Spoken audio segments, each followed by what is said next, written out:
Born Wicked, Blood Rose Nights Book 4, written by Keary Taylor, narrated by Raven Wildwood. Chapter 1.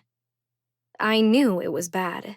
I watched the video footage of it myself, but standing here in the wreckage is stark. It's so easy to remember the good times, to recall how we flirted on the couch, how he lifted me up onto the counter and pressed himself between my legs, how we spent days sleeping in that bed, even if we weren't having sex. We spent so much time in this space, making plans for our future. But as I look around at the ransacked apartment, it is so very, very clear that future is gone. Shattered, just like the screen of my laptop and the dishes splintered across the floor. Damn you, Sebastian, I think to myself as I step across a smashed glass dish and cross into the kitchen. I open the cupboard under the sink and pull out the trash bags. Last year, it was Sebastian whom I called to come help me move into this very apartment. I needed out of Mason's penthouse because, just like this space, he and I didn't have a future. Sebastian had offered, and when I asked, he came. I loaded my things into trash bags, drawing a laugh from him. We'd carried my things in bags to this same space. Life has a cruel symmetry sometimes. Now, I turn and walk to the bedroom with trash bags yet again. I begin stuffing those same clothes into different trash bags. The hope I once felt when I first walked into this apartment is gone. It evaporated the same day Sebastian tore through every one of my belongings, looking for clues to find me. Even though I lived here for 6 months, I still don't actually own much more than I did before I came here. In a matter of 30 minutes, I have all of my clothes packed up. I have all of my bathroom things bagged. The only other thing in this apartment that was mine is my laptop, and Sebastian hurtled that against a wall. Just as I'm finishing, I hear the slight creak of the front door. A few moments later, Roman steps into the bedroom, followed by the most unexpected miracle ever, my biological father, John Bonney.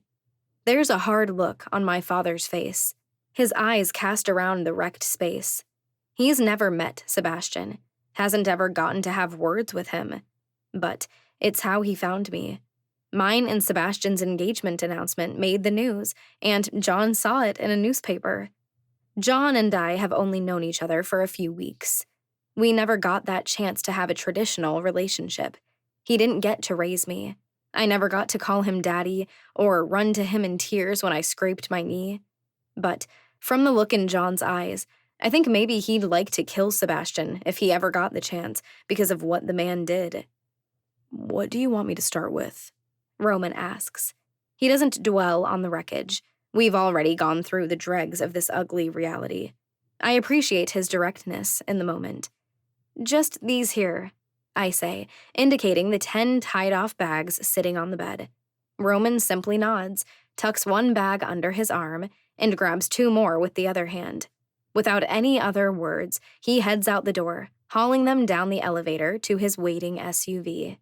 "Juliet," John says, a groan laced with anger following my name. "Don't," I say, shaking my head. I already know. It's bad. It's really damn bad. But it's over.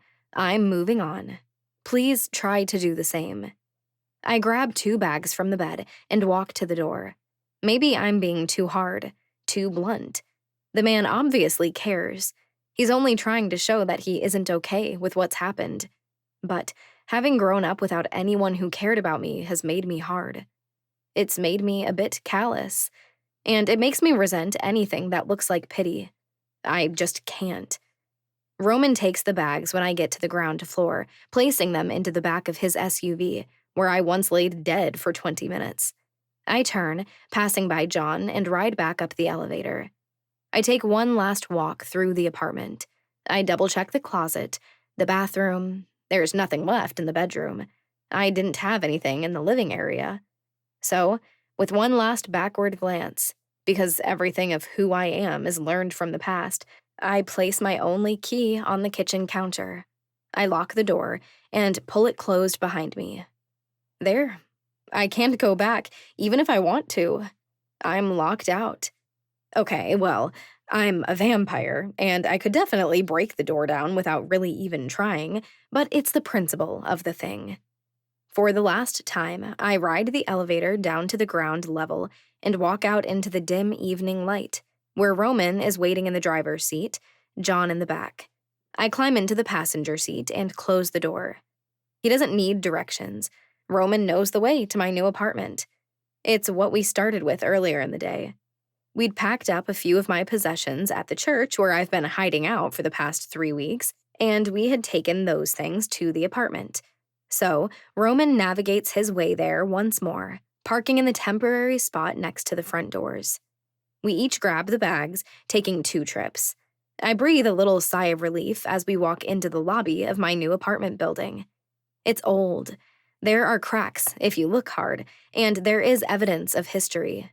But it's mine, not Mason's penthouse, not an apartment owned by Sebastian, not Roman's secret church. This place was chosen by me. It had nothing to do with anyone else in this city. The elevator is loud and shaky as we rise up to the 32nd floor. If I weren't a vampire, and one who can't die, I might be a little nervous. I certainly wouldn't trust it. But out of everything in this world, I now fear death the least. I pull out my keys when we reach my floor and unlock the door. And my heart just feels lighter when I step inside, and everything in me sighs, home. I got the keys to my new place 3 days ago. Yesterday, all my new furniture was delivered. As exciting as that was, it also kind of filled me with grief. Elena was with me when I picked this place. She'd had all kinds of ideas on how to furnish it. I thought I was going to have to do this all myself. Making that many decisions was overwhelming. But at 10 in the morning, I got a call telling me the delivery truck would be there in 1 hour. Elena picked it all. She'd arranged everything. And my best friend knows me so well. After the delivery people brought everything inside, they handed me a very large bill. I hate it when she tries to pay for everything for me, so I fight her when it comes to stuff like this. But I trust her sense of style, almost always, without question. There is now a beautiful, oversized emerald green couch in the living room, accompanied by 2 brilliantly white armchairs. A glass-topped table sits in the dining area, with black chairs pushed under it. In the bedroom, there is a bed with a massively tall, black headboard. A green comforter tops it, nearly the same shade of green as the couch. Matching nightstands sit on either side of the bed, and there's a dresser at the foot of the bed. It's perfect. Even though Elena picked all the furnishings, it still feels like me. If I had any coordinated style, this is what I would have picked. "You want all this in the closet?" John asks as we walk through the apartment. "Yes, please," I answer with a nod. Roman follows behind John, and they dump my filled garbage bags in the huge walk-in closet. I set the rest of my things in the bathroom, alongside the things I brought from Roman's secret church. "By the way," I start as I walk to one of the bags in the bathroom. I fish out my makeup bag, the black one with the green polka dots. Inside, I find a stack of cash, my dash money. I pull out a few $100 bills and hand them over to Roman. "Told you I'd pay you back." "I didn't doubt it," he says with a light smile. I'm glad he accepts it without fighting me. He simply pulls out his wallet and slips the bills inside. "Need anything else today?" I shake my head, sliding my hands into my back pockets. "I don't think so. I just need a day to unpack, and then I have to get back into the hospital. With Sebastian gone this long, things have been chaos there." "Trust me, Juliet, the way you run that ship, it is far from chaos," John says with a smirk. He's been there every day, trying to help in any way he can, while I've been trying to run interference with the disaster Sebastian left behind. I don't know. Being a doctor and being an administrator are 2 very different things. I place my hands on my hips and take a deep sigh as I look around my new space. "You were elected council member for a reason." John says as he raises an eyebrow at me. "You're a natural-born leader." Another sigh drags out of me as I look back at my father. It's weird having cheerleaders these days. My entire life, there was never anyone cheering me along. "Thanks again for your help," I say, and the two of them catch the cue. They both head toward the main door. Once I'm all settled in, expect an invitation for dinner. Do not, however, expect a homemade meal. The both of them chuckle. I am not a cook. When it gets down to it, I can handle the essentials. But in the weeks I have lived at the church, I haven't touched anything in the kitchen that wasn't already made by Roman's hands. "We look forward to it," Roman says. I catch his brilliantly blue eyes as he turns to walk away. And something surprising and unfamiliar strikes me in the chest. I haven't been alone since my world came crashing down. From the moment I stepped out on my engagement party, Roman has been there for me. He's had my back during what have been some of the worst times of my life. I'm going to miss him. "Have a good night, Juliet," Roman says. Something in his tone, in his words, and the way he says it reaches all the way down to my soul and ties itself around me. I think that, just maybe, he's going to miss me too. "Night," I mutter, and I watch as the door closes between us. There is something cathartic about starting over. I mean, it's hard to call this a true new beginning. These are the same things that I've had for nearly a year now, but there is something about a new place, new surroundings, new furniture, new rooms. I turn on some music and I crank it loud. It's a little bit of everything. Loud, screaming, energetic, soothing, beautiful, and haunting. I didn't even realize this when I signed for the place, but there is a speaker system that runs through the entire apartment. So, no matter where I go, the music follows me. I start in the closet first, since clothing makes up the majority of my belongings. One expensive item at a time, I hang the clothes Elena bought for me in the closet. Most of them are way too over the top. Most of them I would be too scared to wear on a day-to-day basis, because if they were to get ruined, there goes hundreds, maybe thousands of dollars down the drain. But there are the core pieces that I have worn over and over. And I find myself feeling especially fond of the clothes I bought most recently. The clothes I acquired when I literally ran out of my engagement party with nothing. The clothes I bought when Roman drove me to Target and paid for the things on his own dime. Considering I'm taking my time, it takes me over an hour to hang everything in the closet. It's extremely satisfying when the task is complete. The closet is well organized, with plenty of space for everything. I feel like a full-blown grown-up right now. I organize my things in the bathroom next, taking notes of things I need to pick up to sort it just right. Maybe a little bit of Sebastian rubbed off on me while we were together. He was meticulously organized, nearly to the extent of obsession. Before coming to Chicago, I would definitely not have called myself an organized person. My crappy apartment was constant chaos. Elena hated going there whenever she came into town. Maybe it was Sebastian. Maybe it's just plain, simple growing up. But in 20 minutes, everything has a place. I walk out into the living room when I'm finished. Elena truly thought of everything. All the furniture is just right. There's a cozy, comfortable rug laid out on the floor. There's even a TV hung on the wall across from the couch. I can't remember the last time I had to sit and watch TV, but I suppose the space would have felt a little bare without it. First world problems. There are 2 boxes sitting on the floor next to the couch, and upon investigation, I find they contain decor pieces. Things to hang on the wall, things to set on the end tables. I start spreading them around. I'm not sure this is where Elena had intended them to go, but again, this is my place. There are a few nails still in the wall from a previous tenant, so without tools of my own, I have no other option but to hang my new pictures from them. They look decent enough to me. 3 more boxes are sitting on the counter in the kitchen. There, I find a set of flatware as well as a set of dishes. Next, I find a fancy set of cookware. Truly, Elena thought of everything. I wouldn't be surprised if there was a knock on the door in an hour with someone carrying a grocery delivery. Besides food, now all I need is a stash of blood in the refrigerator. Shit, I haven't even thought about that yet. Sebastian was in charge of the blood trade in this city.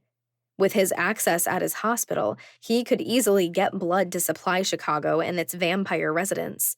Does that fall on me now? Am I now to be hospital administrator, doctor, night council member, and blood kingpin? I'm capable, but there's only so much even I can handle. One thing at a time, Juliet, I think to myself. Finish unpacking, get some sleep, tackle the disaster at the hospital tomorrow. So, with all my settling in now finished, all accomplished in under 4 hours, I head into my bedroom. My bedroom.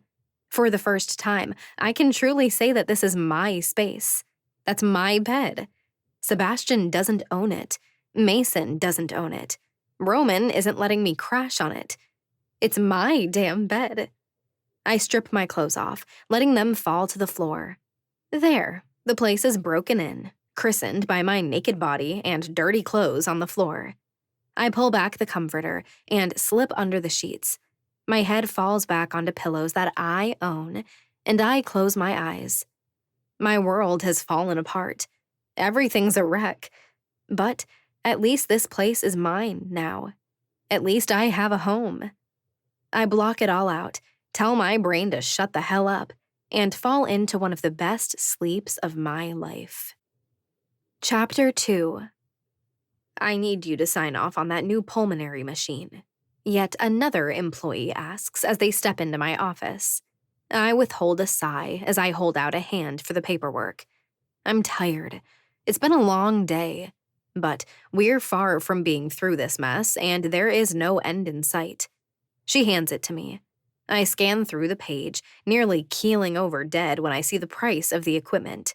It's insane. This was the best pricing you found? I ask. It is, Dr. Doe. She confirms with a nod. Dr. Vincent has had me pricing around for one of these for a few weeks now. I give a simple nod and sign my name on the line. She takes the paper with a simple smile and steps back out. This office was used for storage, but with Sebastian gone, and who the hell knows if we'll ever see him again, I absolutely needed a change of scenery, anything that wasn't his office, where we had spent so much intimate time. My new office isn't fancy. White walls with polished gray marble floors. My desk is black and massive.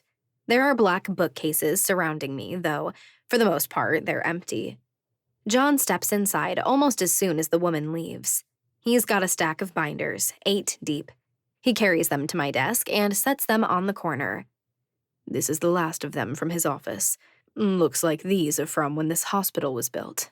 Good to keep, not so useful in the foreseeable future. And that's everything? I ask, somewhat doubtful. That's everything, John says with a nod. You've made it through all of it. You deserve just as much credit as I do, I say, pausing over my notebook with all the tasks written down that I need to complete. I still don't understand how you get from pirate to hospital administrator assistant. The Bonnies have many talents, he says with a charming smile, given 10 times more character by the hooked scars on his cheeks. Someday soon, I want you to tell it to me. All of it, I say, as I rest my elbow on the desk, propping my chin in my hand. The pirate stories, how you died, all of it. I will, he promises. Soon. Any applicants on the new positions yet? 17, actually, I say, with a shocked raise of my brow. The payroll lady told me once that positions don't open in this hospital often. This hospital has an impressive reputation. I already had to take down the job listing. I'll be starting interviews tomorrow. In 1 week, Dr. Holmes is retiring and focusing on his own cancer treatment. With him gone, and Sebastian, we're about to be exceptionally short-staffed in our emergency room. I'm covering all the shifts every single night for the rest of this week. It's a good thing I don't need that much sleep, because I won't be getting any until I've hired at least one new doctor. I don't know if I'll be all that helpful, but I could start with phone calls, try to weed out a few of the weaker options. John offers. Thanks, I say as I stand, but I think I'd rather have your help narrowing it down to finding me an assistant. I can't believe you're firing me, he says in mock offense as he follows me out the door. I chuckle. You might only look a few years older than me, but you're still technically my dad. It feels weird to have you as my assistant. You should find something you love. If you're really staying in this city, I want you doing something you enjoy. I don't need the money, so I'm not exactly dying to go out and get some random job. Don't worry about me. I'm not going anywhere, Juliet. He reaffirms. Like I said, I spent 29 years looking for you. Now that I've found you, I'm ready to stay put. We step into the elevator, and I press the button for the next floor. It might take me a while to get used to people staying. I'm better with trust than I was, but the habits of 29 years take a bit to unlearn. I regret the words as soon as I say them. Will this ever go away? This pain that exists between us? Because I grew up with no one. I'm a little messed up because of how my childhood was. But that's not actually John's fault. He would have been there if my mother hadn't cursed him so he couldn't find us. I'm not going anywhere, John simply repeats, his voice low and slightly hoarse. I give a nod, reaching across and giving his hand a squeeze. The elevator opens. As soon as we step into the hall, there is a heavy feeling in the air. It's so quiet on this floor. This is the intensive care unit, but it's been quiet the last few days, thank the dark. The only patients currently occupying this floor are silent as the grave. I push the door open, and instantly chills wash down the back of my neck, over both arms, all the way down to my toes. Dozens of beds are set up in this long room. There's an aisleway down the middle, and medical equipment is set up between the beds. Lying on each of them is a vampire, trapped in a coma. And it was Sebastian, the man I once loved most, who put them there. For me. To protect me. No gifted, no vampires, no threat to Juliet. Damn him. Every one of their faces is familiar now. I've never spoken to most of them, but I know every one of their names, except for the two who staggered into the emergency room on their own, each on separate occasions. They'd had no ID on them, and no loved ones came in with them. But the others, I know them all now. I've studied their faces. I've imagined what their lives were like before they ended up here. I walk over to one of the beds closest to me and stare down into the face of my best friend. Mason and I moved Elena here just a few days after she fell into her coma. She needed to be put on a ventilator, and I wanted to make sure there was always someone around who could monitor her. Mason now has double duty to pull at Godfrey Enterprises. So, she's been here, and I've come to see her every single day. I hate that vampires are still getting hurt, even though Sebastian isn't even in the city anymore, I say. My throat feels tight, and my stomach feels full of acid. Whatever he did, it's outlasting his presence. You let me know as soon as we get wind of his location, John says. His tone is hard, and I hear his hands curl into fists. I'd like to have a few words with that man. Me too, I say, recalling Archer King's prophecy. Before the summer solstice, you will hate the man you love most. He was right, but his timeline was way off. I came to hate Sebastian before the end of the year, just days after the winter solstice. Paging Dr. Doe, a voice calls over the speakers overhead. Paging Dr. Doe to the office. I raise Elena's hand to my lips and press a kiss to the back of her knuckles. I'm going to fix this, I promise. I've said the words dozens of times now, and I intend to keep my promise. John and I take the elevator back downstairs, and with my mind on everything else I have to deal with, I head to my office. and stop in the doorway abruptly because the last person I expect to be waiting for me is a woman in a very official-looking police uniform. "How can I help you?" I ask, instantly on high alert. John and I step inside my office, John shutting the door behind us. "Dr. Doe, it's a pleasure to meet you," she says, though her expression says otherwise. "My name is Teresa Day. I'm the newly appointed Superintendent of Police here in Chicago." Shit. I shake her extended hand, trying to compose my poker face. "Nice to meet you," I say, but my words don't come out genuine. This is my cousin, John Bonney." John's poker face is a lot better than mine. He doesn't lose character at me calling him my cousin. What the hell was I supposed to do? Say the man who looks a whole lot like me, but only looks a few years older than me, is my father? John shakes Superintendent Day's hand. "Pleasure." She studies him closely, completely shameless as she stares at his scars. "I recommend closely watching your back when visiting Glasgow," John says. His tone hardens, and he says the words completely deadpan, calling her out for staring. She makes the smallest noise of acknowledgement before her eyes slowly slide back over to mine. "I'm told you recently took over as director of this hospital?" "It's an interim position," I answer, feeling a sense of dread at where this is heading. "From my understanding, the owner and official director, Dr. Sebastian Vincent, is your fiancé, correct?" she asks. There's something piercing about this woman's eyes. They're an accusation and trial, all on their own. "He was," I answer, racking my brain if I know a lawyer. "Was," she says, as just a hint of a smile pulls in the corners of her mouth. "I broke it off about a month ago," I clarify as I fold my arms over my chest. She lets out this little sound. Her eyes drop down the length of me and then rise back up. "Your former fiancé has been reported as missing. Why was it not you who reported it?" The hairs on the back of my neck stand on end. This could get bad, very, very fast. "Because things ended badly between us and he took off." "So, Dr. Vincent is missing," Superintendent Day says as she stands straight, hands behind her back, "which appears to be out of character for him. Things ended badly between the two of you. And somehow, you, his former fiancé, are here, seemingly in charge of his hospital." Shit. How do I explain this?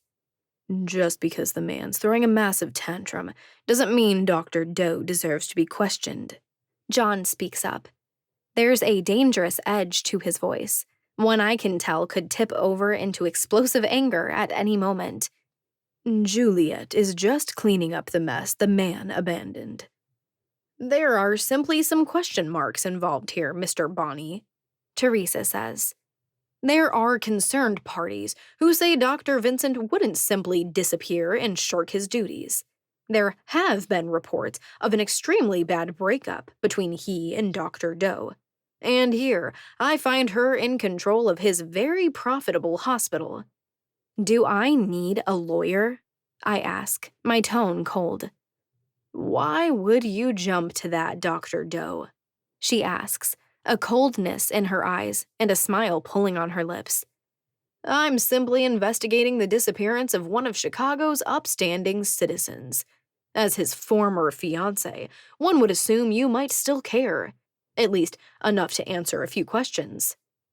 There's a deep, low growl that resonates in the back of John's throat when Superintendent Day says upstanding. But it's low enough it can only be heard by vampiric hearing. "I don't know where Sebastian is," I state flatly. "I'll answer your questions, but you'd better be careful with your accusations."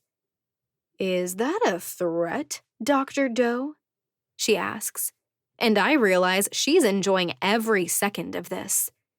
"We're just making sure there's an unbiased investigation happening here," John says coolly. Her eyes slide to my father, and I can just see all the preconceived judgments going through her head. "I'd like you to come in for questioning in a few days, Dr. Doe. We're still hoping Dr. Vincent returns, and we find there's nothing to worry about. But I am sure you will be instrumental to this case." "Just tell me when and where," I state. My heart starts beating harder, faster, knowing how difficult my life is about to become. "Thursday, noon," she says as she walks to the door. My jaw locks tight as I watch her walk out, offering that controlled, tight smile once more before she disappears. "This is great," I say, my jaw clenching. "Just truly, truly awesome. Not only do I get to deal with Sebastian's shit show, the cops think I killed him." "Now we really need to find the bastard," John says. If looks could kill, he'd be able to strike Sebastian down telepathically. "I don't have time for this," I breathe out in exasperation. I pull my phone from my pocket and start a group text with Sigrid, Roman, and Mason. "Newest level of insanity," I type. "Can you all meet at the Nocturne in an hour? I'll have to keep it short." Mason's reply comes in immediately. "Heading into a meeting now. Make it an hour and a half." Sigrid's message comes in next. "I will make it work." Roman's follows only 10 seconds later. "I will be there." "Find me that assistant," I say as I look up at John and walk back to my desk. I drop down into my seat and pull the folder of applicants in front of me. One who is a vampire. I don't know how the hell Sebastian balanced all of this, but I've got to figure out a way to make this work. By the time I need to leave to head to the Nocturne, I have it narrowed down to 5 doctors I'd like to interview. I hand them off to one of the office guys and ask him to contact them all to set up interviews. Neither me nor John says a word as we walk down the sidewalks to the Nocturne. Even the weather seems to know life is a mess of chaos and question marks. It's windy as hell, and rain is blowing sideways, yet I can see patches of sunlight out west. We walk up the steps to the beautiful building, and when I pull the door, I find it unlocked. Sigrid is already in the ballroom, her bodyguard Amy lingering in the shadows. Sigrid sits on the table with her back to me, her head hanging. Without saying a word, without even seeing the look on her face, I know things are just as hard for her as they are for me. She's lost her gift. I've only been a vampire for 9 months now, and it's very much a part of my identity. Sigrid has had her gift since she was a teenager. I can't even imagine how this feels right now, to have that part of her stripped away. "How are you holding up?" I ask as I walk around the table and approach. Her eyes rise to meet mine, and she doesn't hide anything.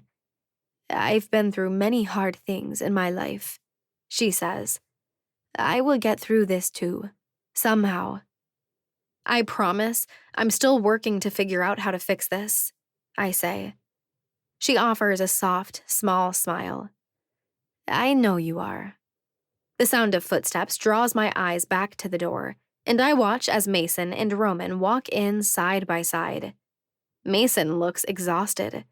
His business partner is also incapacitated, his twin sister. He is pulling double duty just as much as I am right now.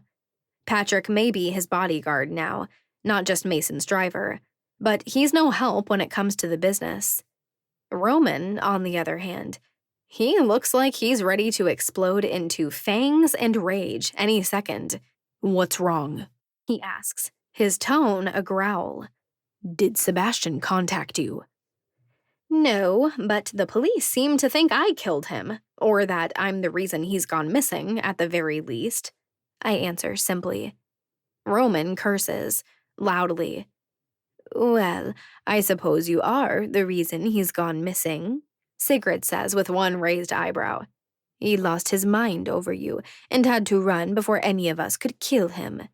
"He might still be alive, but not for long," Mason says.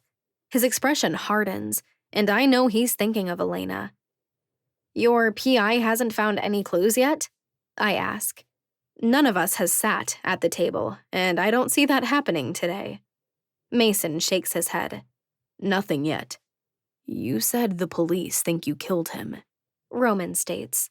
He looks up at me from beneath black eyelashes, his blue eyes burning with intensity. They came and talked to you? Just one woman, singular, I correct. I fold my arms over my chest. Did you know Chicago has a new superintendent of police?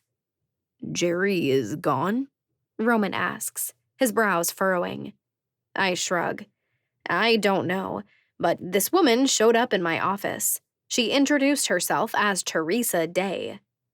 You should confirm this, John says, looking at Roman. There's a chance she's lying and faking it. Roman nods and immediately starts texting on his phone. He has a whole team at his disposal. And if she is legit? Mason asks. She started asking questions about where Sebastian went. I continue. Apparently, someone has reported him as missing. She didn't like hearing we'd broken up. It's known it ended ugly, and that I'm now in charge of his hospital. I can see how you would look guilty, Sigrid admits. Me too, I say, with an annoyed, heavy sigh. You didn't do anything wrong, Roman says darkly. If this woman is who she says she is, we'll deal with this. We'll get your name cleared. She seemed out for blood, John tells. I don't know that this is going to be simple. Roman's phone dings, and he looks at the screen. That's Brianna. Teresa Day is indeed the new superintendent of police. Do you know any good lawyers? I ask, my eyes meeting Mason's. I'm afraid lawyering up will make me look guilty, but I think this woman would love nothing more than to see me trap myself with my own words. Of course, Mason says. Silvano Mordici has worked for my father for half a century. He's a wolf. I'll give him a call and have him stop by the hospital tomorrow. Thanks, I say. I nod, feeling everything I have to take care of piling up. I didn't give Sebastian enough credit. He was balancing so much, and somehow he also made time for our relationship. I have to handle all the other stuff. Thank the dark I don't have anyone to worry about feeling neglected. And now I have this too. Are you okay, my dear? Sigrid asks. She steps in front of me, gently placing her hands on my upper arms. You have so much on your plate. What may I help you with?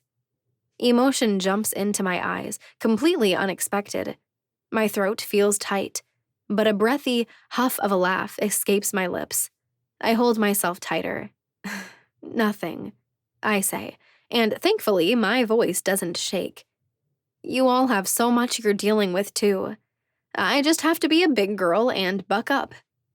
My eyes slide over to meet Roman's, and I don't know how to read them. There will always be a darkness in his eyes. The man doesn't know who he was before he resurrected. He doesn't want to know. But it's put a river of anger in the man. It's put a spark that can ignite into an inferno. I thought I hated him. Thought he was an evil asshole when I first came to Chicago. But now, everything between us is different. Roman is the keeper of every one of my secrets, and I hold his greatest one.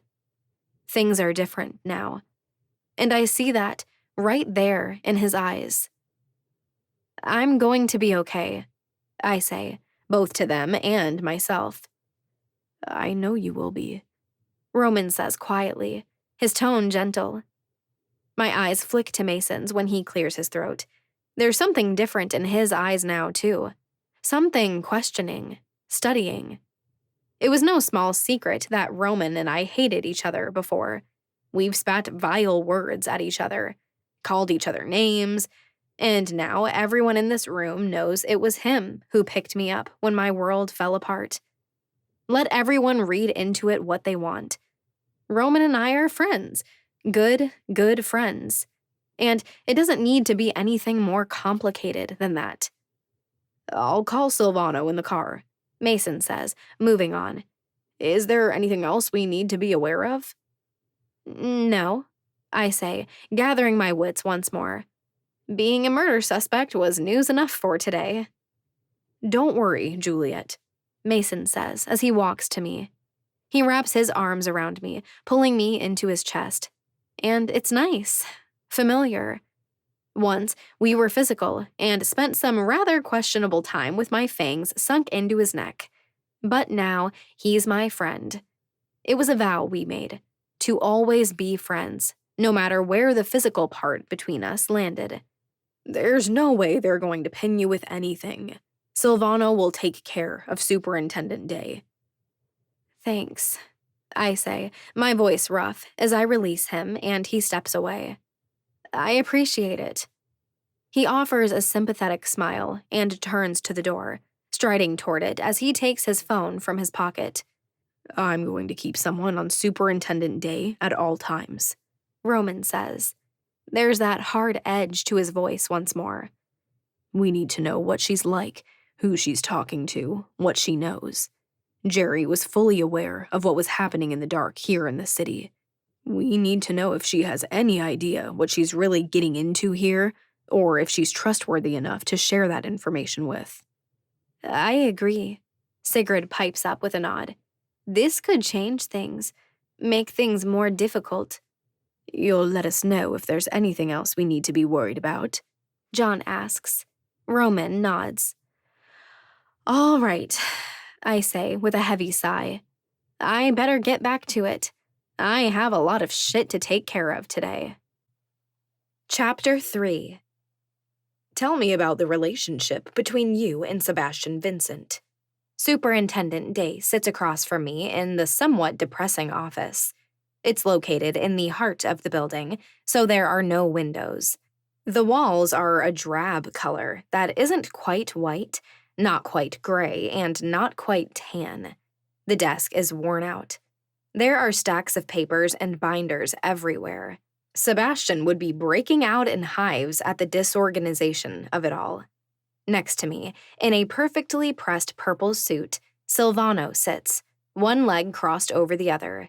His fingertips are pressed together, his elbows resting on the arms of the chair that had seen its last day a year ago. No matter how fabulous he looks, the expression on his face, his narrowed eyes, makes him feel exceptionally intimidating. We've spent the last day and a half preparing for this interrogation. Be more specific, Superintendent Day, Silvano says.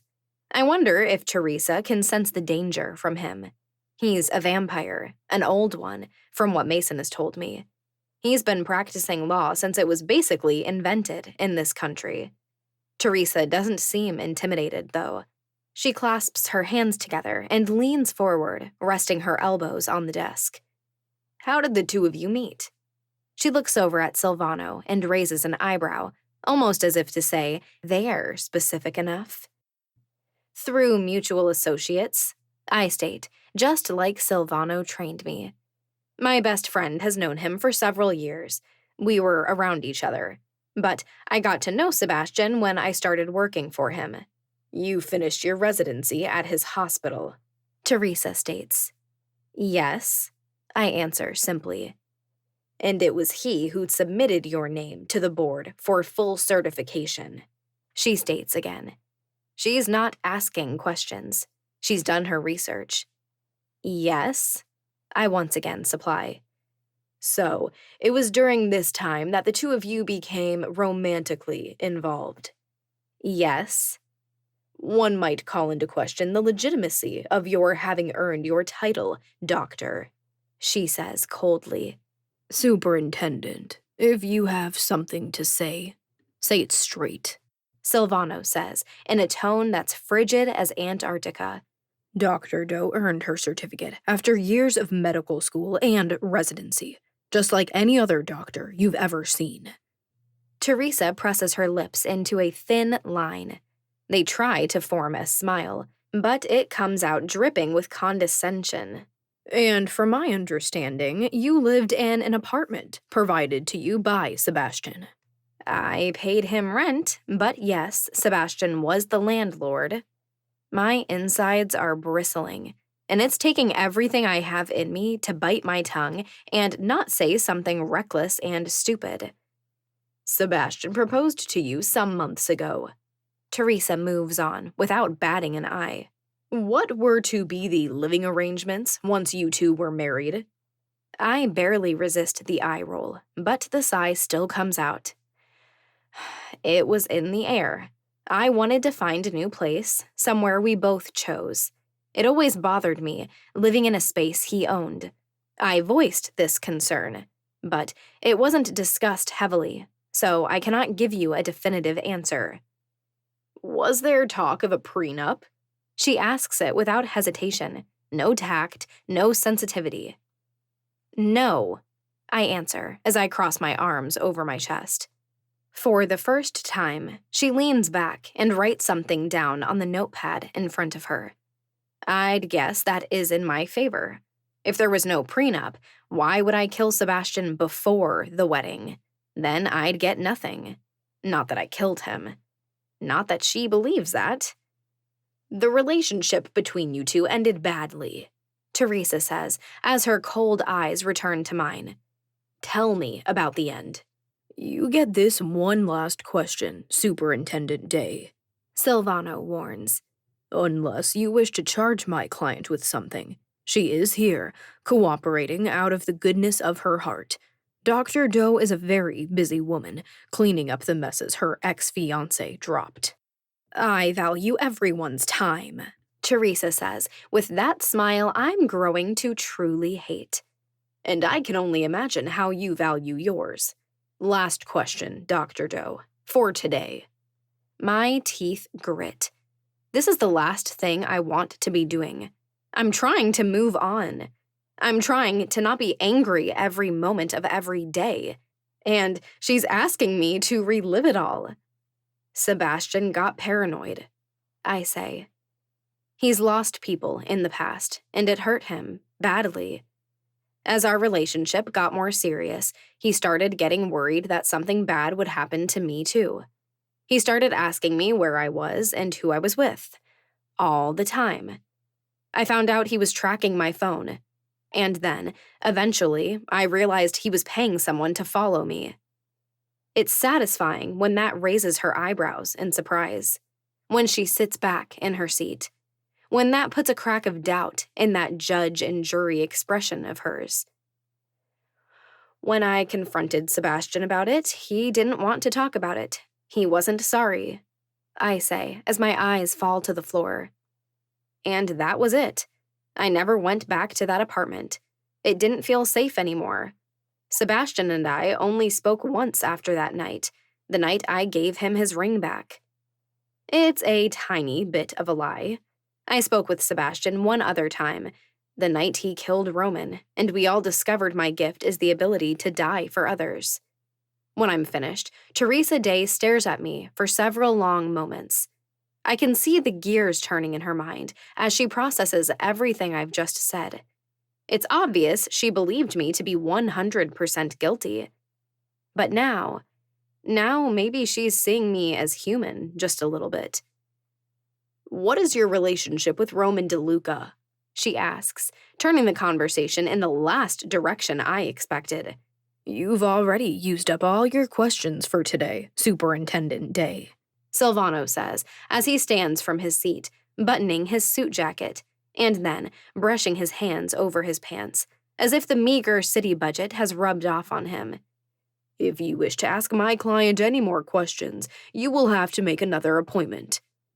I will be in touch, she says, knowing she tried to sneak one last question in there, one that might have complicated things further. Soon.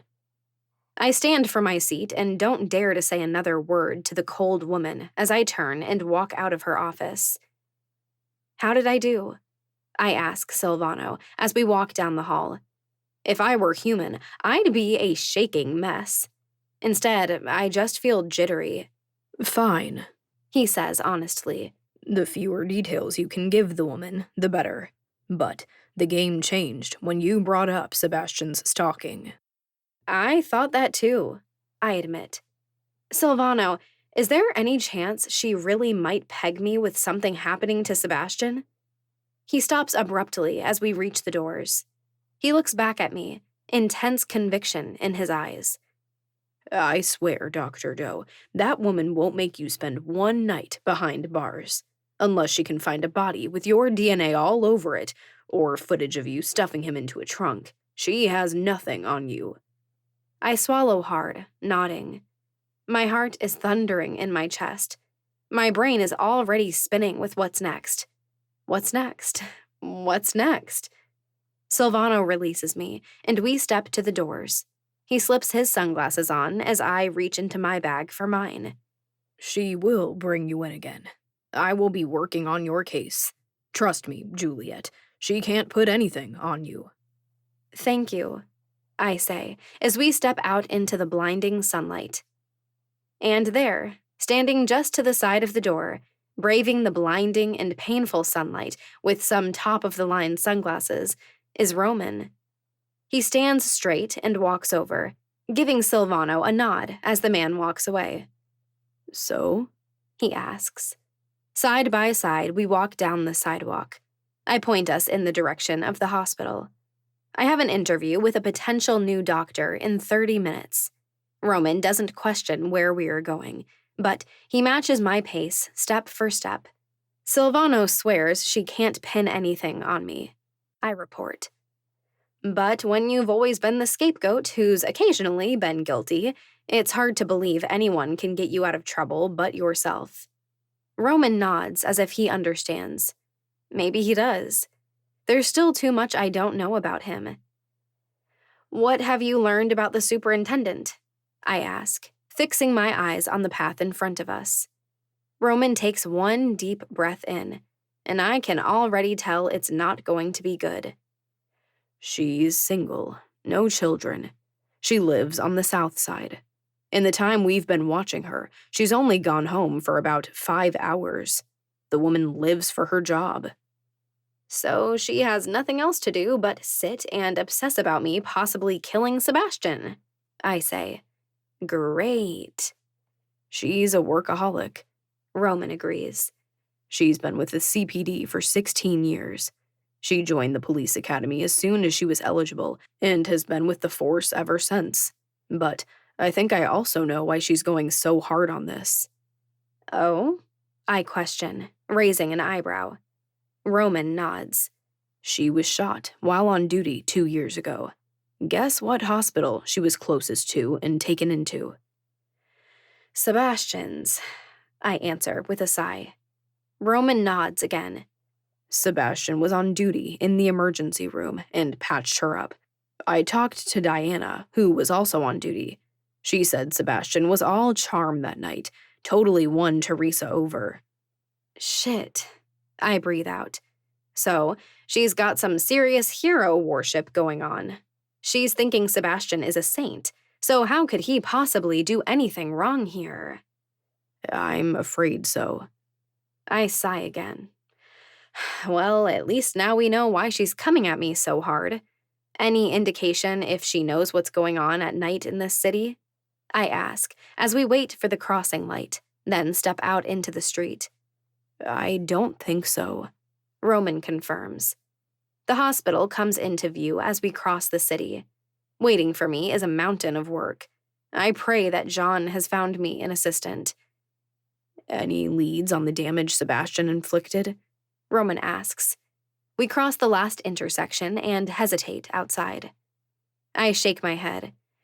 Not yet, but we're running some more tests. Hopefully, we'll have answers any day now. Roman nods.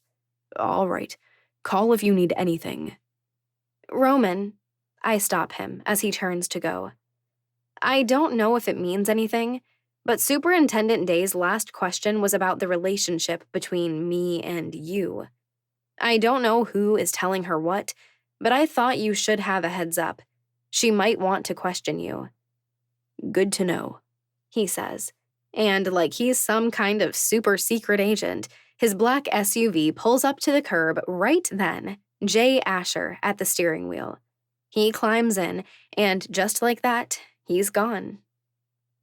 I walk into the office, and immediately, from the smell of him, I know he's a vampire. Thank heavens. Hi, I'm Dr. Doe, I say as I step around my desk. He stands, reaching out and shaking my head. Forgive me for being a few minutes late. There's been a lot to take care of. Not a problem, He says, and we both take a seat. it's becoming common news, Dr. Vincent's sudden disappearance. You have a lot on your plate. A sigh escapes my lips before I give it permission. I'm just going to ask straight up. Are you under the impression that I killed Sebastian or had anything to do with his disappearance?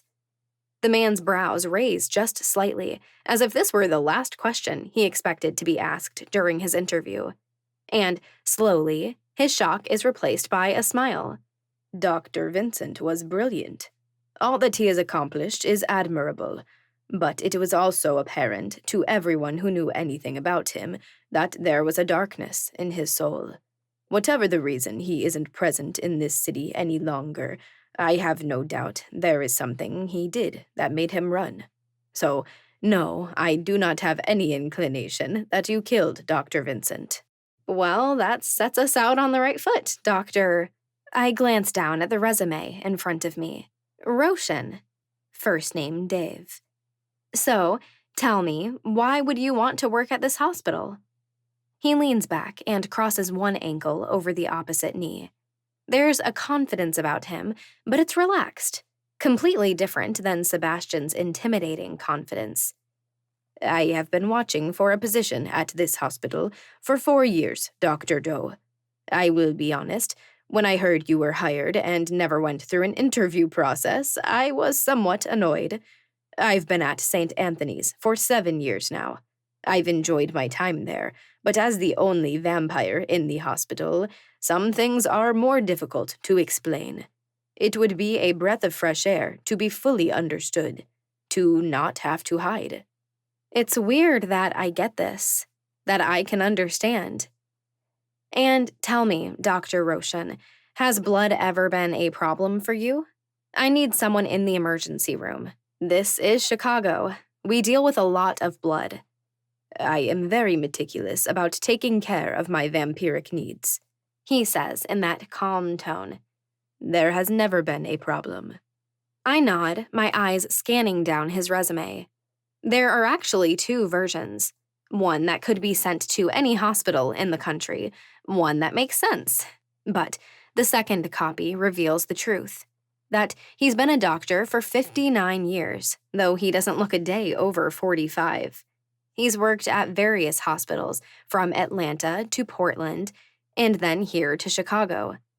As his age doesn't change based on the number of years he's worked somewhere, the change in locations is entirely understandable. If we were to hire you, how soon would you be available? I ask, my eyes rising to meet his. The day after tomorrow, Dave answers, and it's kind of ridiculous how relieved I feel. It was time. Either I got this job, or it was about time to move to another city. I had another interview set up in Nashville. I would prefer to stay here in Chicago, though. I like that he covers his bases. You're saying all the right things. He offers a small, soft smile. I do have one stipulation, however. My daughter, who is still human, for now, comes to work with me. We lost her mother when she was 15. We've been so incredibly close ever since. She has been a trauma nurse for the past 2 years. My heart skips a beat. This is the kind of package deal I like. The job is yours, both of you, if you want it. Dr. Roshan smiles, and we both stand. I am honored to take it. I will see you in 2 days. Perfect, I offer with a smile. If you don't mind, stop by Human Resources on your way out, and they'll get all the paperwork taken care of. Thank you, Dr. Doe. I see him out, and when he takes off down the hall, I close the door, leaning against it. A breath of relief escapes my chest. Finally. One thing is finally taken care of. But still, I have to work the graveyard shift tonight until he starts. And looking at the clock, I've got 20 minutes until I have to be there. Just a few more days, Juliet. I internally tell myself. Just a few more days, and you won't have to pull all the weight by yourself. You can make it through the next few days. Chapter 4. I step outside into the brutally cold morning air. Since it's still winter, the sun still hasn't quite made it into the horizon. It's still hiding behind a thick cover of clouds. My eyes appreciate the prolonged darkness, but I could do without the cold. It was a long night. We had 2 stabbing victims, 3 gunshot wounds, and a strangulation. There were police in and out all night. It's one of those nights that reminded me I live in one of the most violent cities in America.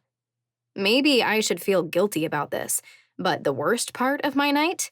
When another vampire walked in, unable to breathe, and the seizure started. She was in a coma within 20 minutes of coming into the emergency room. Damn it. Standing out on the sidewalk, I comb my fingers back into my hair, letting my eyes slide closed, and let my face rise to the dark sky. I take in a deep, steadying breath. But at the burn that creeps down my throat toward my belly, I realize that I haven't drank any blood in at least 5 days. And instantly, all I can think about is cooling the fire that sparked in my belly. I look up the street. I look down the street.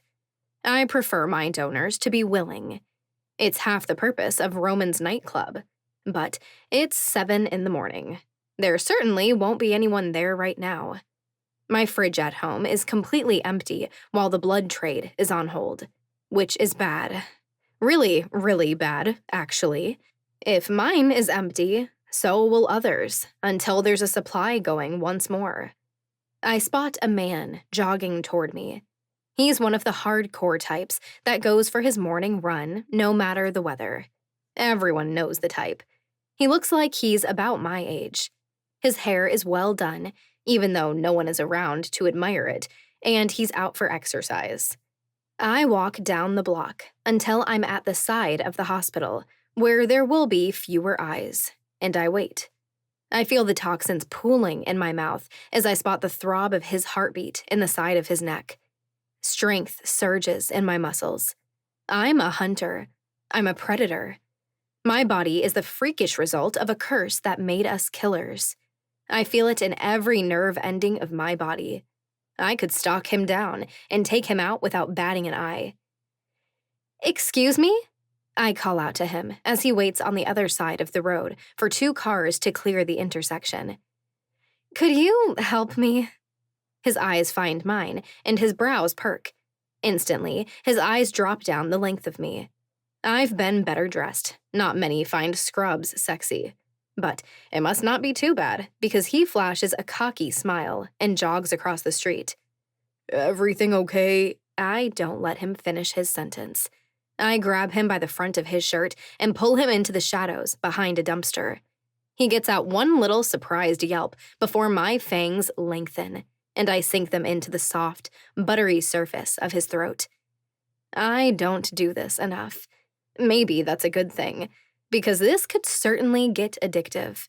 Feeding fresh and live is ecstasy.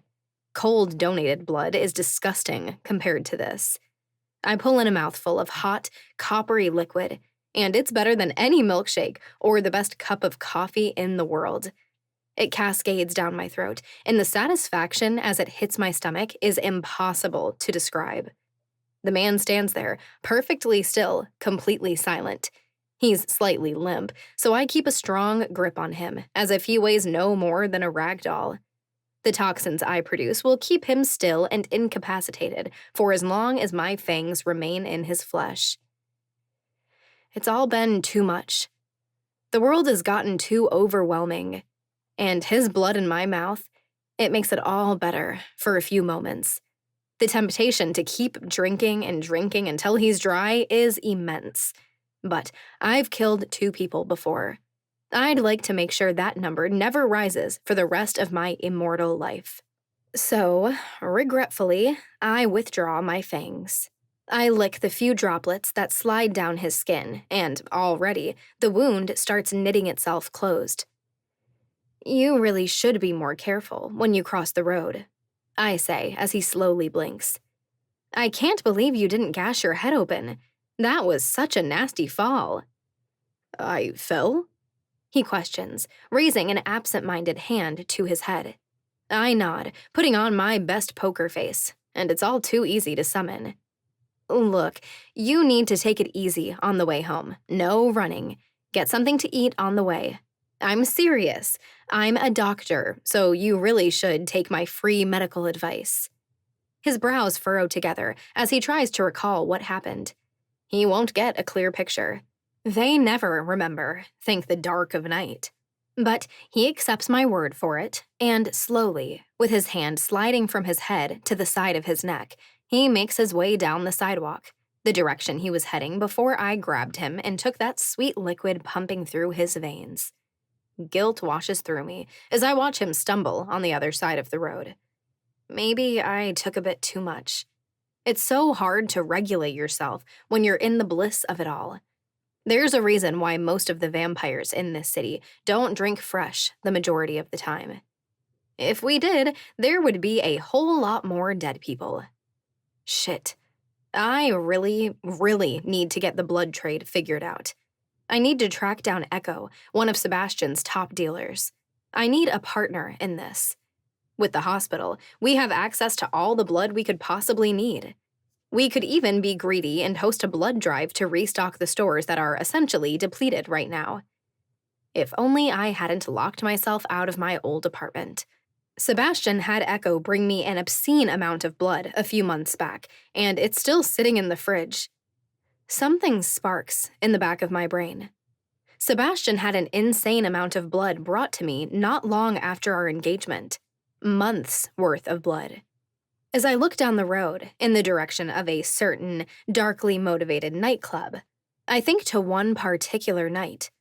I'd wanted to drink fresh. I was approached by some random guy there, and he'd let me drink from him.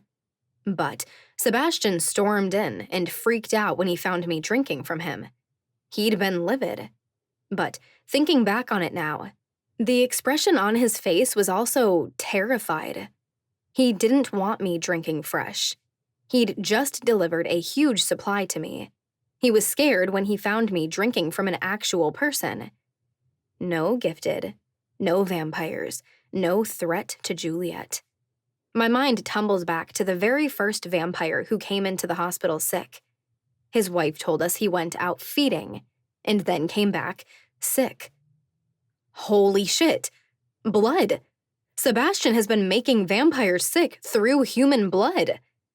I wipe my hand over my mouth, and my stomach turns. Just how many humans are carrying something in their blood that can put a vampire in a coma? Sebastian had been terrified and mad when he found me drinking from a live person, because he had already done something he knew would start making vampires sick. He'd had all that donated blood delivered to me, so I wouldn't have to go out hunting and feeding for months. No vampires. No threat to Juliet. My fingers rise up to comb into my hair as I turn, my eyes scanning the city. There are nearly 3 million people who live in this city. That's 3 million ways to poison a vampire. But how the hell did Sebastian manage to make so many humans toxic? And it hits me like a bolt sent straight from Zeus.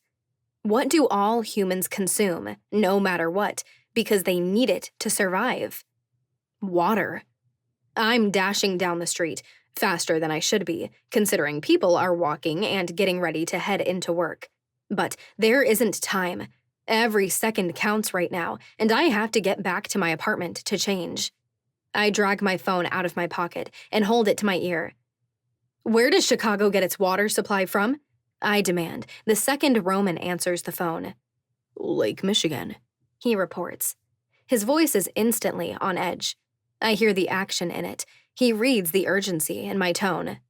Why? Because I think that's how Sebastian poisoned so many vampires, and maybe even the gifted. I huff as I dart around a corner and head straight for my building as it comes into view. Every human has to drink water, and what quicker way to take out the vampires than by poisoning their source of survival? Roman curses, loudly. Can you pick me up from my apartment in 10 minutes? I ask as I cross the last street and walk to the main doors. I'll be there in 6, he says, and hangs up. The elevator ride feels excruciatingly slow as it rises 32 floors. I'm bouncing on the balls of my feet, barely able to contain the frantic energy surging through my system. Now that we have something, anything, I'm ready to do whatever it takes to bring this all to an end. I nearly break my key off in the lock as I rush to get the door open. I'm shedding scrubs as I cross the apartment and stride straight into the closet. I shimmy my way into some jeans, pull on a green long-sleeved t-shirt and a puffy black winter coat. I stuff my feet into boots. I snatch a tie from the bathroom counter and tug my hair up and out of my face as I ride the elevator back down. The second I step outside, Roman screeches to a halt right in front of me at the curb. I hold my phone to my ear again as I drop into the passenger seat. Mason answers after just one ring. Did Elena go out and feed the night she got sick? I fire off without a single pleasantry. Why? He questions, confused. Mason, did she or didn't she? I demand, the panic rising in me. Calm down, he says, his tone coming out annoyed at all my demands. Now that I think about it, yes, I'm pretty sure she did. Sure or pretty sure? I bark. It was over 3 weeks ago, he bites back, probably the first hard words we've ever thrown at each other. I'm pretty sure. What the hell is going on, Juliet? I end the call, letting out a hard, panting breath. Sebastian brought me a ton of blood just after we got engaged, I blurt, as Roman and I sit in his SUV, unmoving. He freaked when he found me feeding at the club. We know for sure that multiple vampires who got sick fed live the day they got sick. I think Sebastian put something in the water supply. It's the only thing that makes sense to me. Shit. Roman curses again as he puts the car into drive once more and pulls down the road. Did he just dump something into Lake Michigan? I muse, feeling my stomach sink. The lake is so big, it looks like an ocean. There are multiple water cribs out in the lake, Roman reports as he starts down the road. Where he's going, I don't know. They suck water into them from the lake, and then they get pumped to the purification plants through some pipes that are a few hundred feet below the surface of the lake. So, the purification plants, maybe? I question, my brows furrowing. Roman nods. There's 2. We're headed to the biggest one right now. When I saw the other peninsula beside Navy Pier, with its flat concrete layout and rectangular shapes, I never realized it was the largest water treatment facility in the world. Who knew that under the surface, there was a whole other city of pipes and chemicals providing over 1 million gallons of water to the city of Chicago per minute? Roman parks at the beginning of Navy Pier, and we walk back out and around to the other peninsula. A road stretches along the water's edge, and up ahead, we see a security gate. You ever been here before? I ask, as I evaluate how we're going to get in. Nope, Roman reports. His head is on a swivel, casing the place. Never had a reason to be worried about the water. I do know security here is decent. It was deemed one of the potential major terrorist targets after the 9/11 attack. Enough security that we need to be worried? I ask. We'll find out. It's not all that bad. Not what I would have expected. There's a security gate and 2 security guards. Roman and I watch for about 2 minutes. It's prime time for workers to get to their places of employment this morning, so there's a steady stream of cars coming in. In the end, Roman and I wait for the guards to be busy scanning people in, and then we hop the gate. Nothing more than a blur to the human eye. And in a lull between workers, we follow one vehicle down into the belly of the treatment plant. We slip inside the doors behind an unsuspecting man with a cup of coffee in one hand and a dripping pastry in the other. We enter into a maze of pipes and whirring machinery. It's an endless labyrinth of tanks and pipes. Thankfully, despite the parade of people coming in, there are very few in sight of where we are now. Where the hell do we even begin? I breathe, completely overwhelmed. Without saying anything, Roman steps forward, staying behind pieces of equipment along the way. On silent feet, I follow after him. We scan the signs around, signs with words like reservoirs, basins, clear wells, settling. Any of them could be what we're looking for. If only we knew what we were looking for. The noise down here is overwhelming. There's a constant rushing of water sound. Mechanics whir and spin. There's constant thumping. I hear pumps working away rhythmically. Roman and I duck behind a huge pipe as we see two women walking down the center aisleway. My eyes trail them as they pass. But a sign on the wall next to a door pulls my gaze as they walk by it. Chemical application. I bump Roman with my shoulder and nod toward it. Those brilliant blue eyes shift over to it, and with a simple nod, he waits for the way to be clear, then darts to the door. In a fraction of a second, I'm beside him. It isn't locked. Thank goodness. Roman twists the knob, and we step inside. We find a huge room full of gigantic blue silos with pipes running in every direction imaginable. Every one of those silos is labeled with a name. Chlorine, fluoride, other words I don't know how to pronounce. It's got to be in here, I say, feeling something surging in my chest. Finally, after all these weeks with no answers, we have to be close. We have to be. Let's split up, Roman says. Look for anything that looks aftermarket, abnormal, something tucked into a place that wouldn't be visible if you weren't looking for it. I nod and head off to the left, Roman to the right. I have to admit, what we've done in the modern world is incredible. We have all this machinery, all this technology. It kind of makes me wonder how we survived for thousands of years before we had all this stuff to do something as needed for survival as treating water. Guess this is why life expectancy has increased so massively. Silo after silo, I wander deeper into the room. And when I reach the back wall, I survey the space. There's a good 5 feet between the silos and the ceiling. I spider crawl my way up between 2 silos and pop out on top. And I know it the second I see it. There are dozens of 50-gallon drums set up on top of these silos. They're all connected with a series of pipes going from one to the next, and finally, a narrow, tiny line that goes into one of the main pipes. Roman, I yell out. I climb across the silos, and just 2 seconds later, Roman appears at my side. Sure doesn't look factory-built to me, Roman says, as he lets out a sigh. This has got to be it, I say. And then, I'm sure of it when I creep even closer and see a large label on the side of each barrel. It reads VT, and below that is the address of the hospital. Can we cut the line without causing a major leak? Roman asks. Might be what we just have to do, and then hope they don't check security camera footage, I say.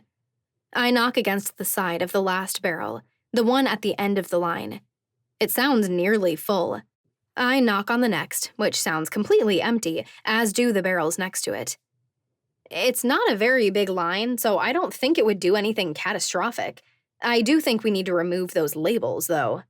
Roman nods and begins peeling the label off the first empty barrel. I keep knocking. All but the last are empty. Looks like it would have run out on its own in about a week, I estimate, as I help pull off the labels.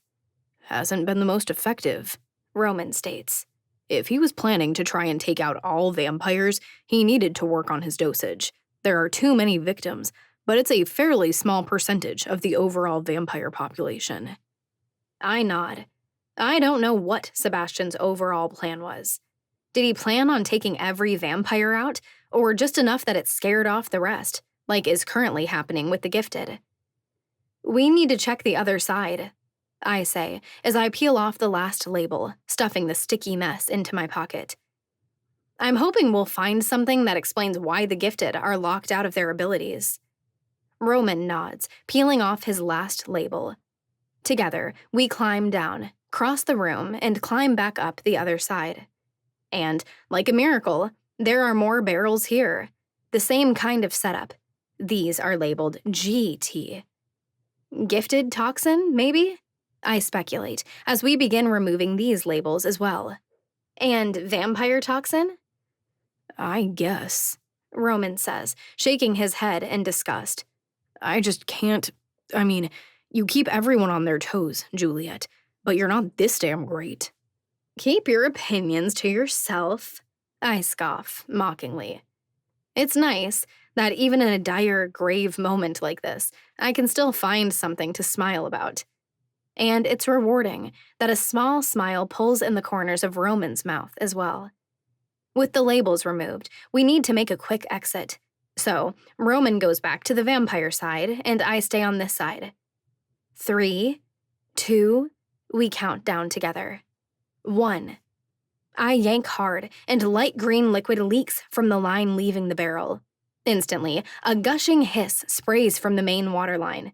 Let's go, I call as I jump off the silo, my right side half soaked from the leak I just made. Roman lands beside me, and we step out of the chemical application room. Looking both ways to make sure the coast is clear, we dart back toward the entry, dodging employees' line of sight as we go. I haven't been so relieved to step out into the brilliant sunshine since I became a vampire. In 30 seconds flat, Roman and I both drop into our seats in his SUV and pull the doors closed behind us. I shake my head. I seriously can't believe he did this. There are millions of people in this city, and Sebastian tainted the water for all of them. I mean, it's genius. No one would ever call Sebastian stupid. But it's just so... I shake my head. I don't have any words for it. He's going to have to answer for this someday, Roman says, a low growl in his tone. His fingers tighten around the steering wheel. Like I've said, if anyone besides Sebastian had done this, Roman would kill them. No questions, no hesitation. At least we've put an end to it, I say, trying to make myself feel better. I've got bad news, Roman says as he starts the vehicle, flips a U, and heads back the way we drove. There's one more purification plant. It mostly serves the south side, but there is another. Goody, I groan. It's a 30-minute drive south. This one is also located right on the water. But after an hour-long inspection of the place, neither of us can find anything like we did at the Navy Pier plant. Thank the dark. So finally, at noon, the two of us head back north. You hungry? Roman asks. Almost instantly, my stomach growls in response. Roman chuckles, and it's possibly one of the best sounds I've ever heard. Okay, I may not have gone out for groceries more than once since I moved into my apartment 11 days ago, I admit. And things have been so slammed I might only be remembering to eat one meal a day, at best. Well, good thing I've got bacon back at the church, he says with a smile, turning down a street, pointing us in that direction. Fine, twist my arm, I say with a roll of my eyes. But I can't hold it in for that long. The chuckle comes from my lips just moments later. Chapter 5.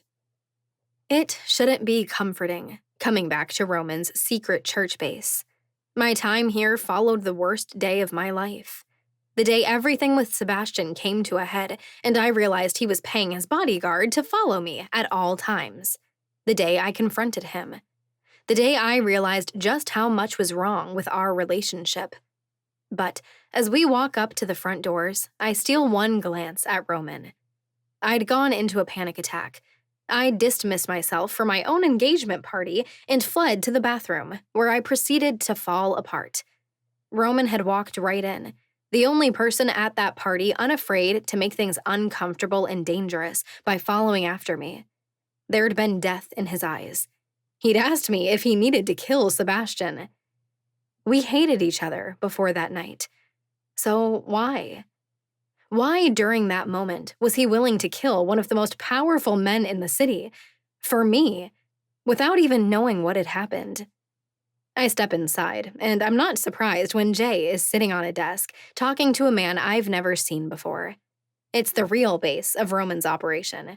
Welcome back, Helen of Troy, Jay says, with a not-so-subtle once-over of me from head to toe. That draws a sneer from me. Ew, don't call me that. Am I wrong? He asks, arching a white eyebrow. Shut your mouth, Jay, Roman says, as we both walk past him, headed to the back of the church. You're only proving me right. Jay calls after us, his accent thick, raising his voice, as if we couldn't hear him from outside and across the street. I make sure to flip him the bird as I walk through the door. Roman is the second largest employer of vampires in the city, but you'd never know it. He runs a tight operation. There is never a surplus of employees hanging around. Besides the 2 out in the old chapel, there aren't any others in the building. We find the kitchen empty, and just moments later, I hear the front door open and close, and then we're alone in the building. I wonder where John is. He's still staying here at the church. How's your apartment at the club coming along? I ask, as I lean back against the counter. Roman opens the fridge, digging around inside. Honestly, I haven't been back since Sebastian killed me. Been a bit busy. Shit. I let out a breath as Roman straightens and closes the fridge before going to the stove. Honestly, I kind of forgot about that. Glad to know you're so concerned, Roman teases with a dark look, his eyebrow cocked. Still, he doesn't contain the smile creeping onto his lips. It's just death, right? I roll my eyes and shake my head with a smile. I mean, yeah, I do it all the time. You're not special, Roman. He chuckles and pulls a pan from a cupboard, setting it on the stove before he lights the gas. Seriously, though, the fact that you can die for people, that's big, Juliet. I let out a long breath. I mean, I'm pretty damn grateful it all worked out that way. And I mean it. What if Roman really had died that day Sebastian staked him in a jealous rage? I can't even imagine it. I'd be so damn lonely right now. For just a second, I imagine it. Roman staying dead on the floor, his skin remaining ashen gray. We would never banter or argue again. And with the thought, something in my gut shifts. I don't know what it means yet, but I know something feels different when I look back at him. But how am I supposed to feel about it? My other inability to die is a result of a literal curse coming from right here. I grab the necklace hanging from my neck with the glowing red crystal, dangling it between my fingers. But dying for others? I never took Sigrid that seriously when she said I had a gift. Until this point, I felt very clearly like a vampire. Nothing else. But this... I shake my head. You're both, Roman says, as he washes his hands, all the bacon now in the pan. The first that I've ever heard of. Vampire and gifted. You've got one of the most powerful gifts in this city, as far as I'm concerned. The power over death? That's not nothing. I shake my head and watch as Roman takes some eggs next and starts cracking them into a bowl. It's crazy to think about. How everything is tied together, how it all lines up. If it weren't for my curse, I wouldn't have this gift. Roman looks over his shoulder at me. There's something serious in his eyes. You're the product of love, Juliet. Never forget that. John gave you his vampirism. Ingrid gave you a curse, gave you her gifted blood. That curse is a result of love. His words strike me right in the heart. I feel this rush of something I can't quite identify go through my entire body. I'm loved, past and present. It bites at the backs of my eyes. It tightens my throat. Juliet? Roman asks quietly, caution in his tone. My eyes well as I look up at him. I feel my entire body trembling with emotion. I shake my head, not entirely sure how to word everything that's going on inside of me. The first person to ever tell me they loved me was Elena, I say. The words shake and quiver as I say them. I was 26 years old, and no one had ever told me they loved me in my entire life. No parents, no foster placements, no shitty 3-week-long boyfriends. It was Elena, and I was 26 years old. Roman turns off the gas and leans against the counter, facing me. He doesn't seem uncomfortable with the heavy conversation. He doesn't look away. He's not judging me.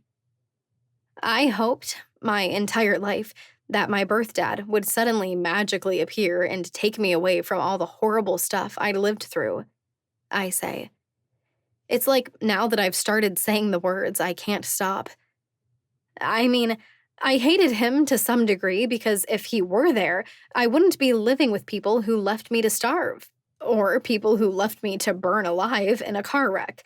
But I also wanted to meet him so bad, it was hard to breathe sometimes. I fold my arms over my stomach, clinging to myself tightly. And my mother... I squeeze my eyes closed, forcing out 2 tears onto my cheeks. I always wished that I'd gotten just one day with her, that I even had a picture of her. I used to dream about her all the time, that she miraculously wasn't actually dead. But there was never a face to the woman. I never knew if I even looked like her. I open my eyes and meet Roman's vividly blue ones. No one ever told me they loved me until I was 26. My screwed-up past has been my entire identity. It's shaped my entire sarcastic, bitter personality. It's the reason my body is covered with scars. But this, I don't know. I can hardly even comprehend it. But you're right. I know you are. I take in a shallow, shaking breath, and my chest swells. I was loved by my mother. She'd died saving me. And my father. He spent 29 years looking for me. You don't spend that kind of time on someone you never loved. You're really damn brave. Do you know that? Roman asks as his eyes slide over to meet mine. I don't know your full story, Juliet, but your body pretty obviously displays some of the highlights. After everything you've been through, it's impressive that you can allow others back into your life, that you can open yourself up enough to feel loved. I wipe away the tears that have slipped down my face. Too bad when I opened it the widest, I got burned so bad. Roman shakes his head. There's nothing normal about Sebastian's behavior, about how he handled things. Don't let that bastard dictate how you feel love ever again. Look at us, I say sarcastically. 2 of the biggest assholes in the city, and we're sitting here talking about love over breakfast. Roman chuckles. He turns back to the stove and scoops the bacon from the pan. He puts it on a plate and hands it over to me. Yeah, well, he says, his voice unexpectedly low and a little bit rough. Somehow, you're easy to talk to these days. And he isn't wrong. Roman has been the person I've been able to talk to about anything lately. Once upon a time, the only person who held that honor was Elena. But there are things she doesn't know now. I plan to fix that when she's awake. I'm tired of secrets. But for now, Roman is it for me. He's the only person who knows every shady little detail of what's gone on the last few months. Do you think you'll stay in Chicago forever? I ask. I take one of the strips of bacon from the plate and stuff it in my mouth. The second it hits my tongue, I realize how ravenously hungry I am. I down the entire thing in 2.3 seconds. Roman watches me eat with amusement, but he doesn't comment on it. I think about leaving sometimes, he admits. Sometimes I feel like I'm hiding in the shell of existence, pretending there wasn't some other life I lived out there. I have no interest in going and looking for it, but I do know that at any moment, I could turn the page in the book of my life and start an entirely new chapter. It's an incredible idea when I sit and think about it. The possibility that one could start over from scratch at any moment. You could suddenly decide that you wanted to be a flower seller in Italy, pack up your things, hop on a plane, and go start an entirely new life. Routine is also kind of nice, I say out loud. I look over and meet Roman's eyes. Growing up, there wasn't much regularity in my life. I was always ready to pack up my things, 5 minutes to get all my stuff together, and get in the next caseworker's car. I can't imagine what that must have felt like to a child, Roman says with sympathy. I shrug. I mean, it's not like I ever knew any different. Normal is what makes up the patterns in your life. So I guess, when I bled out on that sidewalk in New York City, and Elena and Mason told me I didn't have any choice but to come with them here to Chicago, it didn't end my world like it would for some other people. How many placements did you have as a kid? Roman asks. And I know it takes some bravery to ask this. When people know that there is difficulty in your past, they usually don't want to dig into the details. Usually, they're too scared to know the truth. But Roman has never been one to turn away from a difficult situation. 17, I think? I say, as I look back on the past. There were a few nice houses that I lived in when I was little, though I'll admit I don't remember any of the details, other than that there were people and actual houses. Those didn't last long, though. When you stop being the cute little toddler, people are ready for a new placement. There were some group homes. I lived with this old, nasty lady for a while. It's all kind of a blur now. I think once I turned 18, I shoved it all in little boxes and pushed them all under the bed of my memory. Maybe that's what happened to my memories, Roman says, crooking a small smile. Packed them all up in little boxes and buried them near the center of the earth. I know he's trying to make this heavy stuff light, but it breaks my heart. It's okay to not remember who you are, I say, as I place my hand over Roman's on the table. His skin is warm, though rough. As long as you like who you are now, that's all that matters. When did I go and get so damn insightful? Do I like who I am? Does anyone really like who they are? Surprisingly, when I think about the answer to that question, I think I am beginning to like who I am. I'm learning to stand up for myself. I'm learning to have vulnerability. I'm learning to let love in. Sure, I'm still sarcastic. I'm still a smartass. But I find the truth inside of me. The new version of Juliet is starting to emerge, and I do like her. I don't think I've ever once considered that question, if I like who I am, Roman answers. He's thoughtful for a moment, searching deep inside for the answer. I don't think I know the answer. I smile a sad smile as I glance back at him. It's okay. You don't have to know the answer right now. I pat his hand with mine. I like you. That's pretty damn surprising to me. Probably to you, too. You're a little scary sometimes, but you're a good person, Roman. If we were in gym class, I'd pick you for my kickball team. And for the first time ever, I hear Roman DeLuca laugh.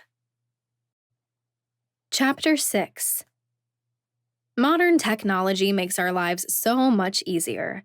Roman, Mason, Sigrid, and myself craft a text message to begin sending out. Chicago's water supply was poisoned. It's been corrected, but it will take time to get out of everyone's systems. Gifted, drink only bottled water until the all clear has been given. Vampires, absolutely no live feeding until testing comes back clear. Wait, if you can, or feed outside of the city. We will let you know as soon as it's safe again. Please share this with your applicable friends and family. From the Chicago Night Council. All of us copy and paste the message and send it off to our friends. And, like a digital wave, the message washes throughout Chicago. People are going to be angry, I say, as I look up at the others. We stand in the nocturne, working as fast as we can. They're going to want answers. But at least they won't end up in your hospital, Roman points out. Or completely numbed from their gifts, Sigrid adds. And I sigh. It isn't fair. They should be angry. They should want answers. But for now, this is the best we can do. And it's at least something. The next week is insanely busy, but I also get intense relief. Dave Roshan, the new doctor that I hired to work in the emergency room, starts work. On his first day, he brings with him his daughter, who is part of the package deal. She's kind of intimidatingly beautiful. Her posture is insane. Her eyes are intense, but warm. She has this thick, long hair that I'm exceptionally envious of. And she is sweet, perfectly kind. She's also confident in what she does as a trauma nurse. I have a feeling Lily Roshan and I are going to get along just fine. I work with them in the emergency room for their first 2 shifts. It's so strange being in this new position. Once upon a time, not that long ago, Sebastian watched over me, making sure I could handle this job. Now that's what I'm doing. Hovering, but trying not to hover. Making sure Dr. Roshan knows what he's doing. Making sure he can handle the pressure that comes with working in a Chicago emergency room, one that specializes in the care of the supernatural. He's a pro at it. So is Lily. The imposter syndrome I feel sometimes is overwhelming. Dave has been a doctor for decades, and I'm here being the boss, and I've only been a doctor for a few months. Still, it's such a relief. Yes, I will work a few shifts in the emergency room, but with the weight of the entire hospital on my shoulders, it's nice to have backup I can count on. Once again, I really underestimated Sebastian and his ability to juggle everything he was dealing with. I'm just a fraction less worried about life. I'll just ignore the 2 bite victims who come in needing a blood transfusion because they're dangerously on the line of turning into a bitten. Apparently, not every resident vampire in this city is smart enough to heed our warning. Just one day after that, John finds me walking out of the elevator. I found you a new assistant, he says with a slight smile. No interview process? I ask, but immediately shake my head. Never mind. Doesn't matter. I just need someone. Now. I think you're going to like this one, John says. Not sure what to think of the smirk that's hiding in the corners of his eyes and the slant of his mouth. I'm still figuring John out. She's waiting for you in your office. Perfect, I say, hoping that it's true. I push open the door to my office, and sure enough, there is a woman sitting on the chair in front of my desk. She's holding an iPad in front of her, and she taps away at it so furiously I'm impressed. I mean, it would be literally impossible for human fingers to type something out that fast. Instantly, her head pops up, and her eyes meet mine. Hi, Dr. Doe, she says. Her voice is upbeat. A bright smile fills her face. She has an enthusiasm about her that's undeniable. She stands up and extends her right hand. I'm Holly Blackburn, and I'm really excited to get started. Your dad here is kind of intense, but I like him.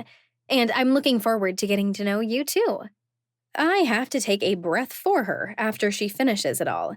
She says everything with such enthusiasm and speed, even my vampire brain is having a hard time keeping track of everything that just came out of her mouth. Yeah, it's nice to meet you, I say, trying to keep up with her. I've already imported your calendar into my iPad, so any meetings that you input, I'll see them here. I can set reminders for you and make any phone calls that you need me to. John said you need some help getting the blood trade figured out. I tracked Echo down, and she's agreed to come have a meeting with us in 2 hours. Is she always that snappy?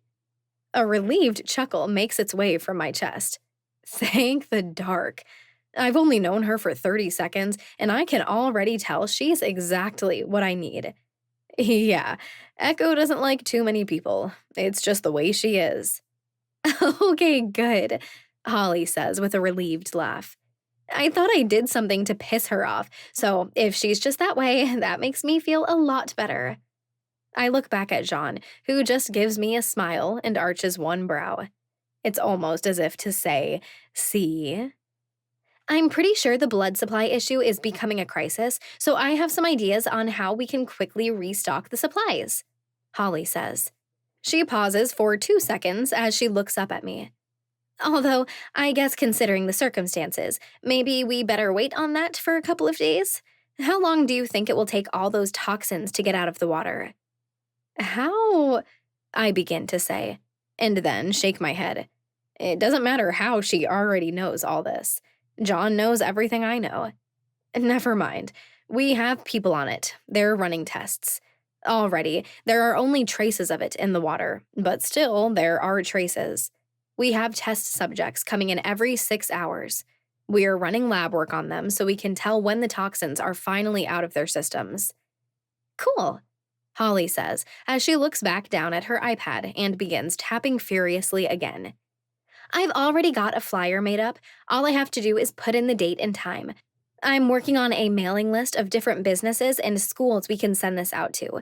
Just give me the word and I'll blast it out. We have somewhere in the hospital we can accommodate a bunch of people, right? And I assume the required staff to do a blood drive like this won't be an issue, right? Damn, she's a blessing from up above, or maybe down below. I don't know how that fits into the vampiric world. Yeah, I answer her. We have all that. And thank you. You are a blessing. Aw, Holly says, and she literally places her hand over her heart. Thank you. You're so sweet for saying that. John chuckles behind me. Seriously, Holly is so upbeat and perky. Her presence fills the room like pink-tinted helium. I really am so excited for this job, she says, moving on, hardly even taking a breath in between any of her words. I was already on the fence about moving to Chicago. I mean, I heard a rumor about what Chicago was like, but I really didn't believe it because, it's Chicago, she says in this kind of duh tone. But man, Los Angeles was getting a little bright, so when John reached out to me, I was like, yeah, I'm ready for a change. How in the world did you find her in Los Angeles? I question as I turn back to look at my father. I know how to use LinkedIn, John says in fake indignation. What, is there some kind of vampire side of LinkedIn? Because I asked for a vampire assistant. Don't question my ways, John teases. Just be grateful I got you just what you asked for. Oh, I am, I say, as my eyes widen and I nod my head. This week is going shockingly well. I'm kind of afraid to breathe wrong or step on a crack in the sidewalk. For once, it feels like things are finally working out the way they're supposed to. And Superintendent Day hasn't even been poking around for days, John points out. See, maybe the world is finally righting itself. The next 3 days make my life exponentially easier. Holly is amazing. Like, seriously, she's the most amazing thing I could have dreamed up currently. She's insanely organized, and I swear she knows what I need before I even say it or think it. Our meeting with Echo goes perfectly. Sure, she gives me crusty looks, and she doesn't seem particularly happy to be here, but my offer for her to take charge of the blood trade in Chicago? Well, money talks. She agrees to take lead on it. And when someone brings in the results of the most recent blood work showing the tiniest traces of toxins left in our latest test subject's blood, it just gets even better. They give me a projection that the toxins will be out of every human's blood within the next 48 hours. Holly schedules that blood drive for a few days from now. She gets the blast sent out. Word starts burning through Chicago like wildfire. With Dave Roshan and his daughter Lily working in the emergency room, things are finally running the way they should be. So, when I walk out of the hospital on a very chilly but clear Tuesday morning, I don't feel like I'm completely drowning. I pull my phone from my pocket and call John. He answers after just 2 rings. Since I don't seem to be a murder suspect anymore and things are finally running smoothly for the first time in literally forever, I wondered if you might be feeling up for a trip? Where to? He says it in a way that tells me no matter what the answer is, he isn't going to say no. Kansas, I say, simply. Chapter 7.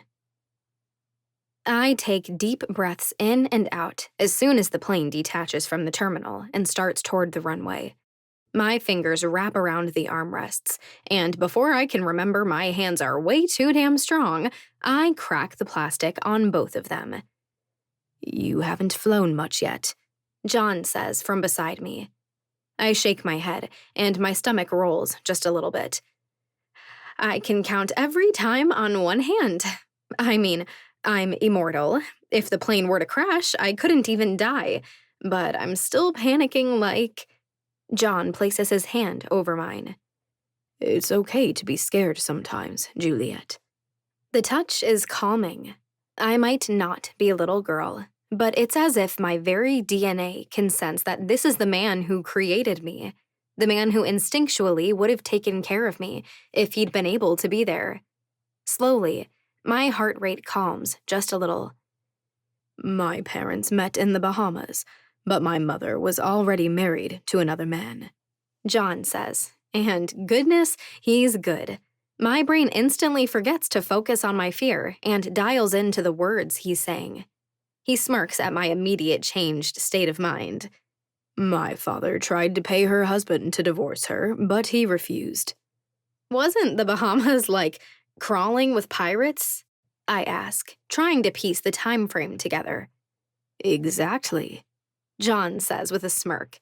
Now, my mother's husband was a snitch for the governor, and she hated that, despised him for it.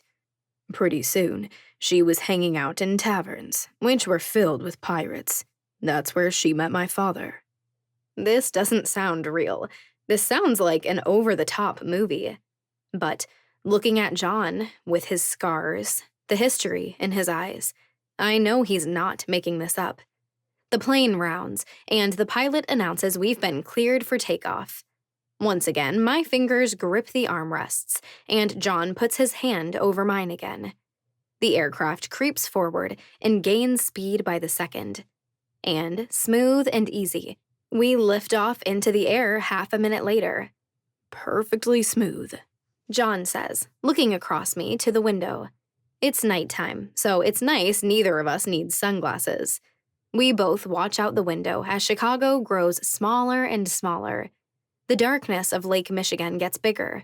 And when I finally realize that I'm truly on my way back to Kansas, my anxiety shifts. What then? I ask, needing the distraction. She took to him right away, and within a few weeks, she disguised herself as a man and joined his crew. She raided with him, fought right at his side. And none of the other crew members knew she was a woman until she started showing. When she was pregnant with you, I say with a smile. John shakes his head. My parents went to Cuba, and there, my brother was born. I sit up straight. So he's a vampire too then? Is he still alive? Unfortunately, my parents weren't ready to give up the pirate lifestyle yet, John continues. They left my brother with a family who already had a few children. Took me a few years to find out that he died of pneumonia at the age of 7. When he resurrected, the family thought he was a demon. They beheaded him and buried him once again. A curse slips past my lips. I hadn't really thought of it much, but it has to happen. That born must die before they're an appropriate age to resurrect. And they don't have the mental capacity to control their urges, John says with regret. Thankfully, it doesn't happen often, but it does happen. So when did you come into the picture? I ask, needing to move on from this dark and touchy side of the vampire world. A few years later, John continues on. My mother was pregnant again, with me, when they were attacked. The entire crew was taken to Jamaica and put on trial, every one of them sentenced to death. My mother pled for a delay, stating she was pregnant, so they put her in prison until I could be born. What about your father? I ask, my brows furrowing. He was a vampire. John nods. They bound him and let him hang for days. It's called gibbeting. There are no good records of where he was buried, so it's my personal belief that he pretended to be dead and then escaped. And I think he took my mother with him, because there is no real record of her death either. So, you were born and they disappeared on you? I ask. That doesn't sit well. I might not have grown up with parents, but that was because my mother was killed and John couldn't find me. But he still searched for me for 29 years. John's eyes fix forward, concentrating on nothing in particular. He shrugs. There's pain there. I see it. But he's had centuries to process it. It's all just my speculation. Maybe they really did die. Maybe they just wanted to keep living life on the seas. But yes, I grew up without them. It makes me want to punch someone. Growing up without parents changes you, and generally not for the better. John was abandoned. His mother would have died of old age at some point, but his father is an immortal vampire. The man could still be alive now. A few nuns took me to America when I was 3. John proceeds. I lived in an orphanage until I was 13. By then, I'd had enough of that. I took off to the ports and never looked back. It was easy to get hired to do runs back then. Guess the sea was just in my blood. And were these runs legal? I ask, drawing out my words slightly for implication. John chuckles. Those ones were. I worked on a merchant ship for 4 years before a man approached me and made me an offer I couldn't refuse. And the plot thickens, I tease. John sits a little straighter in his seat, his chin lifting.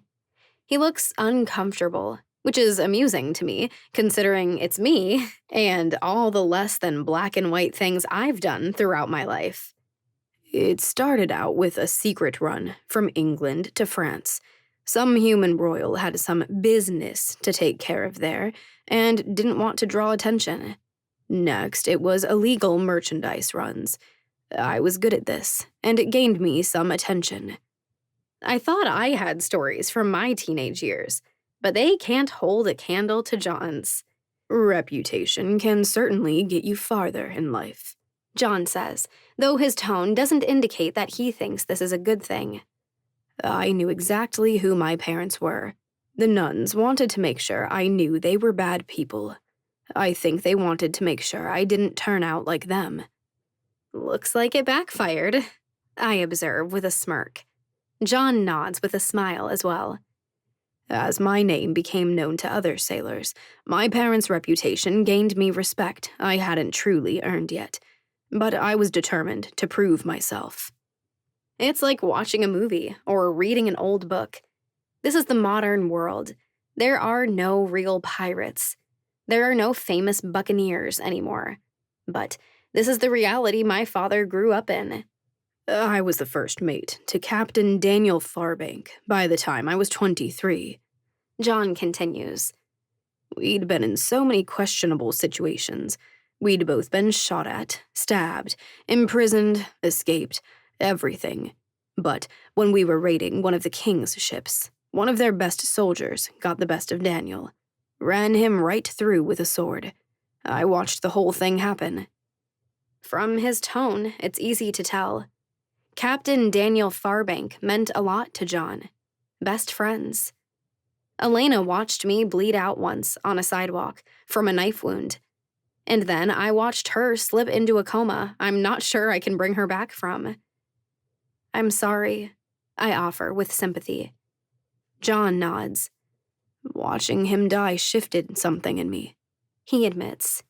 Daniel was getting more and more reckless. Going after the king's fleets and loot was a bad, stupid idea. The rest of our crew escaped with our lives, but not without injury. We got back to the Atlantic Fortune and hightailed it out of there. As the new captain, I had some decisions to make about the future of our crew. He takes a deep breath and looks over at me, his expression unsure and maybe a little embarrassed. Look, Juliet, this is all a little odd, admitting everything to my daughter, who I was supposed to raise the right way. I was a different person then. I'm not ashamed of who I was, but just keep an open mind. I don't even resist the eye roll. Look, I've stolen food, I've cussed out teachers, gotten sent to detention, killed 2 people, and lied to just about everyone around me.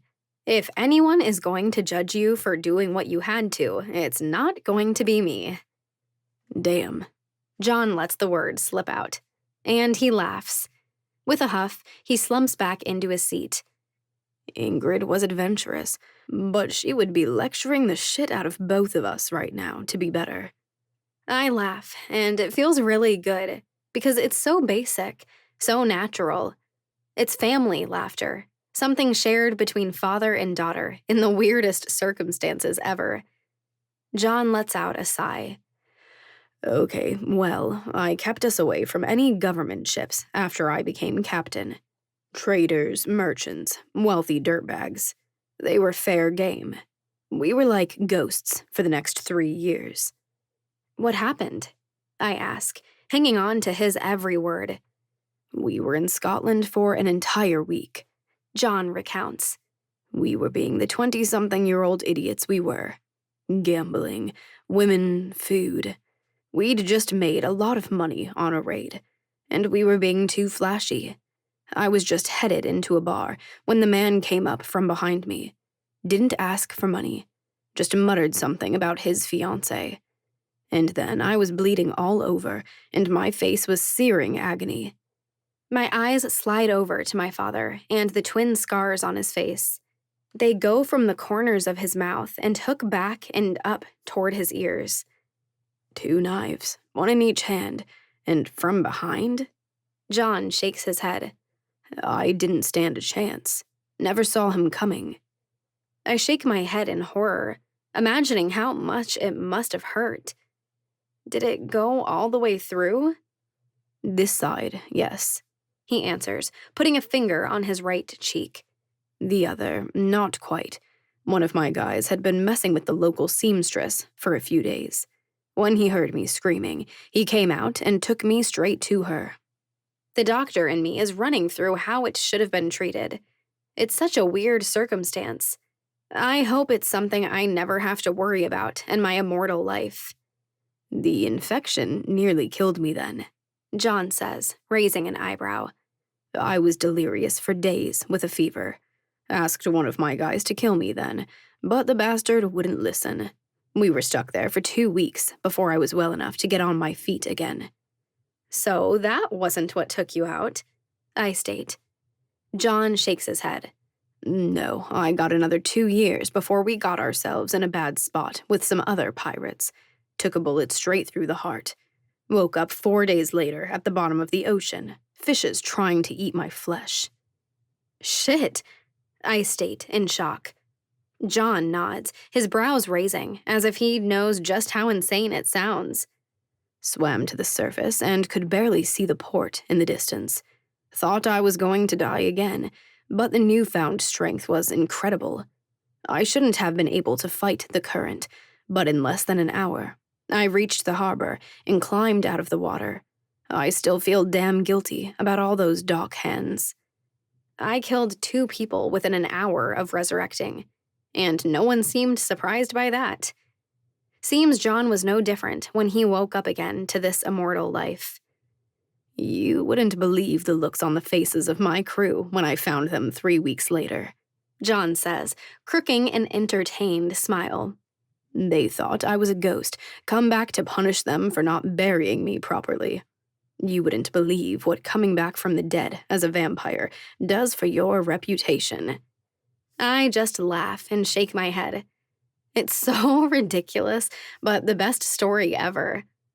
Turns out my second mate was a vampire too. When he heard who my father was, he'd tracked me down and joined the crew.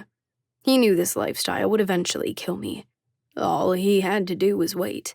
He was the one who told me about what I am, explained everything he knew. But he let your crew throw your dead body overboard, knowing you were going to wake up 4 days later? I ask, horrified and slightly amused. Bastard did always have a twisted sense of humor, John says, and it's obvious he's had a long time to process this because he actually smiles about it. I really didn't realize how lucky I was that Elena and Mason were there right when I resurrected to explain it all. I move on because I don't know whether to laugh or be mad on John's behalf. Sebastian and Roman didn't know what they were either when they came back. John nods, understanding. It was an exceptionally confusing time. Not that I was really even all that coherent the first week. The bloodlust. He shakes his head. Took me a bit to get things under control. I wonder how many vampires there are out there that never get control over their bloodlust, or just don't care to try. I think out loud. Not many, he says, with a shake of his head. Just think how much attention it draws. People dying, disappearing, that kind of stuff gets noticed. And that's what the whole royal house system is all about, making sure stuff like that doesn't happen. King Cyrus, he takes this shit seriously. I shake my head. It doesn't even seem real that the vampires have a king and royals. Pray you never have to get tangled with them, John says, and something in his voice turns hollow. Especially Cyrus. You've met the king? I question, disbelief heavy in my voice. John's eyes are haunted when he looks back up. Piracy became less and less viable. So, in 1845, our crew disbanded. I'd made an insane amount of money. I didn't really have a reason to keep raiding. So, I got curious. I set out to Austria. I'm not sure if it sounds like a fairy tale or a nightmare. This vampire king who lives in Austria, someone who is thousands of years old. At first, the town just seemed normal, other than the fact that half the residents were vampires. But then, I realized that everyone was dressed in black. The story he's weaving is totally giving me the creeps. The flight attendant comes by, asking if we'd like anything to drink. I'm disoriented for a second. I completely forgot I'm in an airplane, headed to the state I was born in. I completely forgot that there are hundreds of other people around me. John orders a Coke, and I get some orange juice. The woman smiles politely, serving up our drinks, and moves on. I laid low, tried to blend in, so I stole some clothes, dressed in their creepy black attire. John continues. For a few days, it just seemed normal as it could be, considering the residents. But on my third day there, all the vampires started heading to the castle. Of course there's an actual castle involved.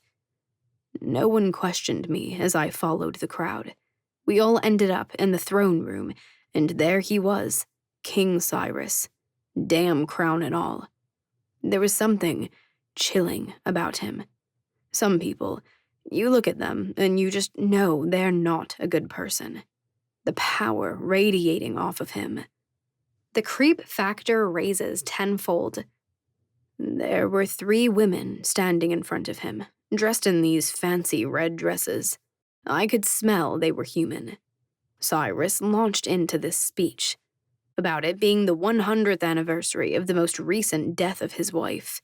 The entire town was in mourning for her. And those 3 women. John trails off, and the haunted look in his eyes makes me pause, makes me let him have as much time as he needs to process this.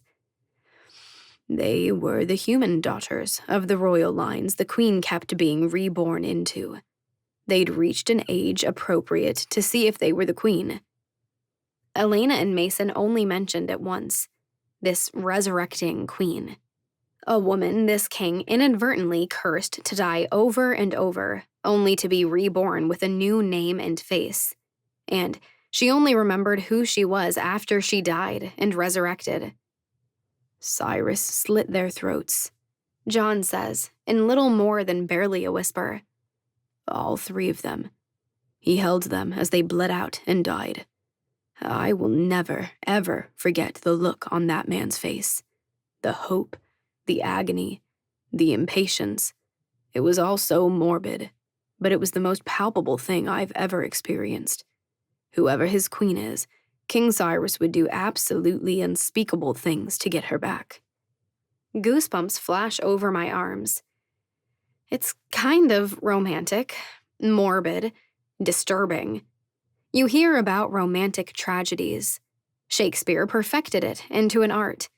But the original story goes back to a vampire king and his queen. I couldn't stay. John moves on.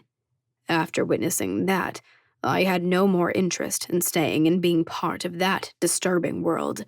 I wouldn't stay and learn more about that madman's court. I left that night. Were any of those women his queen? I ask, uncontrollably curious. John shakes his head. It's been more than 250 years, and he still hasn't found her.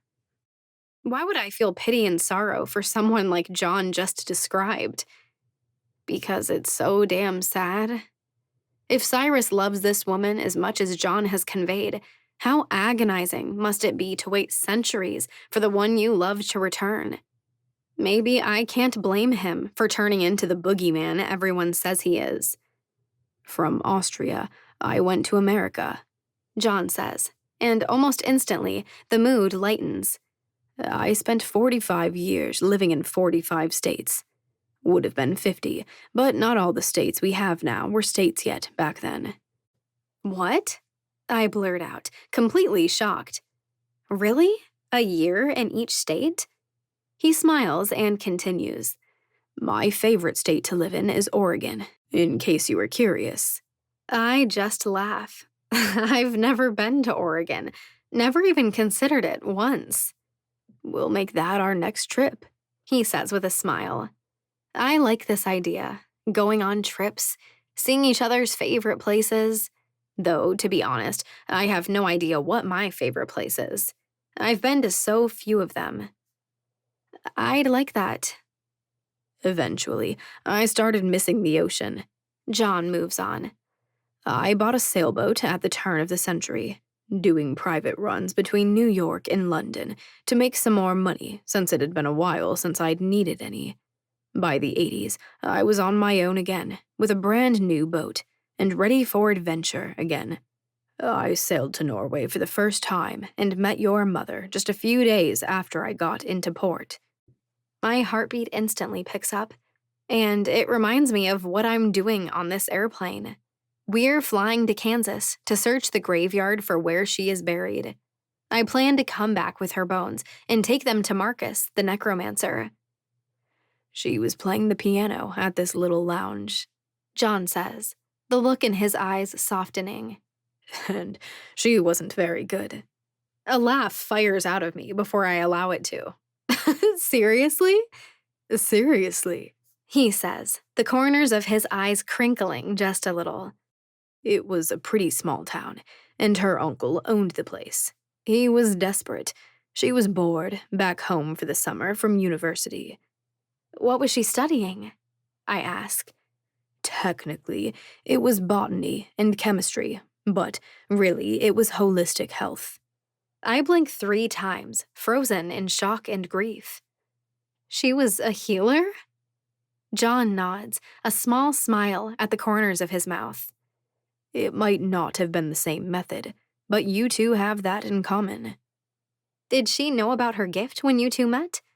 I ask, suddenly filled with a million questions about my parents. John nods. She'd been able to weave curses since she was 16, and she was 23 when we met. How soon did you tell her what you are? John chuckles. She knew there was something off about me the moment we met. She thought I was gifted myself. She'd never met another vampire before me. I relax back into my seat, and there's something satisfying about hearing this story.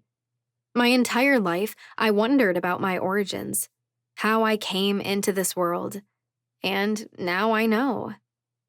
Was it easy? I ask.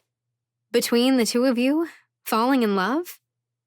John holds my eyes, and I think he understands why I'm asking.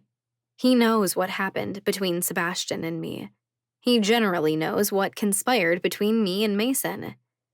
Yeah, He answers. it really was. The moment I met Ingrid, I knew I wanted to spend forever with her. And she accepted me for who I was and who I'd been. She embraced all of it. The years we had together were better than all the other years of my very long life, combined. I wouldn't trade them for anything. My throat is tight, and my stomach hurts just a little. It sounds like a fairy tale, except for the part where a madman murdered her, and she had to curse the love of her life so he couldn't find her to protect him. You have time, Juliet, John says quietly. He takes my hand, a comforting gesture. You might have been burned, pretty damn bad, but you've got time. Someday, you're going to find that person you can be every ounce of yourself with. The person you can share every complicated piece with. And they'll be worth the wait. He squeezes my hand, pulling my eyes up to his. But until then, you're enough. While you're waiting, don't forget that you're whole on your own. Emotions well in my eyes, and I bite my lower lip, trying to hold it all together. I'm too full, too raw, but it's good. Thank you, Dad. Chapter 8. It's midnight when we land. The airport is quiet, which is nice. John and I take our carry-on luggage and head to the car rental counter. So, it's been like 10 years since I drove a car very regularly, I say, as we wait for the person ahead of us. I'm kind of hoping it's been more recently that you've driven. John chuckles. Yeah, that's fine. I can drive. There's a prideful little piece of me that insists I'm a capable, independent woman, and I don't need a man to drive me around. But I do have to think of the safety of the people around me and the health of the car. Having lived in massive cities for the last 10 years, where it made absolutely no sense to have a car, I'm more than a little out of practice. And as John and I walk out into the garage and up to our car, it's nice. John has been helping me from the moment we were reunited. But him driving me around, it's just one of those normal things. If the world were a more fair place, it would have been this man who taught me how to drive. We dump our luggage in the trunk and head out into the dark. I pull up the directions on my phone and plug it in. The display of the car lights up with what direction we're headed. It's 2 freaking hours away. I escaped the middle of nowhere. My stomach is clenching in knots as we aim for that direction. Gotta admit, John says as we shoot through the night. Kansas never was my favorite place to live. I mean, I loved anywhere Ingrid wanted to be, but honestly, I can never figure out what it was exactly that drew her to the state. Can't say it's my favorite either, I say as I look outside. I guess it's not really about the state. Parts of it are nice and green. And there's something kind of beautiful about all the fields of produce. It's so flat here. It was about the trauma, the abuse, the loneliness I felt. It was about how trapped I felt when I was a child. This place is a reminder of all the anger that shaped me into the person I am. Neither John nor I say much on the drive. I'm sure he's just as lost in thought as I am. He loved Ingrid. Nothing in me questions it. For 29 years, the man never knew for certain what happened to the love of his life. And now, he knows for sure she's dead. After 29 years, he's finally going to get his closure. I still haven't found the heart to tell him about the necromancer. Until I am 100% certain I can bring her back, it does absolutely no good to give him hope. As we approach the area where I grew up, I could tell John about the school that I went to kindergarten in, when the teacher said I was never going anywhere in life. I could tell him about the other school we pass, the first place I ever punched someone, right in the mouth in 2nd grade. The boy told me I smelled like old garbage. I'd been sleeping on a musty mattress in the enclosed porch of a temporary placement. I could tell him that was the grocery store I liked to go to most, because no one paid much attention there, and it was easiest to steal food from. I could tell him about the family that lived in that house, who screamed at me for not doing every single one of the dozens of chores they gave me. I could tell John about the boy who had tried to get me to give him a hand job at that junior high school, and then spread rumors about me being a tramp when I'd shoved him over into a garbage can. I could tell him about that intersection where that car fire happened, the one where I got my scar from. There are dozens of heartbreaking events I could tell John about. But I remain frozen, utterly silent, when this stretch of road suddenly looks familiar for a different reason.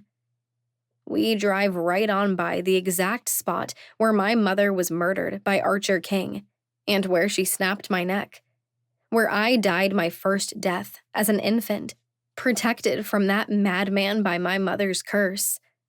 I don't breathe as we drive by that spot. I might not have been much good to anyone for the majority of my life, but I can protect John. I can protect him from as much pain as possible. I will never tell him any more details of what happened to me, his lost daughter, here in this painful place. I will never point out to him the site of Ingrid's death. So, in the dark, I sit silently and hold it all in, keeping every bit of it to myself. It's a damn relief when the GPS tells us to turn just 2 miles down the road. We drive past 5 houses, and it chirps that our destination is in 500 feet on the right. And then, there it is. The road turns into the cemetery. There's a low stone wall surrounding it. There is an arched sign going over the road that cuts right through the middle of it, reading Peace Grove Cemetery. "We're here," John says. And there's something pained in his voice, but there's also something... It's not quite hope, not quite excitement. But I think he senses that for the first time in over 29 years, he's going to be in the presence of Ingrid once more. He parks the car in the middle of the road, and we both just look out at the headstones for 2 entire, silent minutes. "Mom?" The word slips through my mind, a scared call into the dark. Emotions bite the backs of my eyes, but I shove them down, just like I've practiced so well, and climb out of the car. It's cold. I know it should be colder, but I still zip my coat up. My breath billows around me. The dark is so encompassing. There is only a little sliver of moon tonight, so the only light provided comes from the stars that are peeking through the clouds that sit still in the sky.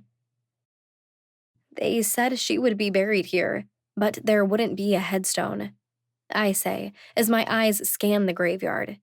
"So I guess we are looking for an open area?"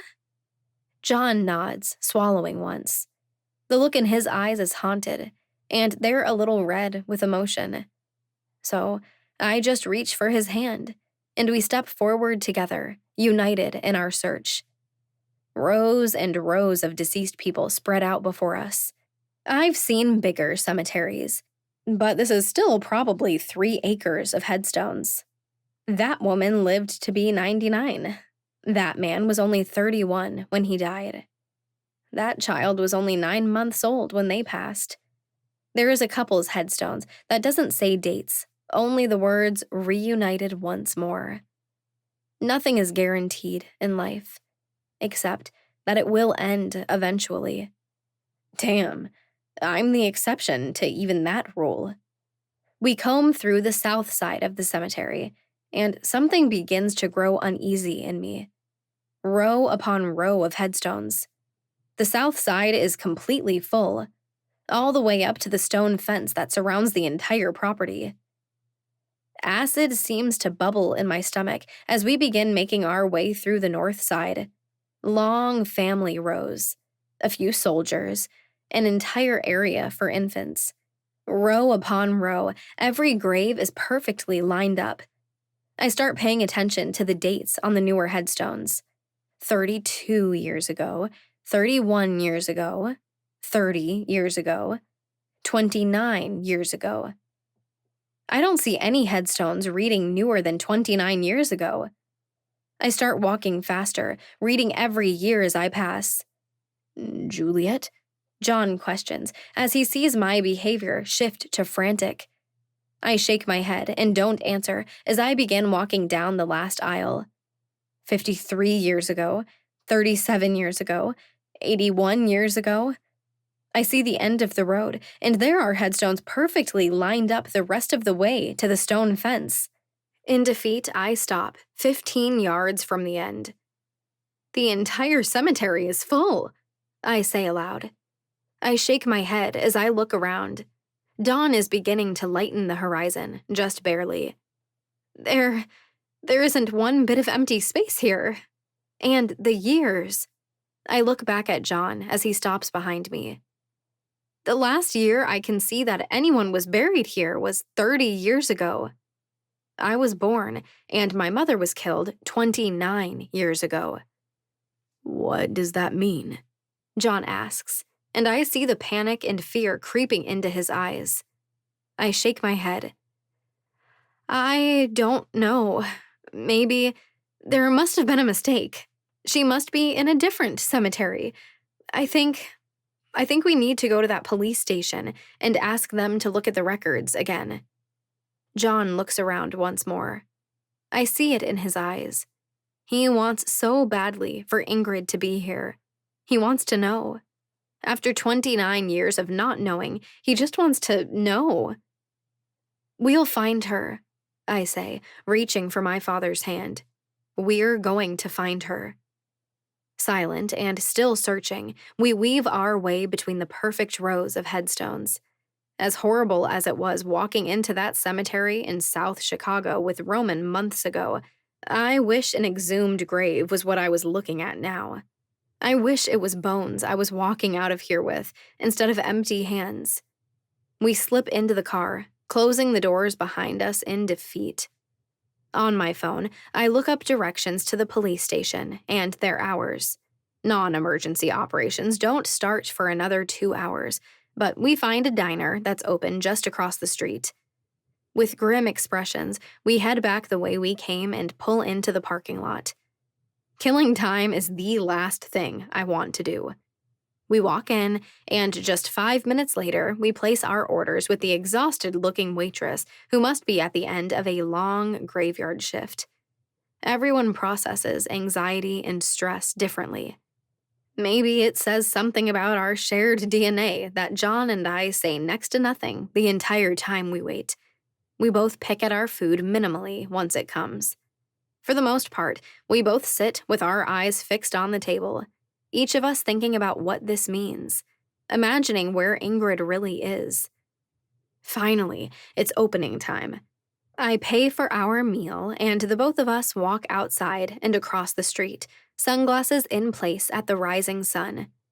There is a man at the counter, typing something into a computer. "Excuse me?" I say through a thick throat as I walk up to him. He glances up at me once and keeps typing. "I'm looking for someone in records who can help me. We're here looking for information on a Jane Doe from nearly 29 years ago." "You're going to want to talk to Mark," the man says as he keeps typing away. "Down the hall, last door on the left." "Thanks," I offer, immediately heading that way. It's dead inside, because nothing happens in this dusty place. John and I follow the hallway, and I don't realize it, but I'm holding my breath when I spot the last door on the left. Affixed to the door is a little sign that reads, "Records." Through the glass window, I see a woman flipping through a binder. When I try the door, I find it unlocked, so I push it open, and John steps inside behind me. "How can I help you?" she asks. Her tone is to the point, but not unkind. "I was told to ask for Mark," I state, feeling uneasy. I've only been in this police station twice, but both times I thought I was going to be arrested. Only one time did I end up in juvenile detention for 7 days. "He's out sick today," she says as she stacks one binder on top of another. But I can help you. He's retiring in a few months, and I'm his replacement. Oh, okay, I say, surprised, hoping we can still get what we need. We're trying to track down a Jane Doe, John pipes up. His voice is filled with determination and hope. She was my girlfriend. We'd been separated when she was killed. I'm sorry to hear that. The woman, whose name tag reads as Officer Jacobs, answers genuinely.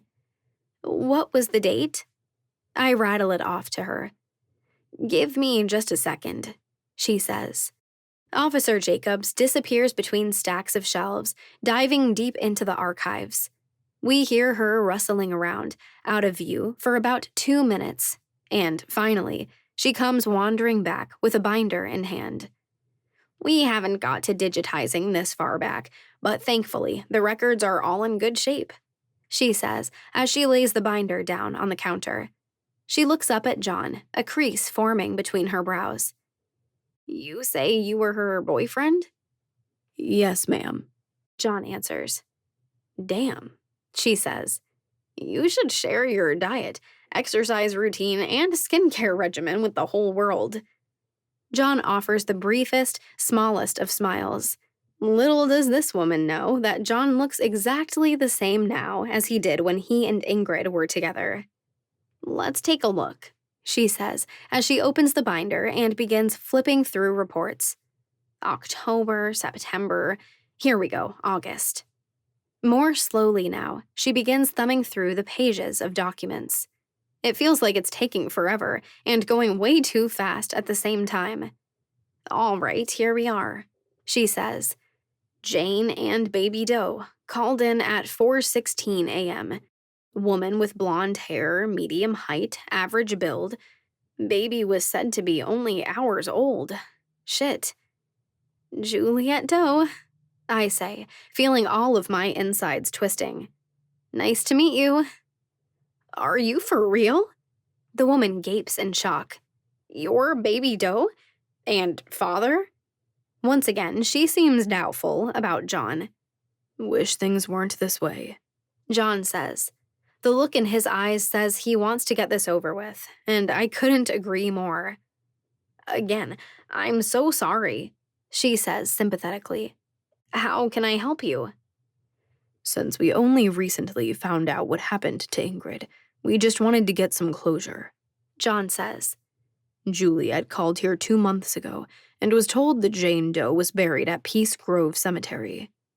But we just combed the entire place and there are no open spaces, I fill in. I guess it was Mark, who I talked to before, but he said she wouldn't have a headstone. So I'm thinking there was a mistake and she's in a different cemetery. Let's take a look, Officer Jacob says, her tone shifting at the weight of this conversation. She flips through the multiple pages from the report. I'm so damn curious to study every word, to know all the details, even though it's unnecessary.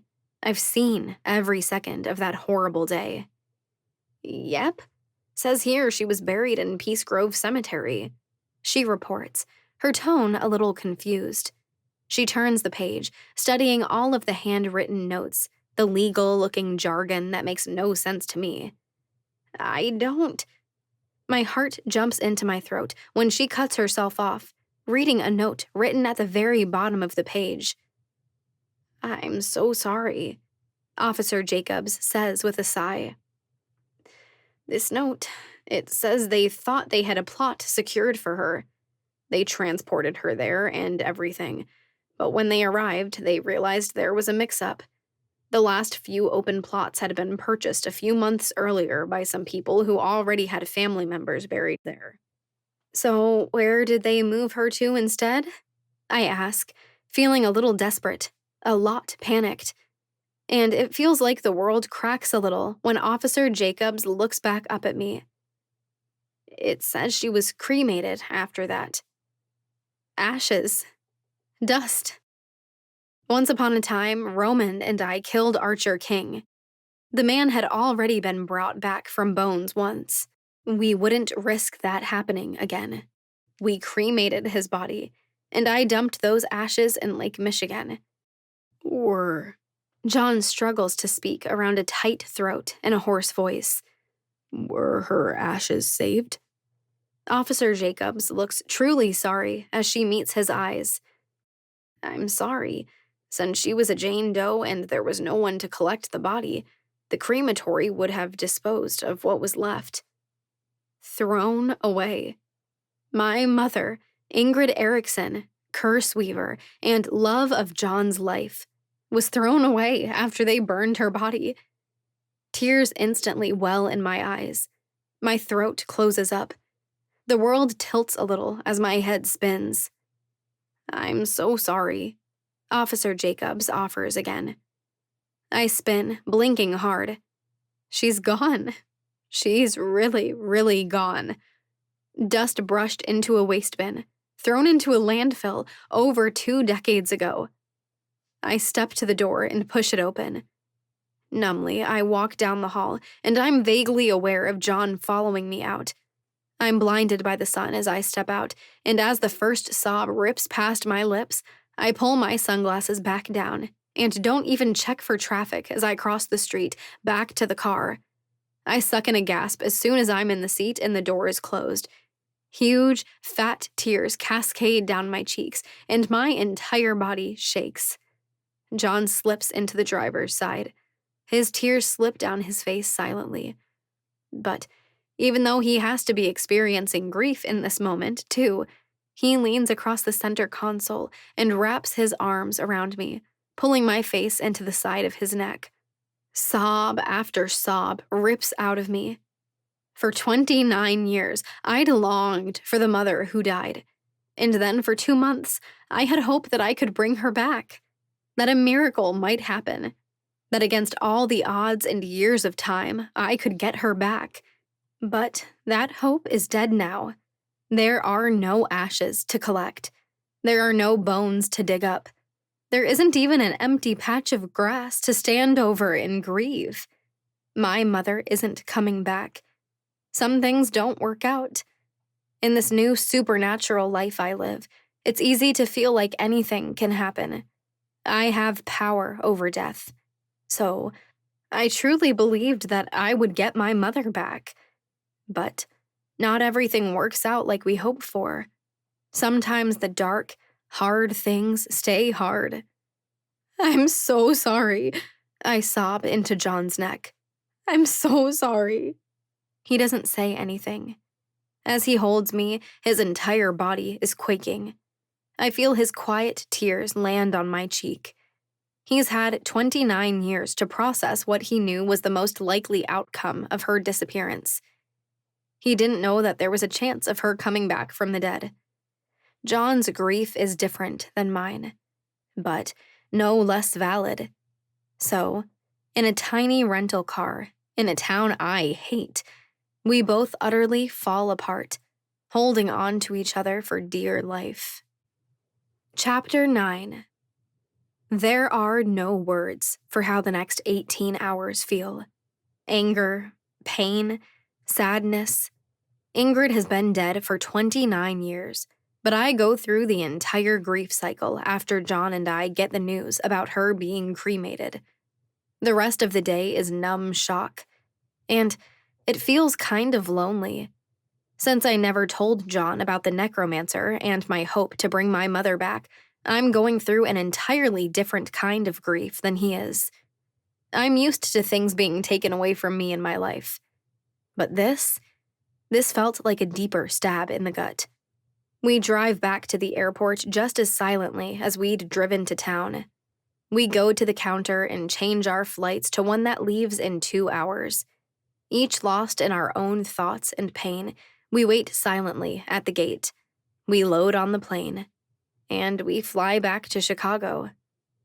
It's the middle of the night when we land, which is the middle of a vampire's actual day. This airport is far busier than the one in Kansas. We quietly push our way through the crowd and make our way to the L train and board. I look at John sitting across from me. His eyes are fixed on the ceiling. His lips are downturned. He picks at a cuticle mindlessly. And suddenly, I realize just how lucky I am. For 29 years, I had no one. I dreamed that someday my dad would return and take care of me. And now he has. He is the only person on this planet who can marginally understand the grief I feel. And he's here. He's not going anywhere. Others might leave me. Friendships might ebb and flow, and romantic relationships can obviously fall apart in the blink of an eye. But family? My blood? John is going to be there for me no matter what. A person like me shouldn't have that kind of trust. But sometimes your gut just knows. Maybe we all have the gift of precognition. Because I know. I switch seats to the one right next to him, take his hand, and lay my head on his shoulder. Thank you, I say, my voice a little rough after such an emotional day. Thank you for finding me, for being who you are. He presses his lips to the top of my head once before laying his cheek there. Thank you for not hating me for taking so long. And it's comforting. It's comfortable. Existing in love, in peace, holding on to each other in hard times. We ride back downtown just like that, letting each other feel what we feel. I get off the train first. John is still staying at Roman's secret church until he finds a place of his own. So I wave goodbye just before I get off at my stop. I take the 3-minute walk back to my building and ride the shaky elevator up to my floor. And even though I've only been gone for a day and a half, it still feels good to be home when I walk in. If only I could actually call it a day. I leave my bag at the foot of my bed and walk back out the door. It's utterly dark outside tonight. And cold. It's a wet cold. Thick clouds hang overhead, threatening to rain or snow at any minute.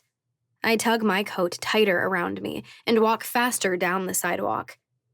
I see the underbelly of Chicago on nights like this. There are homeless people hiding out under eaves. Drug deals take place in the shadows. It's rare to see a woman out in the night like this. It's just not safe. The police roll down the streets slowly, searching the shadows. I know I look suspicious. I'm walking too fast. It's the middle of the night and wicked cold. But I keep my eyes level, my chin held high like I have nothing to hide. Except what I'm going to do is take care of something very illegal that I've permitted. Things get quieter when I get to the industrial side of town. Workers won't start arriving for several more hours. The trains aren't rolling through right now. There are no welders running or forklifts squealing against dead weight. My heart rate picks up when I spot the old warehouse. It looks just as cold and depressing as the last time I saw it. The door is unlocked when I try it. A long corridor of doors stretches out in front of me, and I walk on silent feet toward the end. My plan was very poorly made as I came here. I know what the right thing to do is, but how best to execute my plan when the man involved isn't a very good person? I break the knob getting inside the door and walk in, pushing it closed behind me. Who is it? A startled voice asks in the dark. I flick on the dim light for his benefit and find Marcus Lontalk, the necromancer, lying on his cot, shielding his eyes.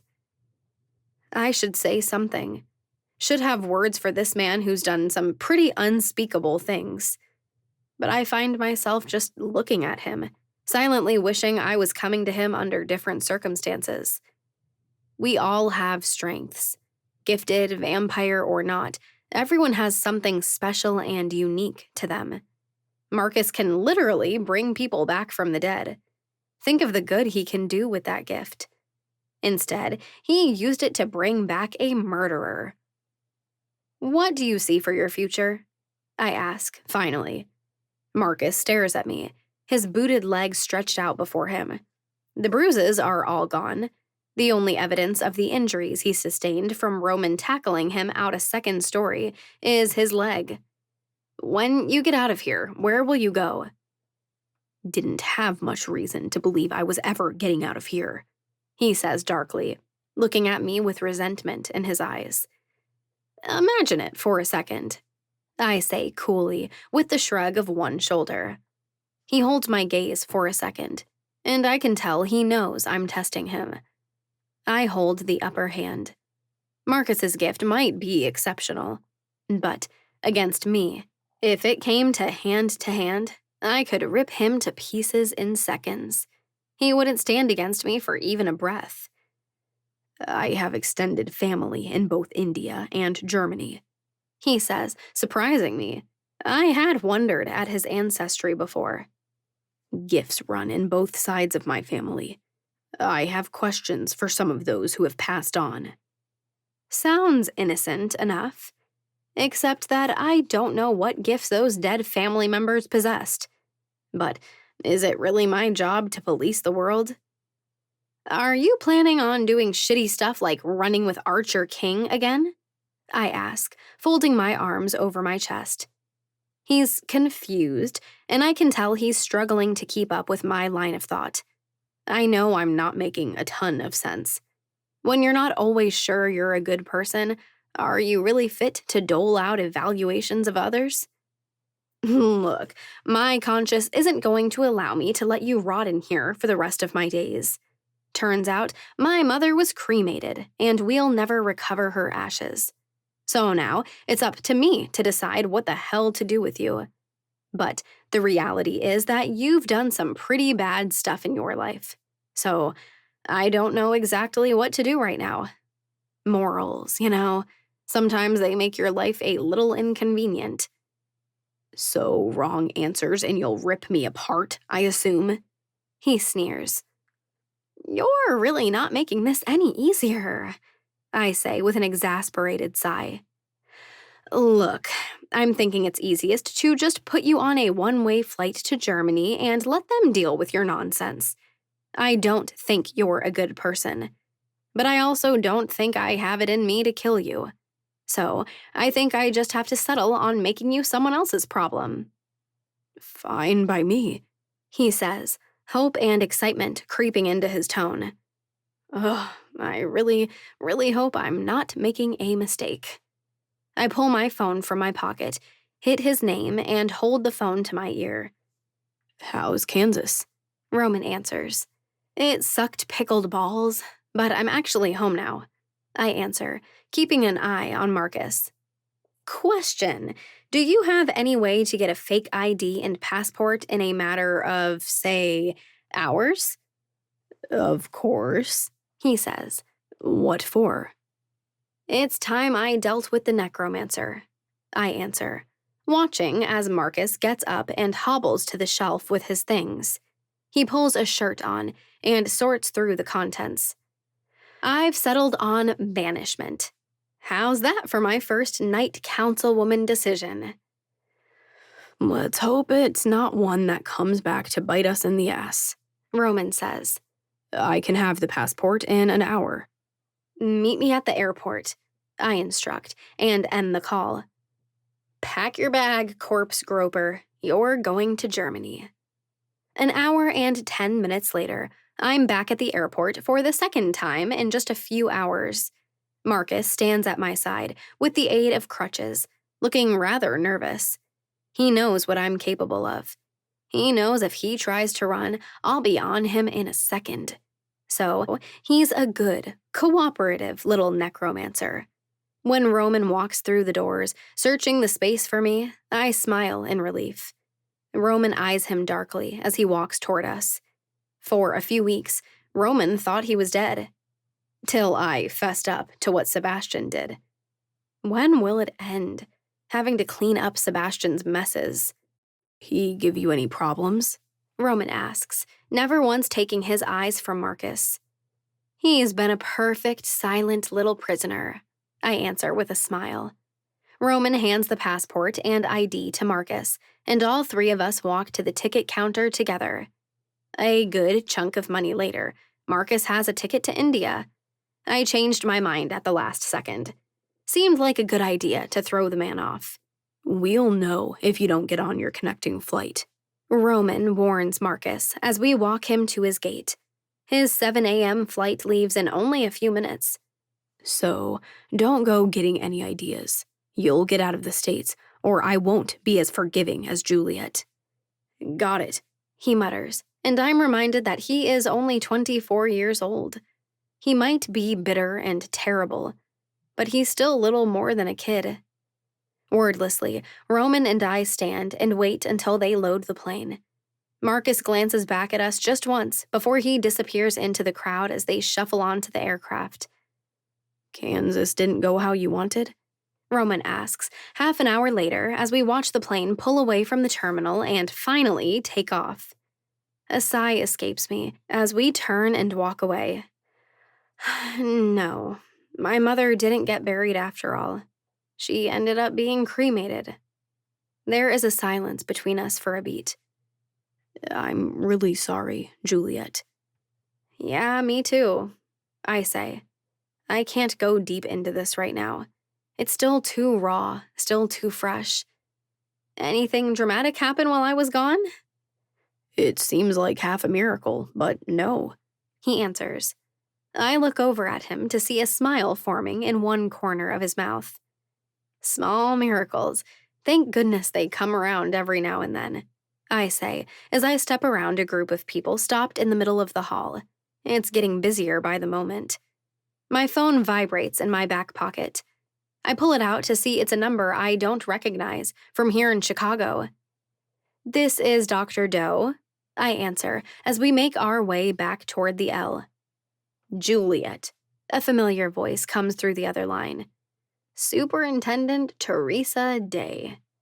You and I need to talk. Really? I ask, barely resisting an eye roll. You haven't charged me with anything. When are you going to stop harassing me? Oops. I know I've shot my mouth off too quickly the second the words come out. I need you at my office in 30 minutes or I will come to you, she says coldly, and the line goes dead. Oh, shit, I hiss as I put the phone back in my pocket. The day just keeps getting worse. I think you should call your lawyer, Roman says as we ride the escalator down and climb into the train. Yeah, I groan, once again pulling my phone. Just great. I hate this depressing place.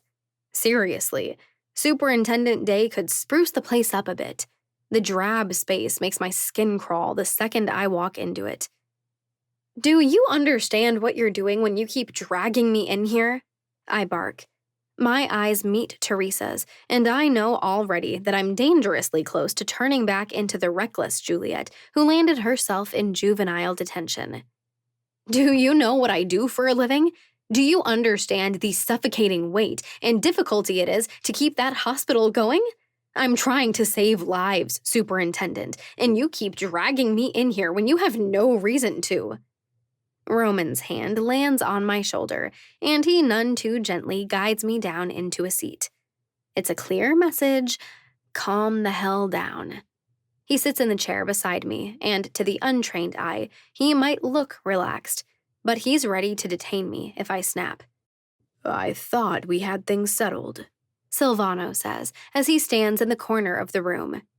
This is still an open investigation, she explains to him in a very calm yet very condescending tone. Until Sebastian Vincent is found, or until we have a body, it is my job to keep asking as many questions as needed until he's back home safe and sound. What is it now? I ask, anxious to get this over with. I need to get out of here before I do something stupid. I've interviewed quite a few people at that hospital. She dives in. And I keep getting the same story over and over, that you and Sebastian were a match made in heaven. Everyone says they couldn't imagine a better paired couple.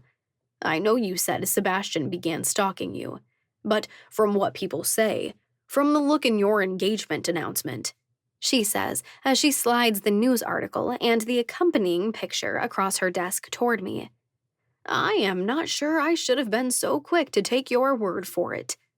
Are we victim blaming now? Roman growls. This is looking dangerously close to libel.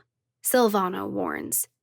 I also received reports that Sebastian Vincent announced to the majority of his staff that your word was as good as his, she says, and I see it in her eyes that she thinks this is the smoking gun.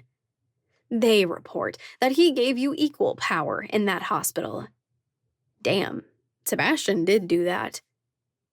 Do you have any paperwork that shows Sebastian giving Juliet legal authority? Silvano says, his tone low, a warning. A man in love may say anything, but until it's on paper, nothing is binding. A man in love still went before his entire staff and told them they were to listen to Juliet, as though she were the owner, Teresa says, her own voice lowering. Sebastian Vincent is reported to be serious, intense, and professional. What he does not seem to be is the type to resort to stalking. So, forgive my doubt, Dr. Doe, but I am not sure I buy that as the reason you ended things. Not when all that power had been placed at your fingertips. Not when you were frequenting a certain nightclub without your fiancé's knowledge. Her eyes slide over to Roman, and she looks at him intently. She thinks I was cheating on Sebastian with Roman. Juliet could end her relationship with Dr. Vincent for any reason, Silvano says, bristling at the implications. No matter what you are implying. But Dr. Doe here has tried to clear her name in his disappearance with unsubstantiated claims about Dr. Vincent's behavior, Teresa says, cold and low. It seems backpedaling is necessary. You have no idea what you're doing, Roman growls. Juliet is cleaning up his messes. She is saving lives. Yet you keep dragging her in here, and who knows who is going to need her while you're throwing misled accusations. His tone is rising, and there's a little alarm that starts going off in the back of my brain. He's angry. That savage I've witnessed before is rising up, ready to terrify all around him. Juliet is everything Sebastian could never be. He reaches into his pocket and withdraws his phone. Your hero worship is a complete joke.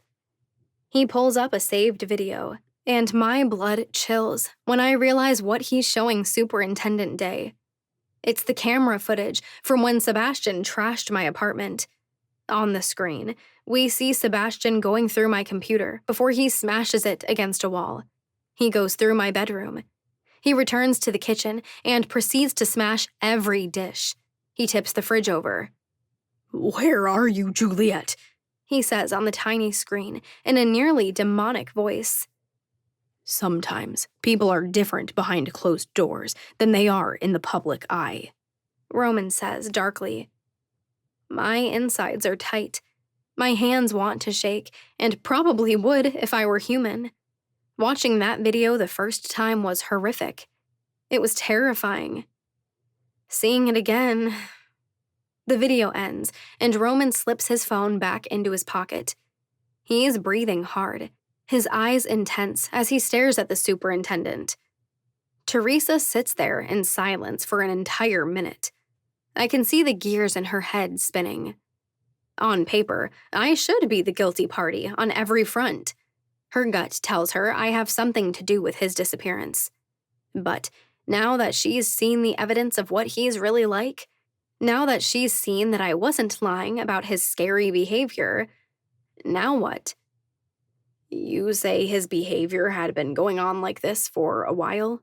She asks. Her eyes don't quite meet mine. I nod.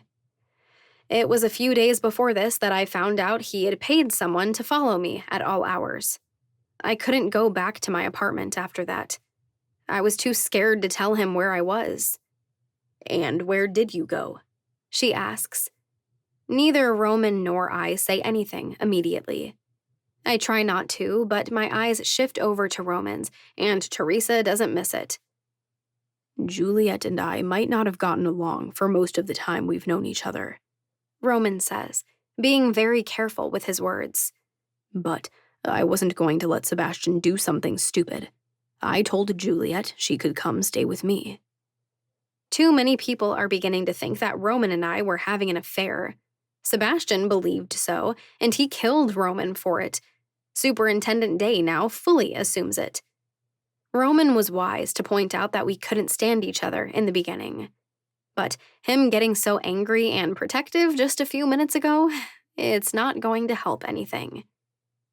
And what was your relationship with Dr. Vincent like, Mr. DeLuca? She asks, fixing him with her eyes. Roman's gaze hardens. We were associates. We weren't friends, but I wouldn't have called us enemies either. Wouldn't have. Past tense, Teresa points out. You need to stop leading this investigation based on assumption, Superintendent Day, Silvano says. Good police work is based on facts and proof. Unless you have hard proof, you need to stop harassing my clients, or you'll be looking at a lawsuit against the Chicago PD. A prominent man is missing, Teresa says, and if looks had a physical manifestation, Silvano would be a frozen block of ice. It is my job to make sure he is safe and sound. Then follow the evidence, Silvano says. He straightens, turns, and opens the door. Until you have evidence that my clients had anything to do with Dr. Vincent and his temper tantrum, I request you leave them be. All too anxious to get out of there, I don't wait for Teresa to argue further. I scramble from my chair and follow Silvano out the door, immediately followed by Roman. Chapter 10. That was a mistake, showing her that video, Silvano says in a low voice as we walk through the building. As far as I know, it's the only actual evidence related to the case she's seen. I'm not just going to let that woman keep pointing fingers at Juliet when that bastard is the one who did everything wrong, Roman says between clenched teeth. Just be careful, Silvano says as we all step outside, pulling our sunglasses on. It's an unusually bright day, considering it's January. That woman thinks you and Juliet were having an affair, and she may now think you took Sebastian out so the two of you could be together. Damn it, Roman, I say in annoyance. I could have handled it. You didn't have to drag yourself into this. He shakes his head at me. Facts are facts, Juliet. She can follow the evidence. We know what actually happened. I hate this, I say, shaking my head. It's bad enough what Sebastian did to me, the fallout I'm dealing with. But you didn't do anything but try to help me. I'm sorry this is creating so much trouble for you. Roman grabs my shoulder. There's something hesitant about it, but once it's there, he squeezes confidently. It'll be fine, Juliet. Everything is going to get sorted out. All the anger and danger he was radiating just moments ago is softening by the moment. I just keep making your life more complicated, don't I say. It was meant to come out sarcastic. Instead, it leaves my lips regretful and deadly serious. I think you know my life has been nothing but complicated, Roman says, sincerity in his voice. You don't get to take all the credit. And it brings a little laugh from my lips, and then a sigh. Okay, well, I guess we just cross our fingers and hope this goes away? Until she comes back with something hard, evidenced, I will keep her away, Silvano promises. Until the dust settles, I suggest the two of you try to stay out of trouble. Not another word. The well-dressed, extremely old vampire turns and walks away. My phone vibrates, and I pull it out to find a text from Holly. Blood work is clear. Thought you'd want to know right away. Finally, I breathe out. The last traces of the toxins are out of our test subject's blood. And none too soon, Roman says, looking around him at the busy streets. I'm starving. As soon as he says the words, a fire ignites in my throat, racing all the way down into my stomach. Now that you bring it up. My eyes are scanning the crowd. They're looking down alleyways. I prefer to feed live at the club, since all the humans who enter participate in feedings willingly. But it's way, way too early in the morning for that. Roman's hand wraps around my wrist, and he pulls me down the road, nodding his head in that direction. I don't see what he sees, but I don't question him, not even for a second. I know it the second I see it, though. Back in this alleyway, tucked out of sight, I hear the sound of 3 voices. Without hesitation, Roman steps forward. It's a drug deal, no doubt about it. We step forward just as cash is exchanged. A slightly rough-looking man takes the money, his eyes wide as he sees us. 2 younger men, probably in their younger 20s, well-dressed for a day of business, take a few steps back when they see us. "Leave," Roman growls at the drug dealer, his voice a feral growl. He must sense the danger approaching. He immediately turns and hightails it out of there. Neither Roman nor I wait half a second longer. I take the one on the left, Roman the one on the right. It's incredible how natural I feel with my fangs extended. At times, it's easy to forget that I am actually, truly a vampire. I deal with so much drama, it's easy to lose sight of the root cause for so much commotion. But as my fangs extend, as toxins pool in my mouth, as my teeth pierce the man's butter-soft flesh, I remember exquisitely. Hot, coppery liquid hits my tongue. It fills my mouth. Blood slips down my throat, the most satisfying feeling in the world. The fire embraces the blood. It accepts it with eager anticipation, lustful and eager. Pull. I always want to pull more. But what feels like just a fraction of a second later, a hand clasps around my wrist. I let out a disappointed groan, but I do let go. Roman pulls me 2 steps back, and I can't help but watch as the 2 men begin to regain their senses. "Do we need to call the Chicago PD?" Roman asks darkly. Damn, I kind of forgot how terrifying he is. Roman looks like the demon god of wrath. No, one man mutters, still coming back to his senses from a foggy state. You guys should seriously lay off the drugs, I say, wiping at the corner of my mouth and sucking a tiny bit of blood from my thumb. I thought you 2 were basically dead when we walked in here. Come on, one of the men says to the other. Don't call the cops. Better beat it then, Roman says coldly. I don't know whether to feel like a horrible person or to laugh as we watch them run. Do you ever still feel guilty when you feed live? I ask, without thinking about it. Every damn time, he admits, taking me completely by surprise. We turn, and without making any kind of plan or agreement, we both start walking toward the hospital. I always feel kind of guilty afterward, but during? Well, it seems you're exactly like every other vampire in the history of existence, Roman confesses. I don't know of any vampire who doesn't lose their mind, just a little, while feeding. Glad I'm not the only psychopath, I say with a chuckle as we turn the corner, the hospital coming into view. Any luck with curing the gifted or the vampires?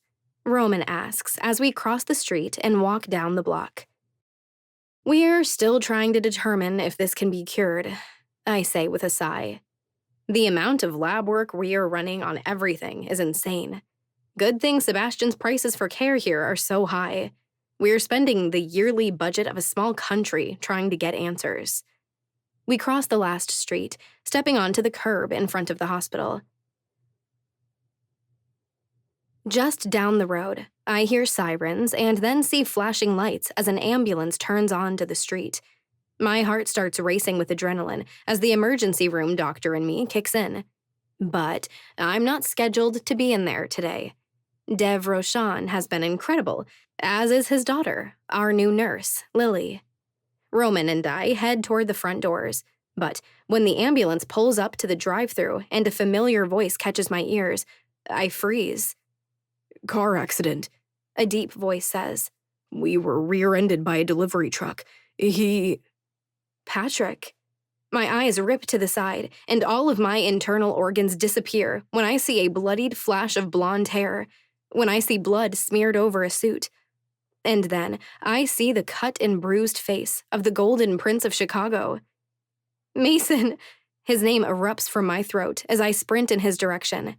I'm there way too fast, considering it's only a few hours after morning rush hour. But my hand wraps around Mason's, instantly covered with his blood. "Juliet," he says, his voice wispy and weak.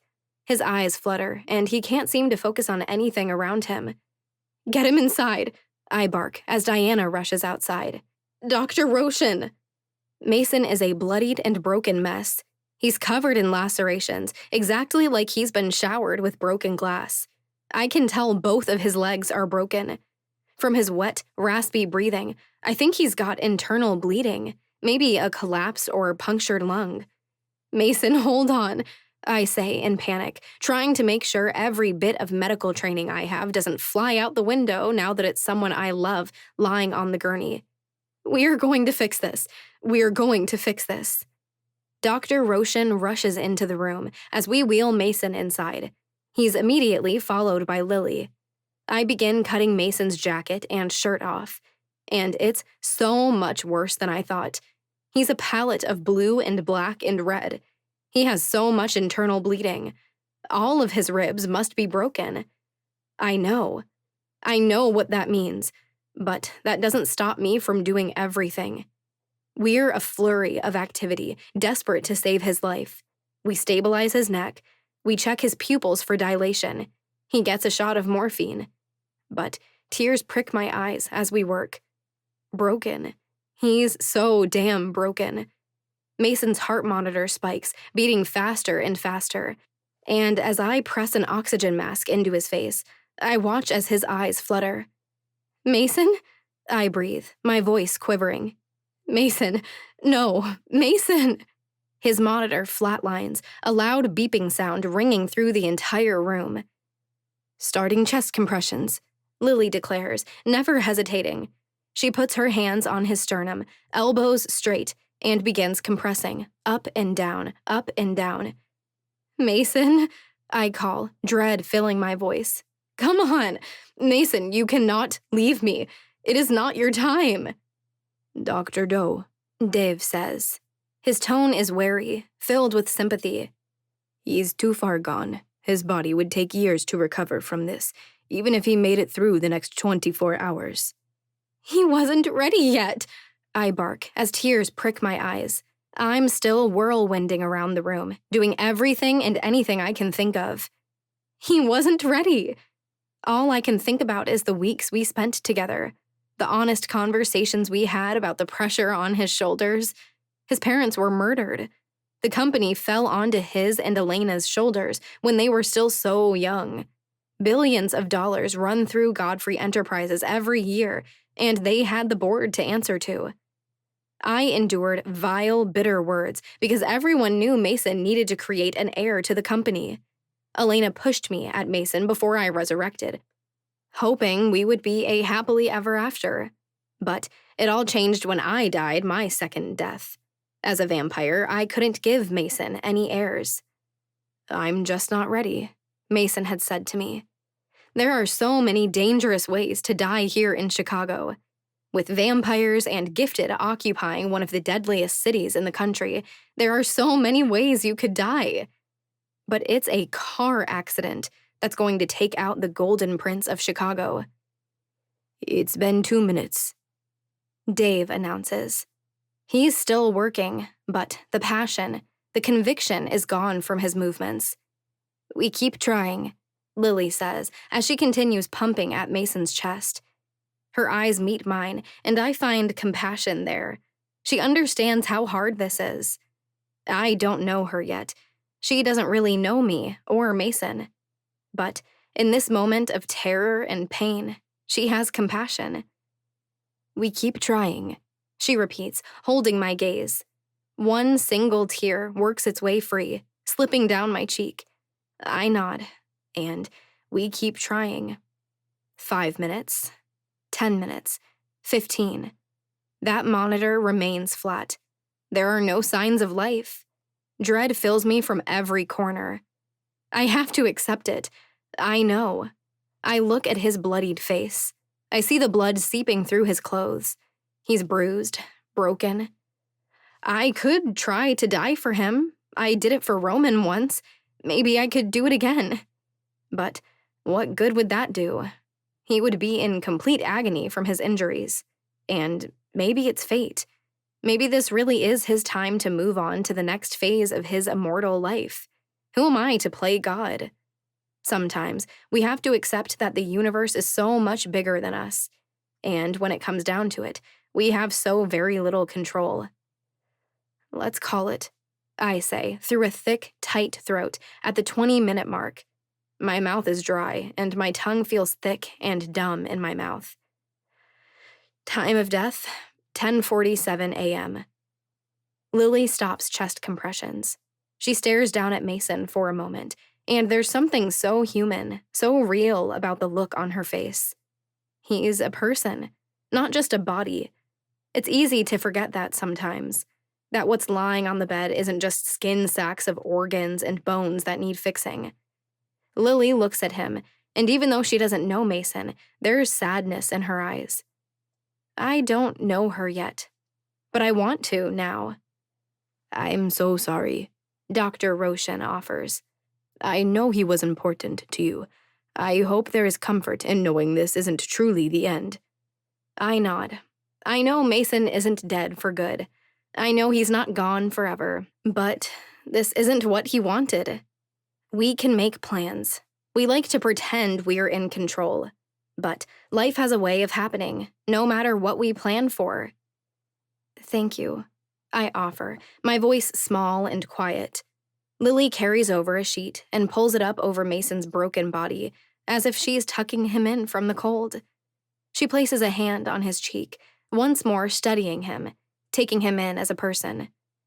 I never met Mason Godfrey, she says, but the entire city knew he was a good person. Isn't it a miracle that people like him get a second life? Yeah, I answer. Her words fill me up and lift my heart in such a heavy moment, and I think that maybe Lily is one of those kinds of people she's talking about. We need to take him someplace safe while he resurrects. I startle, having completely forgotten Roman was in the room. I look back at him to find his expression white and grim. Patrick will stand guard if we need, Roman continues. But keeping him here in the hospital isn't a good idea when he wakes up. I nod.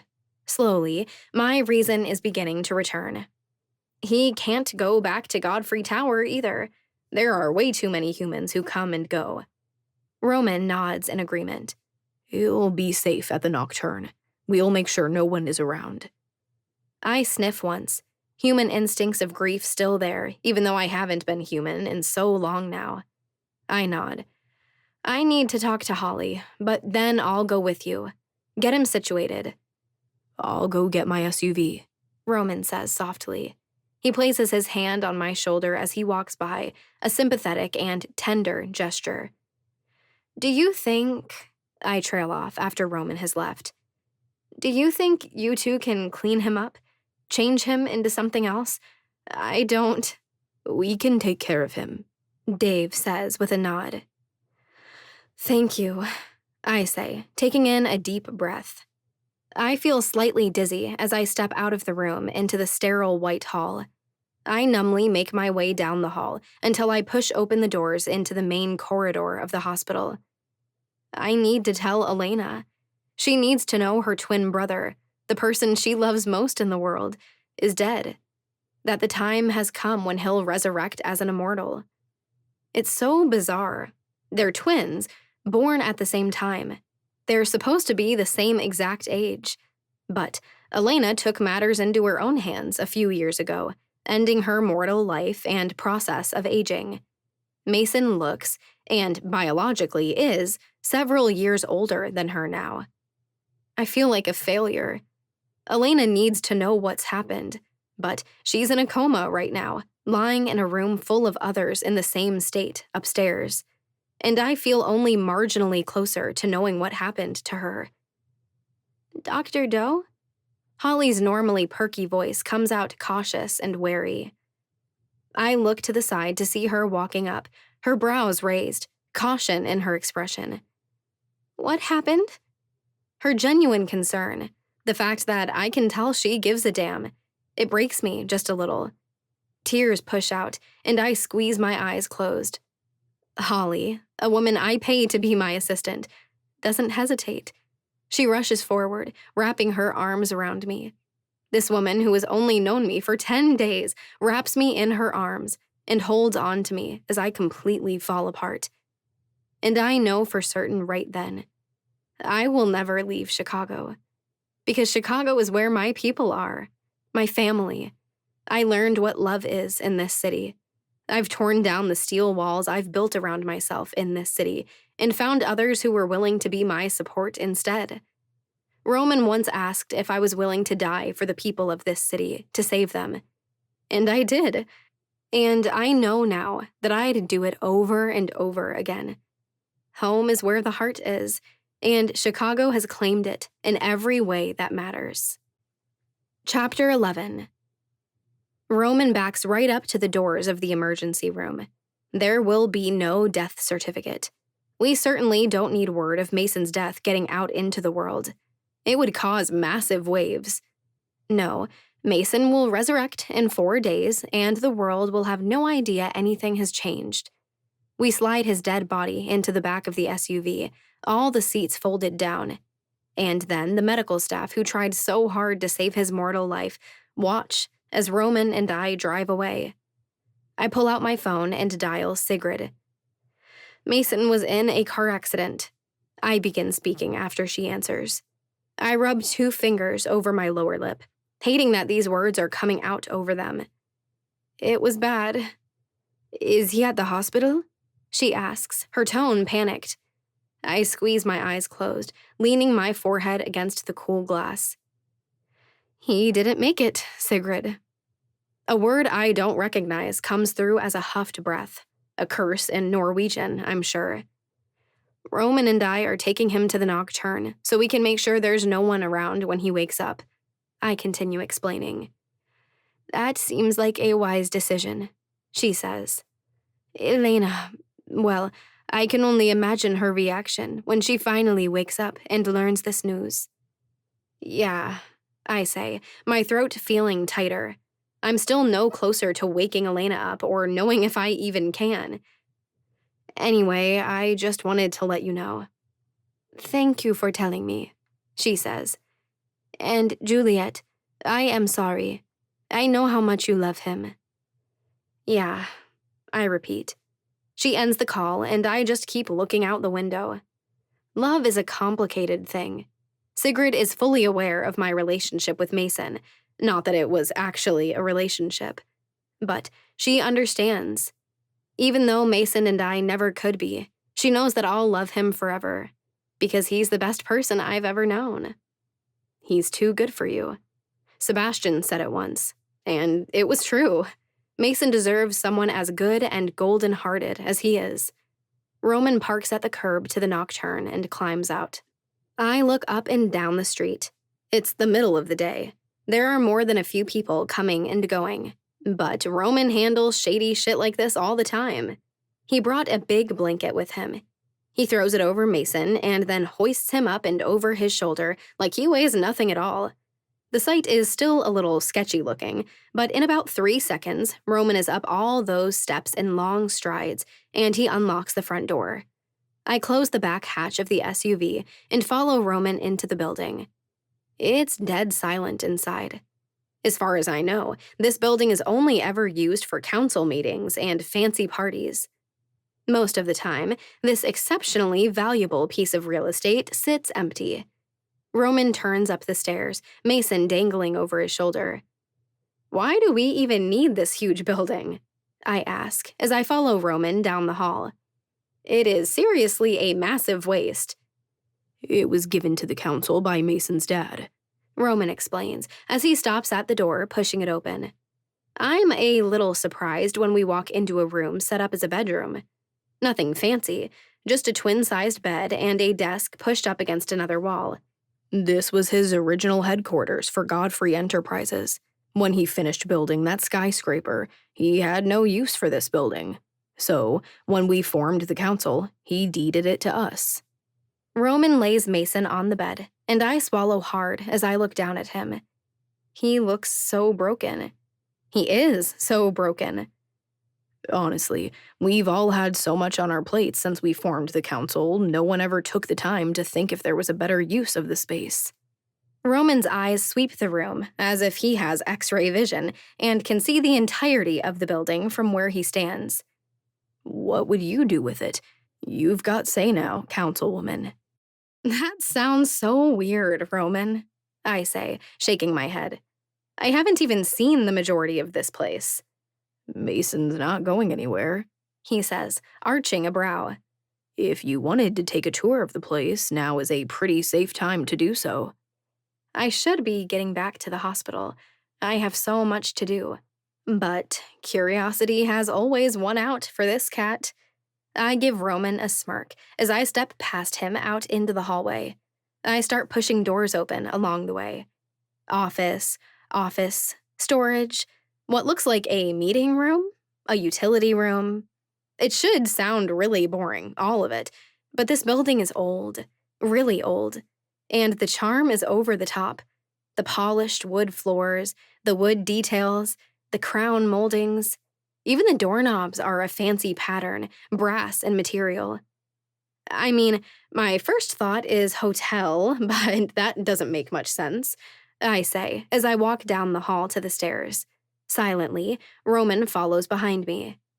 Security is an issue in this city, so I don't think we want to advertise a place for outsiders to come and visit. Definitely not, Roman says in a growly voice. I glance back with a smirk and see the dark, slightly annoyed look in his eyes. I step out onto the next floor. And this part is pretty dazzling. There's a long hallway that stretches out in front of us, and there are arched windows the entire way. If I weren't wearing my sunglasses, I'd be completely blind from all the light pouring into the building. You know, for a building used by vampires, you'd think there would be a few more blinds or curtains in this place, I remark sarcastically. Well, when the place isn't used 99% of the time, he trails off. The rooms on this level are significantly larger, almost as if they could house small businesses, ones that don't need entire floors to themselves. We could sublet the rooms to businesses, I think out loud. It would generate some income. By the way, someone once mentioned a vampire tax. I look over at Roman, arching an eyebrow. Is that a real thing? Roman nods. It is. $100 per month per vampire or gifted. It's how we pay for security. So far, people would rather pay for that than live somewhere else they have to worry about royals or hunters. Hunters? Shit, I say, blinking hard. Is that really a thing? Once more, Roman nods. Not too many of them. Most humans aren't that stupid. But they're out there, each with a personal vendetta. Our kind does some pretty despicable shit every now and then. No kidding, I say, knowing firsthand the truth of it. So, how come I haven't been asked to pay this tax since I came into the city? Sounds to me like I owe you $1,000. When he doesn't answer immediately, I glance back at Roman. And the look on his face tells me he doesn't want to say whatever he's thinking. Mason and then Sebastian paid it for me, didn't they? I ask, knowing the answer immediately. And council members don't pay into the tax, he says, barely resisting an eye roll. Which is pretty stupid, considering the Godfreys are richer than 99.9% of the human population. Sebastian was loaded with hospital and blood money, and hey, I'm not going to complain about my doctor's salary. And a thought hits me hard. Pretty sure I'm the worst niece ever. I have no idea how Sigrid makes a living. There's a rumor she writes smutty romance books. Roman fills in with a smirk. I'm inclined to believe it, because she never denies it. But if she does, she uses a pen name. I've never been able to find the name Sigrid Haugen anywhere on the internet. No way, I say, utterly flabbergasted. My eyes go wide and huge, and I can't quite pick up my jaw. It's what some of the gifted have joked about, he says with a shrug. She has to be making money somehow. She never seems financially strained. I can't believe it, I say, shaking my head with a laugh. Guess I know who I'm visiting when I get 2 seconds of downtime. You didn't hear it from me, Roman says, putting his hands up in surrender. It's nice. This moment is so normal. Laughing and razzing each other, wandering the halls of an empty building. It's not sneaking around. It's not reminiscing on a shared dark past. It's so present and natural. Finally, we reach the second to top floor, and I can't help but grin as I take in the space. It's largely open, a loft style. Arched windows surround the entire space. Polished hardwood floors create a massive space. It kind of reminds me of my apartment in some ways. It's old, it's imperfect, but there's something comforting about it, inviting. This would be the most amazing loft, I state, imagining it already. A kitchen there, a huge dining area over there. You could throw up a wall, and that would be a bedroom with an amazing view. I can't believe someone hasn't converted it yet. We've all had our own spaces already, Roman says with a shrug. A thought sparks in my brain. What? What would you think about John moving in here? He's still looking for a place of his own, and this, with a little work, this could be really incredible. Roman nods, looking at the space. John is trustworthy, and it's obvious he's sticking around so long as you're in the city. I don't think I see any harm in it. You'd have to run it by the rest of the council. I will, I say, smiling as I imagine it. The place would be an absolute mansion if it were converted into a home. It would still be for public use by the vampire and gifted population, but as a home. Where do you consider home? I ask, as I look back at him with furrowed brows. The club or the church? Roman lives at both regularly, it feels like. He has a dedicated bedroom at the church, but he does have an entire personal apartment at the club. Home isn't a word that has ever felt applicable to me, he answers, though he looks away from me. His eyes scan the large open space as if he's trying to capture my vision for it. Pretty sure that's supposed to be a place with people you care about. Love, good times. I just have places where I can close my eyes and watch my back a little less. It's painful how much I understand. I think I know what you mean. But I think home is also where we find peace. When I got my first private apartment in New York, it was a complete hole, but it was mine. I worked so damn hard for it. So when I came to Chicago and I lost all of that, it was rough. I hated being dependent on Mason. I think the entire city thought I was a gold digger, but I hated every second of that part of it. In the end, the only person you can depend on is yourself, right? But there is this little sliver of doubt in Roman's voice. Right, I answer, though it doesn't come out very confident. I let out a sigh as my eyes scan the room, though I'm not really seeing it. At least, that's what I've always thought. Coming to Chicago has kind of shaken that belief. You have a lot of people here who love you, Juliet, Roman says quietly. There's something soft and vulnerable when I softly respond, yeah. I hope you recognize it, just how important you are, he continues, and the sincerity in his voice pulls my eyes to his ice blue ones. This city needs you. It's lucky to have you. Something about the intensity behind his words sends my heart beating marginally faster. You stopped a madman and died for the people here to make it happen. Something in his eyes tells me he's a little uncomfortable with what he's saying, but they also reveal how much he means it. You picked up the pieces when Sebastian dropped everything. You're saving lives, Juliet. You're doing good. And I know you're overwhelmed trying to fix the gifted and the vampires, but I don't have any doubt you're going to do it. You're kind of freaking me out, I say honestly.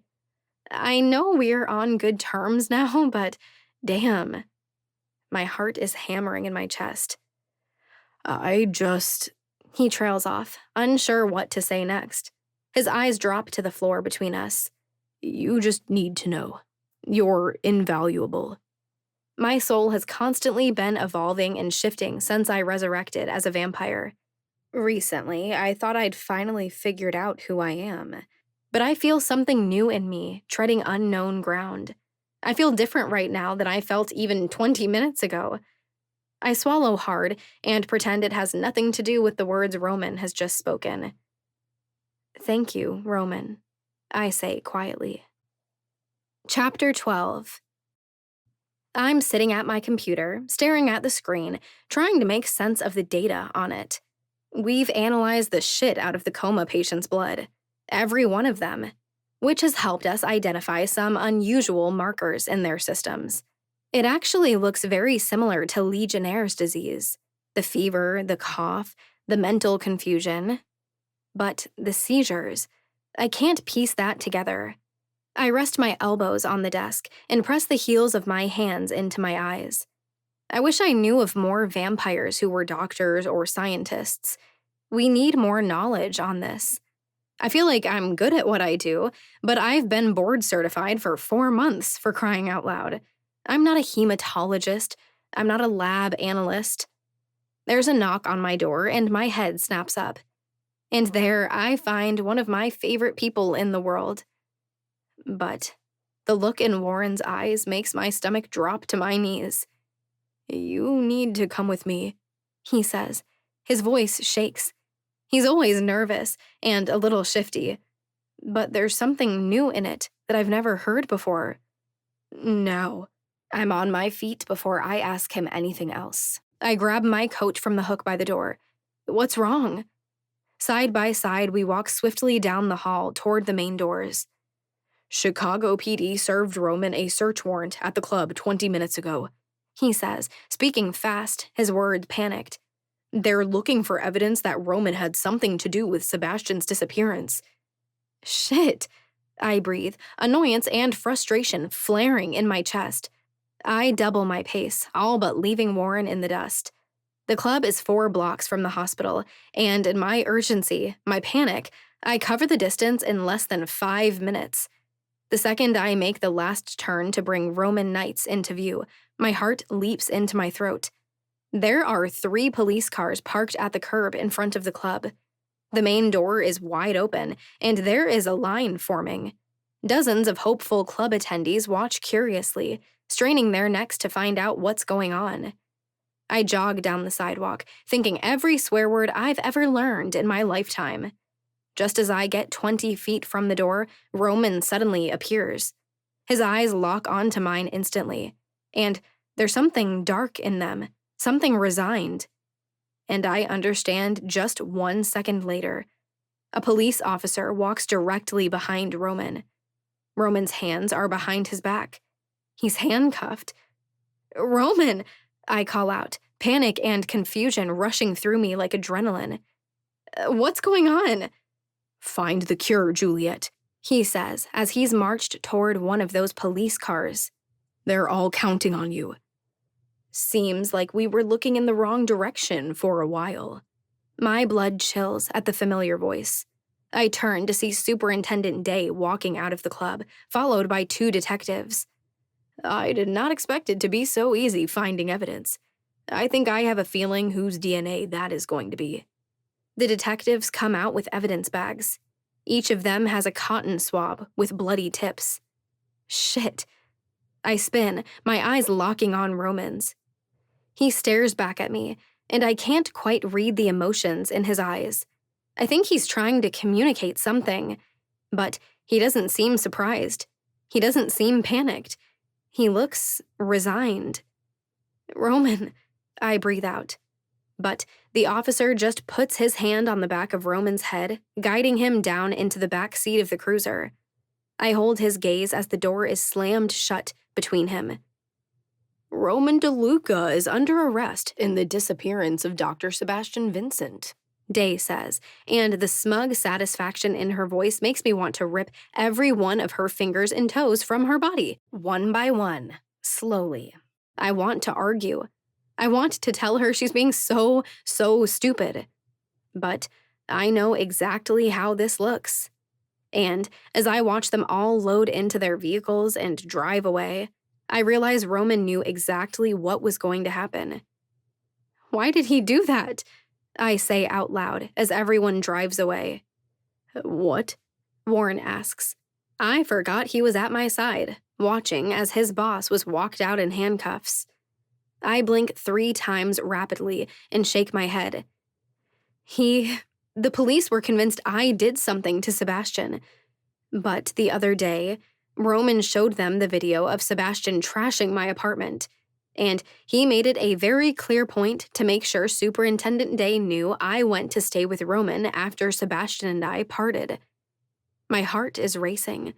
Something at the back of my eyes stings, and there is a crowd of people snapping pictures, talking loudly, gossiping about the vampire nightclub owner who just got hauled out of his own establishment in handcuffs. I think you know exactly why he did what he did, Juliet, Warren says softly. My eyes swing over to his. I hope you recognize it, just how important you are. This city needs you, Roman had said. Roman turned the spotlight away from me and put it right on himself. If it weren't for him, it would likely be me in the back of that police car, the handcuffs around my wrists. Find the cure, Juliet. Pound, pound, pound. My heart is thundering in my ears. Roman put himself in the line of suspicion so I could keep working to cure the vampires and the gifted. Why would you do that, Roman? I breathe out. Why would he ever do that for me? You know why he did it, Warren says again. No, I don't know why he did it. But as I imagine Roman on his way to jail, it all hits me at once. Elena is in a coma. Mason is in the process of resurrection. Sigrid has lost her gift. Now Roman is under arrest. It's me now. It's just me. And even I can only take so much. I stagger around, my eyes sweeping the city. It suddenly feels too big. It feels like too many eyes are looking to me. And I suddenly feel so small. I feel so young. I feel so incredibly inadequate. Juliet? Warren asks warily. I take a step forward, followed by another. I can't be here right now. I can't keep standing here while that crowd of clubbers snaps pictures of me and speculate who I am. I stagger forward, unsure of where I'm headed. Juliet? Warren calls again. His stride matches mine. I feel his eyes on me, but he doesn't say anything as I let my feet guide me. I stand at an intersection, and my breath comes in and out faster and harder. Left to home, right to the hospital. Emotions prick my eyes. My throat feels tight. My hands are shaking. I'm alone. I'm all alone. There is no backup. There isn't anyone else to rely on now. Me. Just me. The weight of 2 races on my shoulders. My feet move to the right. My mind is a messy wheel of thought. Elena is gone. Mason is gone. Sigrid is incapacitated. Roman is going to spend the night in jail. Just you, Juliet. Just you and a hospital full of injured, dying people. Just you in a room full of vampires in a coma, just waiting for you to figure this the hell out. Just you, Juliet. The first tear slips down my cheek as I step back through the hospital doors. A dozen more quickly follow the first as I walk down the hall. And by the time I reach my office and look down at my desk, they begin free-falling. I know Warren is still behind me, but I don't care. Everything has gone to shit too much to care about dignity and privacy. I pull my phone from my pocket. I bring up my favorites list. There are only a few names on the list, but I haven't been able to bring myself to change it in the last few months. So, Still sitting there at the top is Sebastian's name. I tap it and hold the phone to my ear. "You've reached Dr. Sebastian Vincent. I can't get to the phone right now, but if you leave a message, I'll do my best to get back to you." I squeeze my eyes closed, sending a fresh cascade of tears down my face. I knew my call would go straight to voicemail. There wasn't a question mark in me about it. But hearing his voice again, it messes with my heart. It messes with my mind. It messes with my anger and my hatred, but also my grief and my pain. "Sebastian," I say after the beep. His name right there is an entire conversation. It's regret. It's vengeance. It's disbelief. It's pleading. I can't do this. I'm trying. I'm trying to fix it all, but I don't think I can fix this on my own. My eyes are squeezed tightly shut. I feel the breath in my chest pick up speed. Everything starts to feel painful. My lungs, my heart, my legs, shoulders, my scalp, everything hurts. Sigrid can't use her gift. More gifted have moved out of the city. My voice breaks on my words. They grow thicker as I start to lose control. Elena is in a coma and Mason is dead. I shake my head as that grief hits me all over again. And now, Roman has been arrested for your disappearance. My fingers rise up to comb through my hair. A sob explodes from my lips, and I don't contain it one bit. I can't do this all on my own, Sebastian. You need to call the police and tell them you're okay. You need to let them know you're not dead. You need... It hurts to speak. It hurts to voice all the things that are wrong. This is messing with so many lives, and I can't do it. I can't handle all of this on my own, Sebastian. Damn it. Don't you see what you've caused? Another sob takes my voice for a few seconds. I'm a mess. Snot, waterfalling tears, my voice shaking and breaking. Please, Sebastian, I whisper. Please call me back. Please tell me how to fix this. Tell me how to wake the vampires up. Tell me how to restore the gifted. I suck in a quivering breath. I'm trying. I am. But I can't do this, Sebastian. Not on my own. Another sob erupts from me, and feeling too overcome, I end the message, dropping my phone on my desk. Instantly, warm arms wrap around me, and my head is guided to a slightly bony shoulder. Warren has always been a warm, easy person to be around, but this is our first earth-shaking moment shared. But I'm not embarrassed as he holds me together. I don't feel like he's going to use this against me later, seeing me at my weakest. He just holds me tight and allows me to let it all out as the weight of the world crushes me to dust. Chapter 13. How much longer now? Sigrid asks. She sits in the chair across from the bed. Honestly, I've never seen the resurrection happen yet, I answer her. But Mason said it's not an exact science, just about 4 days. The 4-day mark will be at about 11. Sigrid glances at the time on her phone. We have 3 hours. She needs to not be anywhere in this building when Mason resurrects. She's not one who would come back from the dead. Well, I guess that's not true. I could die for her, so long as I were right there with her when she died. And I absolutely would die for her.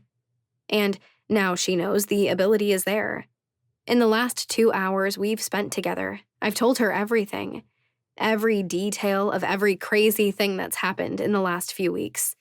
She knows it all, and I trust her absolutely. Elena is going to have plenty of big emotions about her brother's resurrection, Sigrid says in that serious tone of hers. Oh, I know she's going to let me have it about not protecting him while she was out, I say, and I swear I can hear the exact conversation. It is not your job to save everyone, Juliet, Sigrid says, her tone firm. Even if you can bring others back from the dead. I know, I say, as I sit on the edge of the bed beside Mason. It's miraculous to witness this. He was so bruised, so broken. It's hard to believe that this lifeless, still man is going to wake up from the dead in just a few hours. But the bruises on his body have slowly been disappearing, the cuts healing themselves. Mason looks stronger and healthier than ever. But I know the burning, searing agony he's going through. The resurrection is a bitch. Every now and then, the gods bless us with good timing, Sigrid notes. Just a few days ago, there would not have been safe blood for him to drink upon waking. What would have been done then? I shake my head. I can't believe how compounded all of this has gotten. The vampires of Chicago nearly starved to death. I shake my head once more. It doesn't do any good for all of this to continue burying me. I'm overwhelmed. I need to shove it all out and deal with one thing at a time. He is lucky to have you as his guide once he wakes, she says, looking over at the mini fridge sitting on the floor, plugged into the wall. Inside, there are dozens of bags of donor blood. Just returning the favor, I say with a smile, remembering his own guidance when I resurrected as a vampire. He was still human, but he knew everything there was to know, considering his twin had already completed the process, and he was raised by a vampire father who was well over 100 years old. I wanted to ask you, I say, changing the subject, realizing I have a moment alone with another council member. What do you think about doing some renovations and turning the Nocturne more into a home? I don't know who exactly would all want to live there right now, but it sitting empty feels like a waste. I was wondering about offering the project to John. She takes several moments to consider my proposal. It's a complicated one, because it was given to the entire council by Mason's father. But honestly, what else is it being used for? I like the idea very much, actually, she finally answers with a hesitant smile. There will always be difficult circumstances for both vampire and gifted in this city. It sounds like a lovely idea. I nod with a smile. I still need to talk to Mason and Elena, but Roman was good with the idea. Thank you. Sigrid squeezes my hand. Well, I better depart. Best not to push our luck. Sigrid stands from her chair and walks toward the door. Hey, question, I say, my head suddenly perking up. I heard this rumor about you. A knowing look crosses her face, shifting into a smirk. Dear Juliet, I don't think I have to tell you that rumors often grow as they go. I just smile and shake my head at her answer that isn't an answer. Good luck, she says as she steps outside. Call if there is anything I can help you with. I will. She walks down the hall, the sound of her heels clicking on the hardwood floor as she passes a pacing Patrick. I pull out my laptop and get to work. My life is 100 times easier since Holly came into it. She has everything moving like clockwork. And with Dr. Roshan and Lily, I feel like at least the hospital is back under control. If it weren't for all of that, I might be in full panic, meltdown mode. Work is vitally important to me, but right here, with one of my best friends, is where I need to be. An hour later, I hear footsteps walk up the outside steps before coming inside. Downstairs, I hear Patrick greet someone and know the voice just seconds later. Just a few moments later, the face of Jay Casper appears in the open doorway. He looks like the world's most deviously handsome ghost with that white hair and pale as snow skin. The prince is still sleeping, he asks as he enters. He's wearing a white button-down shirt, the sleeves rolled up to his forearms. It only enhances his eerie looks. Every time I've ever seen him, he's wearing light-colored clothes. It's as if he's trying to look supernatural. For now, I say, tearing my eyes away from my work. Roman's second-in-command looks down at Mason. It's hard to tell what he thinks of him. Honestly, I don't know that Jay and Mason even know each other. I've never seen their paths cross. I'm afraid I come bearing bad news, he says, turning from Mason to face me. He really is unsettling to look at. His features are wildly sharp. His skin is the palest I've ever seen, and his pure white hair is supernatural. Those green eyes are piercing. Do I really want to get bad news today? I ask, defaulting to sarcasm. It's been a pretty shitty couple of days. Do you really want to be responsible for making it worse? She is beautiful and deadly, Jay flirts, crooking a smirk. But considering he did it for you, I thought you might want to know. Oh no, I automatically say, feeling instantly deflated. Jay nods.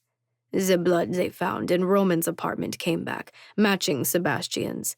They also found Roman's blood, so they know there was a serious altercation. I feel my entire face go cold. Only Roman, Sebastian, and I know what truly happened in Roman's apartment that night. That Sebastian staked Roman. That he died. That for a few harrowing seconds, I thought Roman was gone forever. And then we discovered my gift when I touched him, died, and brought Roman back to life. Roman had staked Sebastian as well, though he'd missed killing him by inches. Roman has officially been charged. Jay continues to deliver the doomsday news. He's working with Silvano. There will be a court hearing in 4 days. But he just has to sit in jail until then? I ask. Desperation starts climbing up my throat. And the reckless side of me, the wicked side of me, starts plotting. I could break Roman out of there. I'm a vampire. I have incredible strength and speed. Surely I could break him out. I'm thinking of who I'd have to bribe, con, blackmail to get Roman out of a jail cell, locked up for a crime he didn't commit, because Sebastian is a damn coward. Afraid so, he says. He is surprisingly calm about all of this. I've never seen him so resolved. It's unnerving, considering this is Roman, the Dark Lord of Chicago's streets. There's a pit in my chest, and it's filling up with confusion and anxiety. Why? Why is he doing this? He didn't have to do what he did, I say, my tone low and quiet. I could have, somehow, I would have handled it on my own. Trust me, darling, Jay says, looking up at me from beneath his light lashes. If Roman hadn't taken the fall for you, it would be you sitting behind bars. Superintendent Day is out for blood. Damn it, Sebastian, I curse as I toss my computer onto the bed. I shake my head as my eyes go to the window, though it's covered by the blanket I pinned over it to keep out as much light as possible. We need to find him. We need to make him clean this mess up. Agreed, Jay says with a nod. And then we peel his flesh from his bones and feed it to him while he apologizes for every breath he's taken in the past 6 months. Too far, Jay, I say with a scowl in his direction. Geesh, I thought Roman was bad. No, Roman is still way, way scarier. Jay is almost like a cartoon villain. Not far enough, he says with a smirk. Anyway, he continues as he stands straighter. Just thought I'd let you know, and I thought it might be wise to stick around, make sure the Golden Prince doesn't go too wild when he wakes up. Thanks, I say, genuinely appreciating the extra help. I don't know what to expect, but I remember my own absolute senselessness in getting blood when I first woke up. I really wasn't looking forward to restraining Mason, if it comes to that. Between me, Patrick, and Jay, I'm confident we can keep him from killing anyone right off the bat.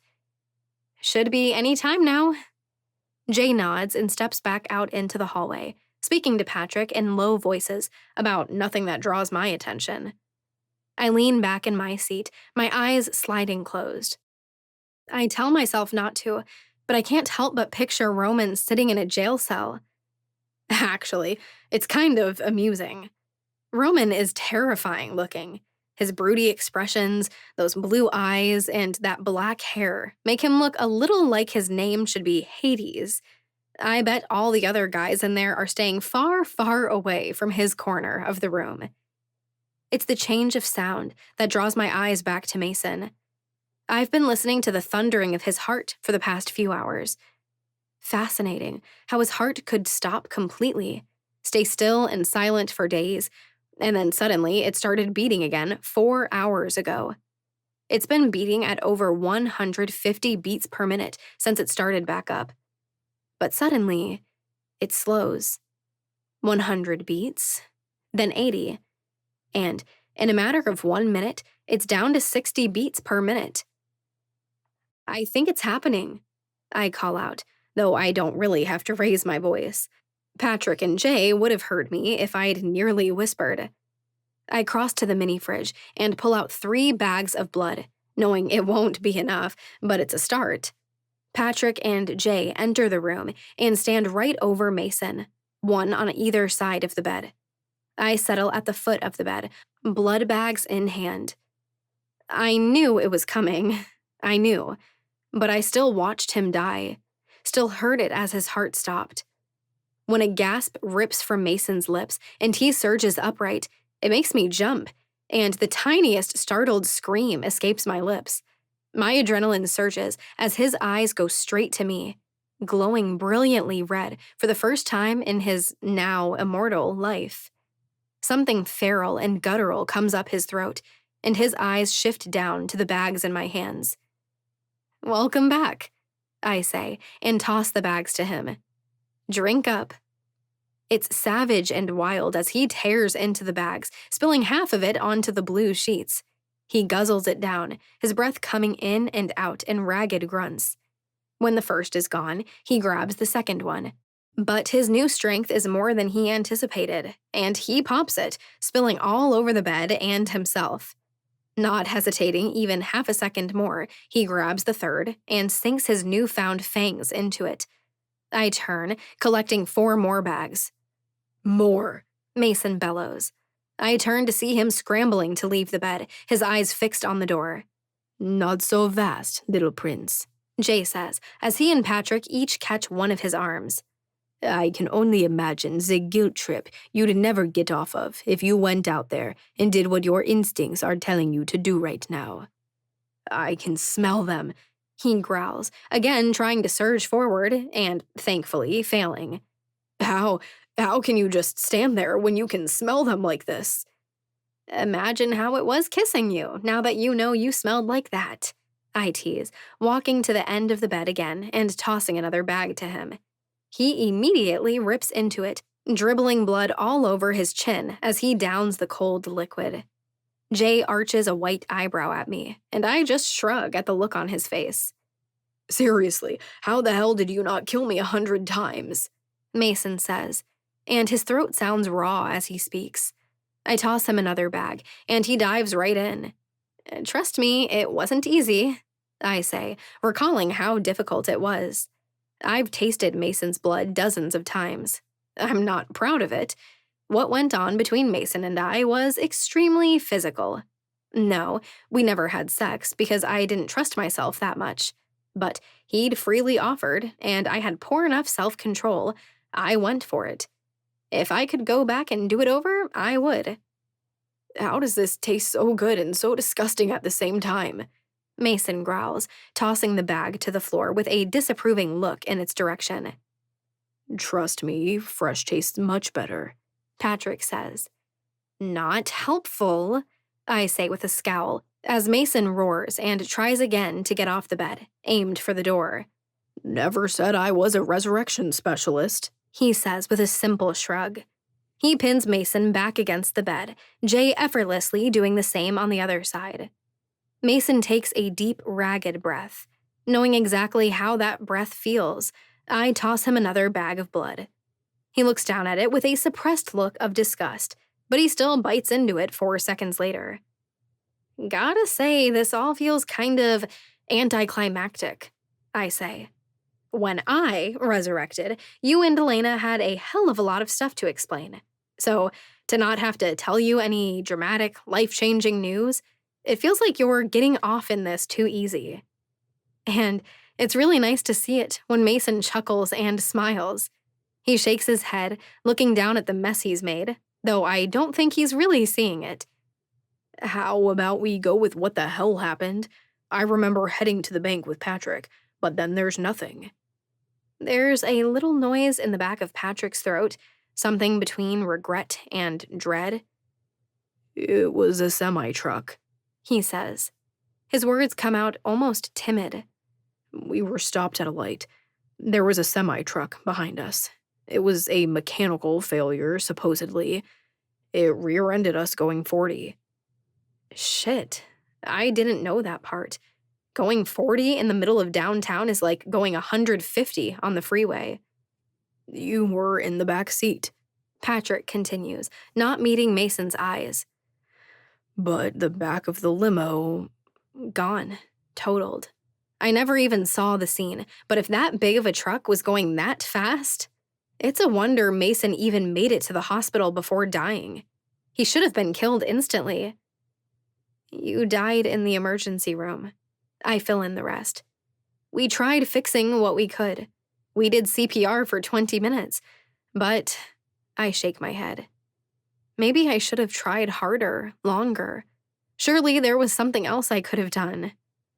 It's okay, Juliet. Mason's voice comes through, filled with compassion. My eyes rise to meet his. There isn't a particle of me that doubts you did everything you could have. I mean, it's okay. I still had a second shot coming. I'm sorry, I still say, in a rough, quiet voice. Sorry for dying on your table, he says, trying to lighten the mood. Sorry for putting that weight on your shoulders. Shit, you two are saps, Jay chimes in, rolling his eyes hard. Shut up, I say, annoyed, as I throw a blood bag at him hard. But Mason's new vampiric instincts kick in, and he catches it in the air before it can hit its intended target. Chapter 14. The man blinks his eyes open. Finally, I was starting to get worried. This patient took a bad tumble down a set of stairs. Broken arm, but I wasn't worried about a concussion. Except he's been taking forever to regain consciousness. Make sure he gets some morphine, I say to Lily as I take off my gloves.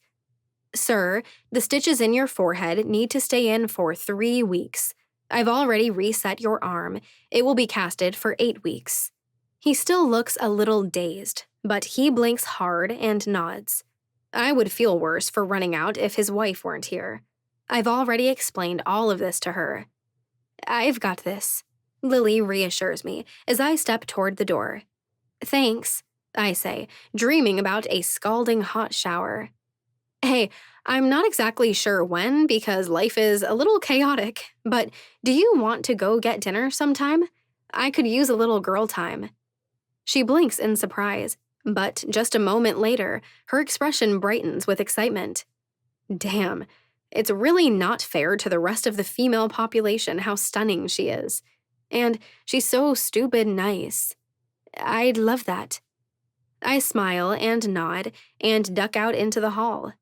I've missed this natural pace, where I can work shifts in the emergency room when I want and only have to spend a few hours each day working on the boring administrative stuff. Holly has made my life bearable again. Echo has full control over the blood trade. She pays the hospital a royalty for us supplying the blood, but the vampires now have a regular supply of blood that doesn't have to come from unwilling victims. I stop in the middle of the hall when my cell phone rings. I pull it from my pocket, and nervous energy floods my system when I see Mason's name. Patrick, Jay, and I sat with Mason for a full 24 hours at the Nocturne. He'd gone through nearly 24 bags of blood before he seemed satisfied. He'd gone through another 6 bags over the next few hours. But he was under control. We'd all walked outside with Mason after it had been a full day, and we'd stood right at his side as he took a deep breath as the first human walked by him. He'd had to stand there with his eyes closed, his hands curled into balled fists for 30 seconds. But finally, he'd nodded and said he was okay. It was 8 blocks to Godfrey Tower, but all 3 of us walked with him so we could monitor him while he was exposed to so many veins walking past him. He'd breathed hard for the first 2 blocks, but gradually his hands had loosened. He didn't even look at anyone in the last block. We walked in the doors, and Poe handed over the insulated bag I'd called Echo to order. As soon as we stepped into the elevator, Mason downed 2 of the bags, but he was under control before we even opened up onto the top floor. I trusted Mason. His control was pretty damn impressive, yet I wasn't even surprised. I left him with Patrick and told him I'd be back to check on him after work, which was supposed to be in 3 hours. "Hey," I answer. "I need you to come here, to the tower, right now," he says. His tone is panicked. I curse under my breath and turn back down the hall. What happened? But there's a yell, and then I think I hear the phone hit the floor. Then the call is killed. Shit, I curse again, tucking my phone back into my pocket. Without explanations to Dr. Roshan as I rush by him, I burst through the doors and barrel down the hall, out the front doors. Damn. Sometimes I wonder why Chicago was chosen as the town to create a safe haven for vampires and gifted. There are so many witnesses around all the time. I'm rushing down the street as fast as I dare, but I have to pace myself so hard. Why couldn't we have set up in some little off-the-track town in the Pacific Northwest? Plus, less sunshine to deal with. I dart around a corner, pausing impatiently while I wait for the light to change. And finally, I'm rushing up the drive to the huge glass doors. I need access to Mason's penthouse, now, I bark at Poe. I should be out of breath considering the mad dash I just took. But I'm not even the slightest bit sweaty as I practically bounce on the balls of my feet. "You got it," he says as he taps a few commands on his computer. "Everything okay?" "Wish I knew," I say as he hands me a badge, and I make a beeline for the elevator. I swipe the card and seriously debate for 2 seconds if I should just take the stairs. Thankfully, the doors open right then, and I step into the empty elevator. It's a long ride up all 62 floors, and my brain is thinking through all the worst scenarios. What am I going to walk in to find? A pile of bodies Mason has drained? Finally, the elevator dings and opens on the private penthouse level. I push my way out of it before the doors are fully open. I don't even hesitate as I reach Mason's front door. I let myself right in, once more entering the lavish space I once lived in for a few months. "Mason?" I call out as I walk through his long entryway. The sound of a snarl greets me, making me pause in place for just a second. "Not her, ever," Mason says sternly, though in a tone I've never heard from him before. "You'll watch yourself." Who? I begin to ask, but the second I make the turn into the main living area, I stop dead in my tracks. A man stands beside Mason. There's blood smeared all over his neck, staining his white, button-up shirt. He breathes hard, his shoulders rising and falling rapidly. His breathing sounds strange, but it's his glowing yellow eyes that make my stomach drop. Red. If eyes glow, they're supposed to be red. Vampire eyes are red. Always red. Except when they're the eyes of a different kind of vampire. Holy shit, I breathe, barely more than a whisper. Mason, is this a... My eyes shift over to Mason, and I actually look at him for the first time since racing in. There's blood on his chin, on his lips. It's dried like it's been forgotten about for an hour. The look in his eyes. Mason has always been confident, always been calm. But he is neither of those right now. He looks terrified, horrified even. "Mason?" I say, my voice wavering just slightly. I consider taking another step toward him, but the way the man with the yellow eyes is looking at me, like he wants to tear me limb from limb, I stay put. "Is this... I shake my head. I can hardly find the words. I've been in this vampire world for damn near close to a year, but this is something new for me. Is this a bitten?" "Shit, Juliet," Mason breathes. I screwed up. I look back over at the man with the glowing yellow eyes. From his business attire, I assume he works here in the building. There are hundreds of employees who come and go every day from Godfrey Tower. He sniffs, his nostrils actually flaring. He says, his voice rough and uneven. Shit, what is that smell? And why do I want it so bad? He tries to take a step forward, and my knees bend just a little, prepared to try and restrain him, so he doesn't go out too and kill someone, or make another like him. Actually, I don't know if that's a thing or not. This is completely unknown territory for me. But only the man's upper body moves slightly. It's as if his feet are glued in place. And he seems exceptionally annoyed at this. I told him he had to stay here, Mason says, his voice quivering just a little. I've always heard about the commands, the debt, but I never... He shakes his head. He looks over at the man, and he looks afraid. Okay, I know I'm a council member, and I've dealt with plenty of complicated shit during my time in Chicago, but this, I feel like I'm in way over my head. I pull my phone out and fire off a text to the first person who comes to mind with this weird, unique situation. John. I need you. Can you come to Godfrey Tower? Now? Mason's penthouse. He replies immediately. On my way. Okay, I say, as I slip my phone back into my pocket.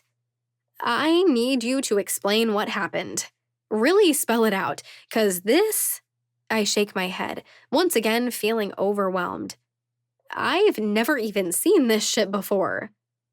Mason finally unfreezes and crosses to the couch.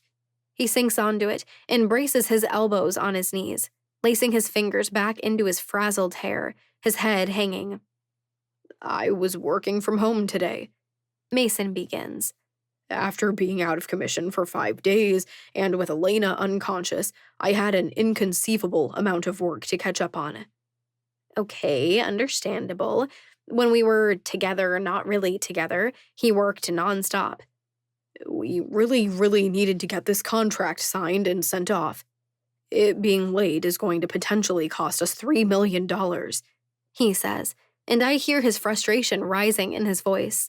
He looks up, and his eyes are bloodshot, embers sparking in them. His emotions are heightened as a vampire. He could react any moment, still a newborn with poor self-control. I drank 8 blood bags before I let Jason bring up the paperwork. Jason, poor Jason. And Patrick let him in? I ask, annoyed. Where the hell is he? Bad timing? Mason says, cringing. He had gone down to pick up the food we ordered, and I think I lost my mind a little bit, because as soon as I smelled Jason, I revoked Patrick's access to the penthouse. He's probably trying to scale the building right now. Shit, I mutter, shaking my head. The idiot should have known better than to leave a newborn vampire unattended in a building full of potential victims, even if it was just for a few minutes to go pick up food. Mason nods, and I don't know that he's ever looked so pale, and it has nothing to do with him now being a creature of the night. Jason knocked just 2 minutes after Patrick left. I swear, Juliet, I did everything I could to make sure I was in control. But the second I opened the door, the second I smelled his blood, the bloodlust took over. And you had some control, I fill in, based off the little I do know about the bin. But not enough. I stopped, Juliet, he says, and his tone sounds desperate. He shakes his head. I knew I had to stop, and I did, but then he just collapsed, and for a second I thought I killed him. But his heart kept beating, kind of, and then 30 minutes later, I didn't mean to do it. I didn't mean to do this to him. I look back at Jason. He's still breathing hard, his chest rising and falling rapidly, his eyes glowing, wild and feral. He smells different. It's hard to describe. Vampires smell. Well, I can't describe that either. Humans smell like the best meal I've ever had. But Jason, he doesn't smell like either. Mason, Roman made it pretty damn clear what happens if you create a bitten, I say, as the cold realization hits me.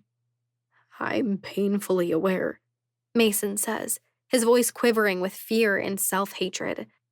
Creating a bitten is explicitly forbidden. And an instant death sentence. You're a council member, I say as I start to pace. My fingers naturally rise to lace into my hair as my stress levels begin to rise. There's no way Roman is going to kill you over this. Besides, he's currently locked up. We have some time before he'll ever know. Mason curses and drops his head into his hands. He looks so defeated, so different from the confident, kind man I'm used to. Why is he just standing there? I ask, eyeing the newly created bitten with caution. He sure as hell looks like he doesn't want to be. It's the debt, Mason says, resolved. I told him to. He can't help it. Literally? I ask, raising a doubtful eyebrow. Jump up and down 5 times and then do a somersault, Mason says, looking at Jason. And without hesitation, Jason bends his knees and then jumps. He repeats it 4 more times. And then, just like a little kid, he tucks and rolls over in a perfect somersault. Shit, I breathe out, shaking my head. What the hell do we do with him? Mason asks, looking totally at a loss. He can't stay in the city. He'll expose himself too quickly. And Roman would absolutely lose his shit if he knew there was a bitten in Chicago. The stressed, selfish, snarky parts of me wants to scoff, we? I didn't make this problem. But maybe I did, at least a little bit. I should have made sure Mason had better control before releasing him. I should have known he might potentially do something like this. I well remember how powerful the bloodlust was when I first resurrected. But I also rode in a plane with him trapped inside with me just an hour after I resurrected. Apparently, my expectations of others is unrealistic. We've got some time, I say, still pacing. I'm going to get Roman released somehow, but for now, he's taken care of while he's still in custody. Wait, Mason says, shaking his head. Roman was arrested? Apparently, it didn't hit the first time I mentioned it. Yeah, I answer, pressing my palms into my eyes. Just when I felt like a few things were handled for a few seconds, another wrench was thrown into the cogs. While you were dead, Superintendent Day issued a search warrant of Roman's apartment at the club. They found blood. And then it came back as Sebastian's and his. Mason curses again. I'm so sorry, Juliet. I can't imagine how that felt, shouldering everything by yourself. I nod. Yeah. The breakdown I had that night left me groveling on Sebastian's voicemail for help. An all-time low. So, yeah, at least we have a couple of days, I guess, to figure out what to do with the bitten. There's a knock at the door then. I hold up a finger to Mason, the wait for a second signal, and walk down the entryway to open the door. What's wrong? John asks, his eyes instantly scanning the space behind me for danger. Oh, this one is a doozy, I say, letting out a sigh. And I've never dealt with this situation, so I'm not exactly sure what to do. We step into the living area, and at the newcomer, Jason lets out a feral roar, once more trying to lunge, but he can't move from his spot. Shit, John roars, shock and anger instantly taking over his face. You created a bitten. I swear, I didn't mean to, Mason says, the guilt tearing him apart. I thought I stopped soon enough. It's like I see John transform before my eyes. The calm, supportive, wonderful man I've barely begun to know sloughs away, and the dangerous pirate he was for more than a century emerges. I barely see it happen. A snarl rips from John, terrifying and all-consuming. And then he darts forward. I hear a wet, crunching sound, John's mouth going to Jason's throat. There's another wet sound, meteor. Jason lets out a wet gasp, his yellow eyes flying wide. John whips his head to the side, spitting out a chunk of dripping, wet flesh. Jason's throat. John yanks his hand back, and I all too well recognize the sound of a heart being ripped from a body. A scream leaps out of me. It all happens so fast. Jason collapses to the floor in a puddle of blood. John! His name rips from me in a horrified gasp. My hand covers my mouth, smothering another scream. Mason startles to his feet with a roar, but he doesn't get any closer. What? What? What the hell just happened? My father looks back at us over his shoulder. His own eyes are violently red, black veins spreading out over his scarred face. And I'm reminded of what our kind is capable of. Vampires have power. Vampires are predators. Vampires are immeasurably dangerous. You should have known better, John growls, his voice hardly human. Their kind, they have no control, and the way they can be manipulated. You just killed him, I yelp out, still entirely shocked. John.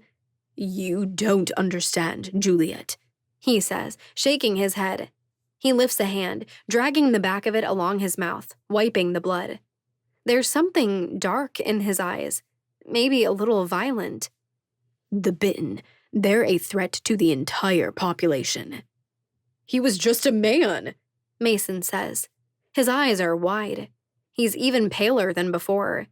He's trembling and can't tear his eyes away from Jason's body lying dead on the floor. You can't just go making bitten when you don't understand the danger they put everyone in, John says, the muscles in his jaw tensing. I've never seen that look in his eyes. I've never seen such raw intensity coming from him. Why? I ask, my voice hoarse. Why would you just do that without taking 2 seconds to come up with any other solution? John walks into the kitchen, leaning over the sink. He turns the water on, puddling it in his hand before he washes his face off. He scrubs at his beard, rinsing his neck and the drips that run down it. There are splatters of blood on his shirt, but there's nothing to be done about them. Finally, he straightens, grabbing a hand towel from the hook next to the sink. He dries himself, and by the time he turns back around, the black veins have disappeared from around his eyes, and the red glow is fading. I had just gotten into port in France, he begins explaining, as he stands above Jason's lifeless body, looking down at the man. I had met Louis Ducasse the previous year. He was an ambitious vampire. He wasn't born a noble, but he swore he would gain titles all on his own. I'd been worried about the man before. But when I got back... John shakes his head. I still stand there, completely frozen, still trying to process the swift death I just witnessed. France was in the beginnings of a revolutionary war, John continues. His eyes slide up to meet mine, and once again, I'm nearly breathless at the history a vampire can witness if they just live long enough. Louis instigated much of it, because in his quest to gain power, he'd created an army that couldn't do anything but obey him. Goosebumps instantly flash over my arms, and the hairs on the back of my neck stand on end. Louis was using them, and they were doing incredibly bad, horrible things, John says. There's darkness in his eyes, darkness that hints that things were so much worse than he's depicting right now. Death, power, money, women. He used his bitten to carry out his evil will, and his army followed his every command. No matter if they wanted to or not, they carried out his orders. John walks across the penthouse to the floor-to-ceiling windows. He stares out into the darkening night. The sun set 30 minutes ago, and now it's just the twinkling of lights out there. The royal houses are tasked with keeping vampires under control. King Cyrus values secrecy over all else. So, when the House of Emile, the one that is based in and rules over France, got word, they came with force. John clasps his hands behind his back. I note the scars there. There are dozens of them. Louis tried to use his army to keep the royals at bay. He continues. But they were uncoordinated. They could never hold their own against the Born. Enora Emile came, and with her house members, they slaughtered the Bitten. And they blended it right in with the war. No one the wiser. War. It's such a foreign concept. It's something I've never witnessed, except in the news in countries that nearly feel like another planet. But John has lived through it and has the scars to prove it. Louis was on the run, desperately trying to escape the royals and the retribution they promised. John continues. For 3 months, he fled into the country, but the House of Emile never once stopped pursuing him. He created more Bitten along his way, sacrificing them, sending them to fight, to throw the royals off. Hundreds of men died because of Louis. Hundreds more died at those Bitten's hands. But finally, the day before Christmas, the royals cornered Louis at the dock, where my own ship was moored. I see John's reflection in the window. His expression is haunted. It's dark. His eyes echo the horror of what he lived through. The members of the House of Emile ripped Louis's fingers from his hands, one by one. They fed each of his toes to wild dogs. And then they gathered the last 4 remaining Bitten he'd created. They made Louis command those Bitten to eat him. Mason curses, and my stomach rolls. A vampire can only be killed by beheading or being pierced through the heart. That man was slowly eaten alive, one bite at a time, by his own horrific creations. And it wouldn't kill him. You don't understand the savagery the royals are capable of, John says as he looks over his shoulder at Mason. If the House of Alloway got word of you creating Bitten, they could punish you however they see fit, and I can assure you, Charles and Chelsea Alloway are absolutely depraved in their own ways. Chelsea killed her own mother so the 2 of them could take control, and she never shed a single tear for the woman. John turns around once more and folds his arms over his chest. The House of Emile finally got tired of Louis's endless screams. Enora ripped his head clean from his shoulders and put it on display at the banquet table at a celebration that night. After they disposed of his remaining Bitten. My entire body feels cold. My skin is crawling. My scalp tingles, and there's a hint of fear in the back of my throat. Don't you ever lose control like that again, John says darkly as he looks at Mason with an even darker expression. Nothing will put Chicago in more danger than their creation. I stand there stunned, completely wordless as John turns and walks back to the entryway, and then wordlessly slams the door closed behind him. My eyes slide back over to meet Mason's. He stares at me, trembling. I feel like I've dealt with a lot of insanity since I became a vampire, but I have no idea. It's been child's play. It's been emotional drama and a madman who wasn't even a vampire. It was being hunted by a singular vampire with a vendetta. I've never seen war. I've never had royalty command I be eaten alive. I've never stood in the king's castle and watched as he slit 3 women's throats, hoping they'd be his resurrected queen. I've been a vampire for 10 months. I'm no one. I've had an easy ride. I'm an infant. Let's get this cleaned up, I say through a thick throat. With stiff, awkward movements, Mason stands to help me take care of the body. Chapter 15. Alone in the dark, I walk back to the hospital. I'm sure Mason is too scared shitless to ever screw up like that again. Patrick is back on duty, access to the penthouse restored, and this time, I'm sure he'll do a better job of babysitting. No distractions or quick runs. But I have more work to do. It's icy outside. The midnight air is nearing sub-zero temperatures. But I don't feel the cold. I feel numb as I walk past dark buildings and empty alleyways. Do I really have a very narrowed view of what the vampire world is like? Do I truly just not understand? We have plenty of drama here in Chicago, no doubt about that. But Mason and Elena called this city a safe haven for our kind. I can't say it's felt particularly safe since I came to be a resident, but maybe it is compared to everywhere else. What would it be like, worrying about the royals constantly, having to keep yourself in check so you don't bring down their wrath? Or worse, this king I've been hearing about. Here in Chicago, I don't feel like I have to answer to anyone, but maybe that's privilege speaking.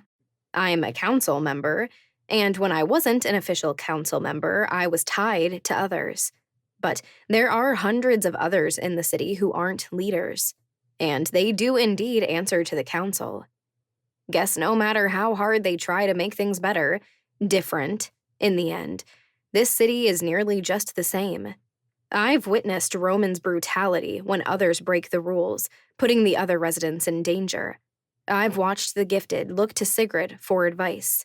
Mason and Elena employ dozens of vampires to keep them as functioning members of society. I might not have any kind of royal title. We might not be divided into houses, but we have clear divisions and purposes. Employment, the gifted, security, health and blood. Are we any different from those monsters John just told us about? I don't feel the cold, but I do feel the tingle as my skin warms back up when I step through the doors to the hospital. It's quiet in here. The majority of the employees have gone home for the day. It's a minimal crew of doctors and nurses keeping everyone alive and assisting through the dark hours of the night. There's something comforting about being wrapped in quiet in a place that is normally busy. I walk down the hall to my office, not bothering to close the door behind me because who is around to disturb me? Sinking into my chair at my desk, I pull the daily report toward me. Every day, the lab is testing things. We're still desperately looking for a solution, a way to wake the vampires up, a way to restore what was frozen in the gifted. I think in a few days, we'll have a clear picture of how this happened. But fixing it. I let out a sigh, combing my fingers back through my hair. It's been a damn stressful day. I'd really like to go home and sink into that amazing bathtub and tune out the world. Instead, I spin in my chair and take 2 bags of blood from the mini fridge in the corner. I down the first, though, to be honest, it tastes revolting. I'd really like something fresh. It feels like it's been forever. But after witnessing what just happened with Mason and that bitten, I don't know if I'll drink fresh ever again. Is the risk really worth it? I spin in my seat and scoot back to the desk, downing the second bag. My brows furrow in surprise and confusion when the phone on my desk begins to ring. It's the middle of the night. No one is at reception directing calls. The only way this phone would be ringing is if someone knew my direct extension. Knowing it can only be bad news, I reach for the phone and press it to my ear.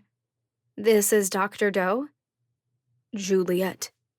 Every one of my insides and all of my blood disappears in an instant. Sebastian. There are 4 long, heavy seconds where neither of us says a word. I hear him breathe, and he listens to the sound of my own breath. After everything that has happened between us, what is either of us supposed to say? I don't regret what I did, he begins, and his first chosen words instantly knot my stomach. I did what I thought was best, what I thought was most necessary to protect you. But I do regret that it made you hate me, and that my choices are still hurting you. It's all it takes, and it speaks to how much I did love this man. Emotions instantly well in my throat, and tears burn the backs of my eyes. Your actions hurt a lot of people, Sebastian, I point out. Elena, Sigrid, dozens of others.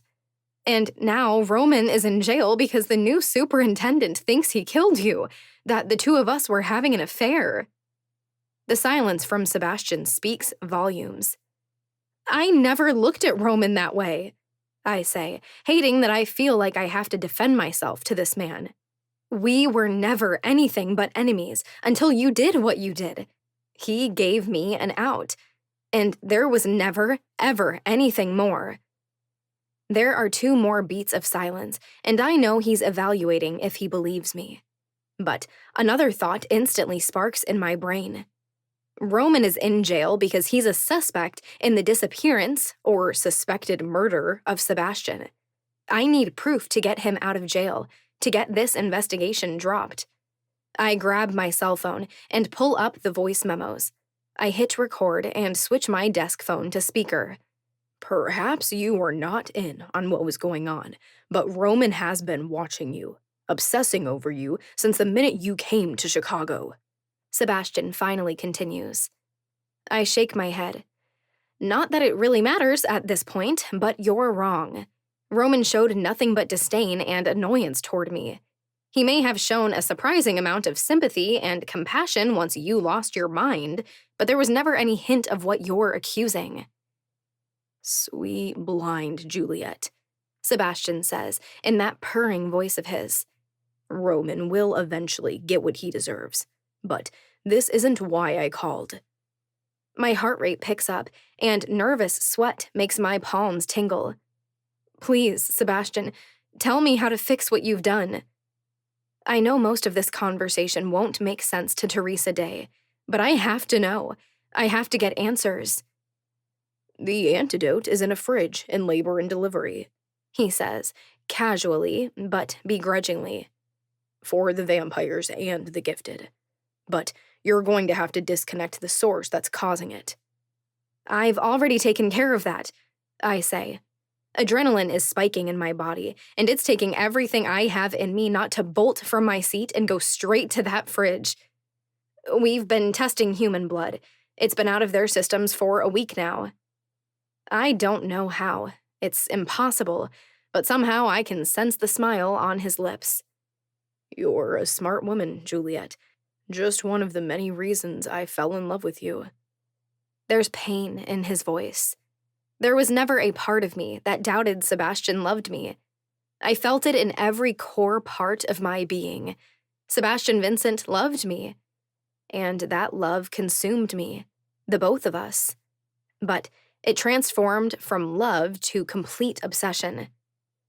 It is administered intravenously, he carries on when I do not respond. His tone is resolved. It should take about an hour to take effect. The gifted should have full access to their gifts within 24 hours. The vampires won't feel very good for a day or 2, but they'll restore to full capabilities. Thank you, Sebastian, I say with a breath, and tears of relief are gathering in my eyes. I expected this to be so much harder. I expected to have to beg and manipulate him. This means everything to me. I'd do anything for you, Juliet, he says softly, and I don't doubt the sincerity in his voice. And that was our downfall. Where are you? I ask, and there's still a tiny ache in my chest that hurts at our separation, at the fracture my soul suffered by us falling apart. You don't need to know that, he says, his words quiet and regretful. Are you safe? I don't know why those are my next words. It doesn't matter anymore, he says, and something in his tone makes me worry. I really am sorry, Juliet. If I could do it all over again, I would. You and I were made for each other. I will always regret what my actions did to us. Sebastian, But he hangs up, ending the call. And once more, I'm left in the wreckage, my heart a shredded, bleeding mess. I end my recording as the first tear slips down my cheek. I swallow once, feeling like most of the oxygen in the world has disappeared. But I stand and walk out into the hall. I take the stairs up 1 floor. The wing is quiet, only one mother and baby resting after what I hope was a peaceful delivery. A nurse is at the desk, but I don't say anything to her as I walk into the storage room. There, I see the fridge. Sebastian was smart in hiding the antidotes here. No one ever would have thought to go looking in this department. I open the fridge, and my hands go a little numb when I see dozens of vials on the bottom shelf. One tray has a label that reads GA. The other tray reads VA. Gifted antidote, vampire antidote. My hands are shaking as I reach forward and take the entire tray of vampire antidotes. My fingers wrap around just one vial for the gifted. My feet feel clumsy and heavy as I turn and walk out of the unit. I pull my phone from my pocket and then hold it to my ear. Juliet, what is wrong? Sigrid asks, her voice rough and sleepy. I need you to come to the hospital, I say, excitement lacing through my tone. It's not life-threatening, but it's urgent. I can hear her getting up from bed, searching her room for clothes. I'll be there in 20 minutes. I end the call, too anxious and excited to use my manners. The elevator is too slow. I take the stairs, racing up them 2 at a time, bursting through the door and hooking down the hall immediately. The room is quiet, resting to the rhythm of the rise and fall of breath and the soft beeps of machinery supporting their organs. And even though no one is awake to see it, I can't help but grin like a fool when I walk to a cart. I load up the first dose and walk over to my best friend's side. Nap time is over, I say, as I locate a good vein and sink the needle into her. I'm done pulling all your weight, girl. I have so damn much to tell you. Because I've decided I'm done holding secrets. I'm done with hiding behind the impossible to believe truths that are my life. I'm telling her. I'm telling Mason everything. As soon as we all get 10 minutes of quiet, we're going to have a big, long talk. Maybe I should take my time with a singular test subject, but I'm too desperate, too anxious. One by one, I begin injecting the antidote into the vampires, some of whom have been unconscious for 2.5 months. There are still 24 doses left when I get to the last patient. Sebastian did plenty of damage, but I think he planned for it to be far more effective than it was. No gifted, no vampires, no threat to Juliet. Those were the words Sebastian wrote down. He planned to take care of every vampire and every gifted in this city. The sound of footsteps in the hall drags my eyes to the door. Just then, Sigrid and Malcolm step into view. Has something happened?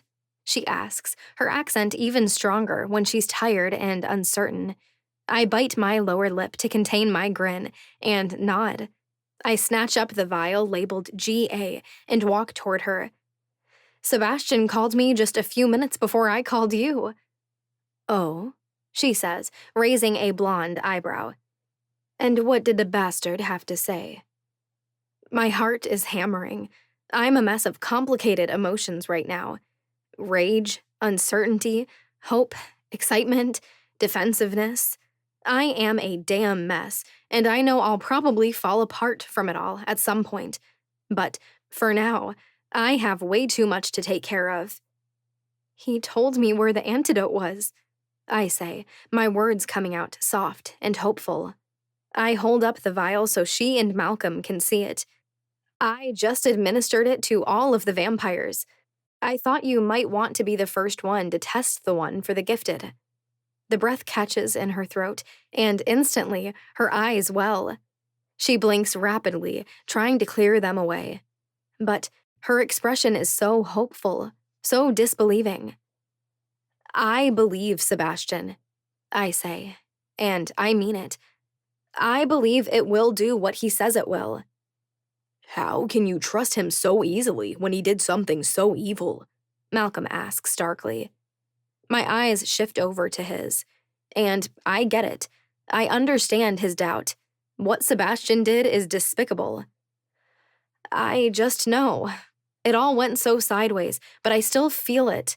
I know Sebastian. If he says this is the antidote, this is the antidote. Then let's get to it, Sigrid says.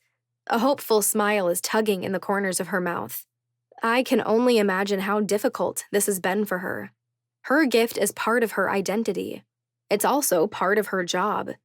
The security of this city has taken a hit with the loss of her gift. I load the dose, and Sigrid takes a seat on a rolling stool. She pulls her sleeve up, and I tap her arm to prime a vessel. I know I should be more doubtful. I know I should be just a little skeptical. What if Sebastian were lying? What if this was going to kill the vampires and the gifted instantly?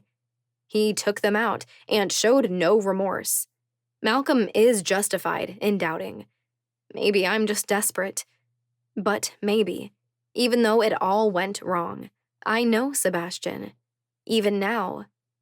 Do no harm might have been thrown out the window when he tainted the city's water supply. But murder? I can't believe he would go so far. Except when it comes to Roman, who he thought was going after me. So I'm absolutely confident as I pull the needle from Sigrid's arm and put a bandage over it. How long until we know if it's working? She asks, pulling her sleeve back down. Sebastian said about 24 hours, I report as I put the needle into the sharps container. The vampires should start waking up in an hour, though he said they won't feel very good. Shit, speaking of... I pull my phone out and shoot off a text to Dr. Roshan that I'm going to need him here in 30 minutes. I next message Echo that I need as much blood as she has available in 30 minutes as well, and she can bill the hospital. I'd really like you to stay on the premises for the next few hours, I say, as I look up at the clock on the wall. Just to be safe. But I don't think either of you should be in this room when they all start waking up. Do you mind making yourself comfortable in the emergency room until things settle down?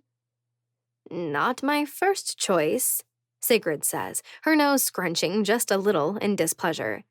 But I suppose it is a good idea. I nod, and the three of us head to the elevator. I recorded Sebastian's call, I tell them as we ride down to the main floor.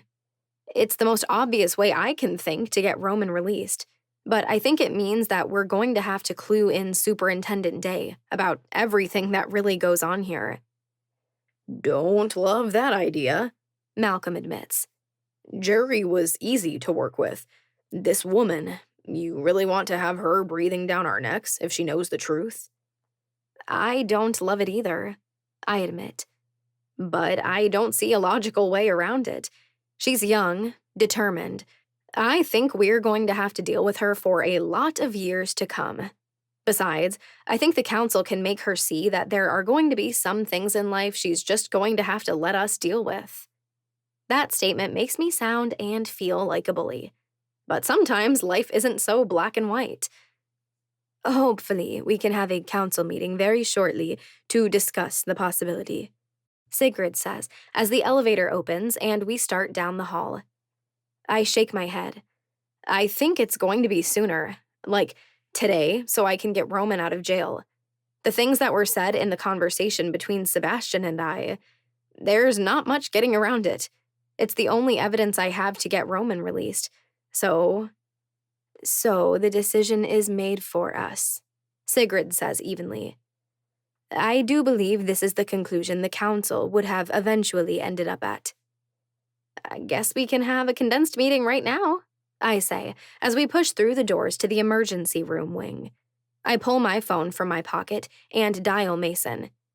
Can you come to the hospital right now? I ask, as soon as he answers. What's wrong? He asks. This is how way too many of my requests are answered. Can you come? I repeat. Be there in 3 minutes. Ah, the nighttime is so accommodating. There is no possible way to get from there to here in 3 minutes, except at vampire speed when no one can watch. I find an available room and usher Sigrid and Malcolm inside.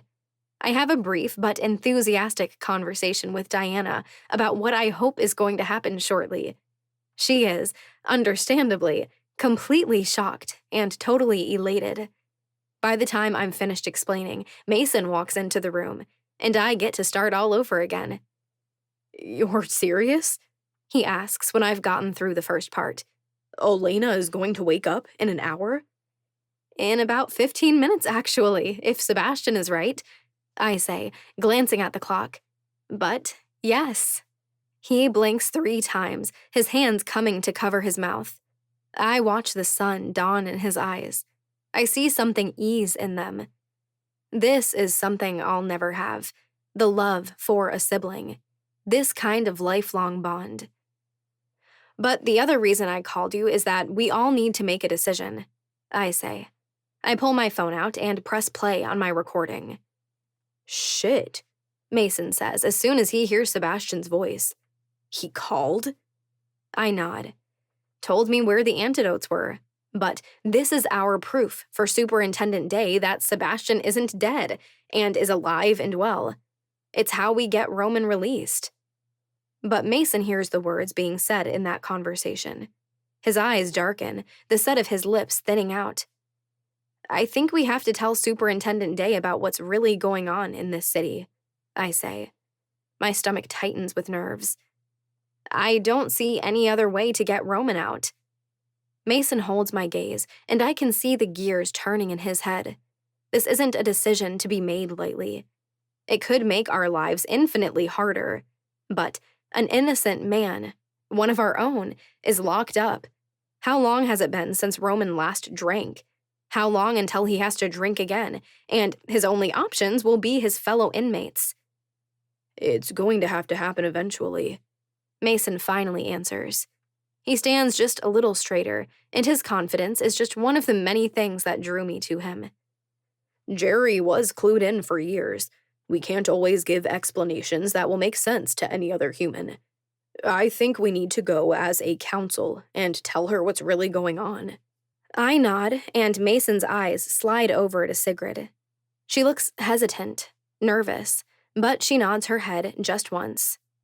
All right, I say, as once more I pull my phone out and hold it up to my ear. I'll get us a meeting. It's not even 3 a.m. The reception desk sets me an appointment for just an hour after Teresa gets in 5 hours. Come on, I say to Mason. Let's go wait for Elena to wake up. Sigrid, call me if anything feels wrong. I will, she agrees. I'm practically bouncing on the balls of my feet as Mason and I work our way down the hall. So much is about to happen. So much of it is exciting, anticipated for way too long now. But then there's the part that's hard. The part that makes me feel like I'm an actual council member, because if I weren't, I'd so much rather shy away from the deep stuff. John was right, Mason says as we ride the elevator up a floor.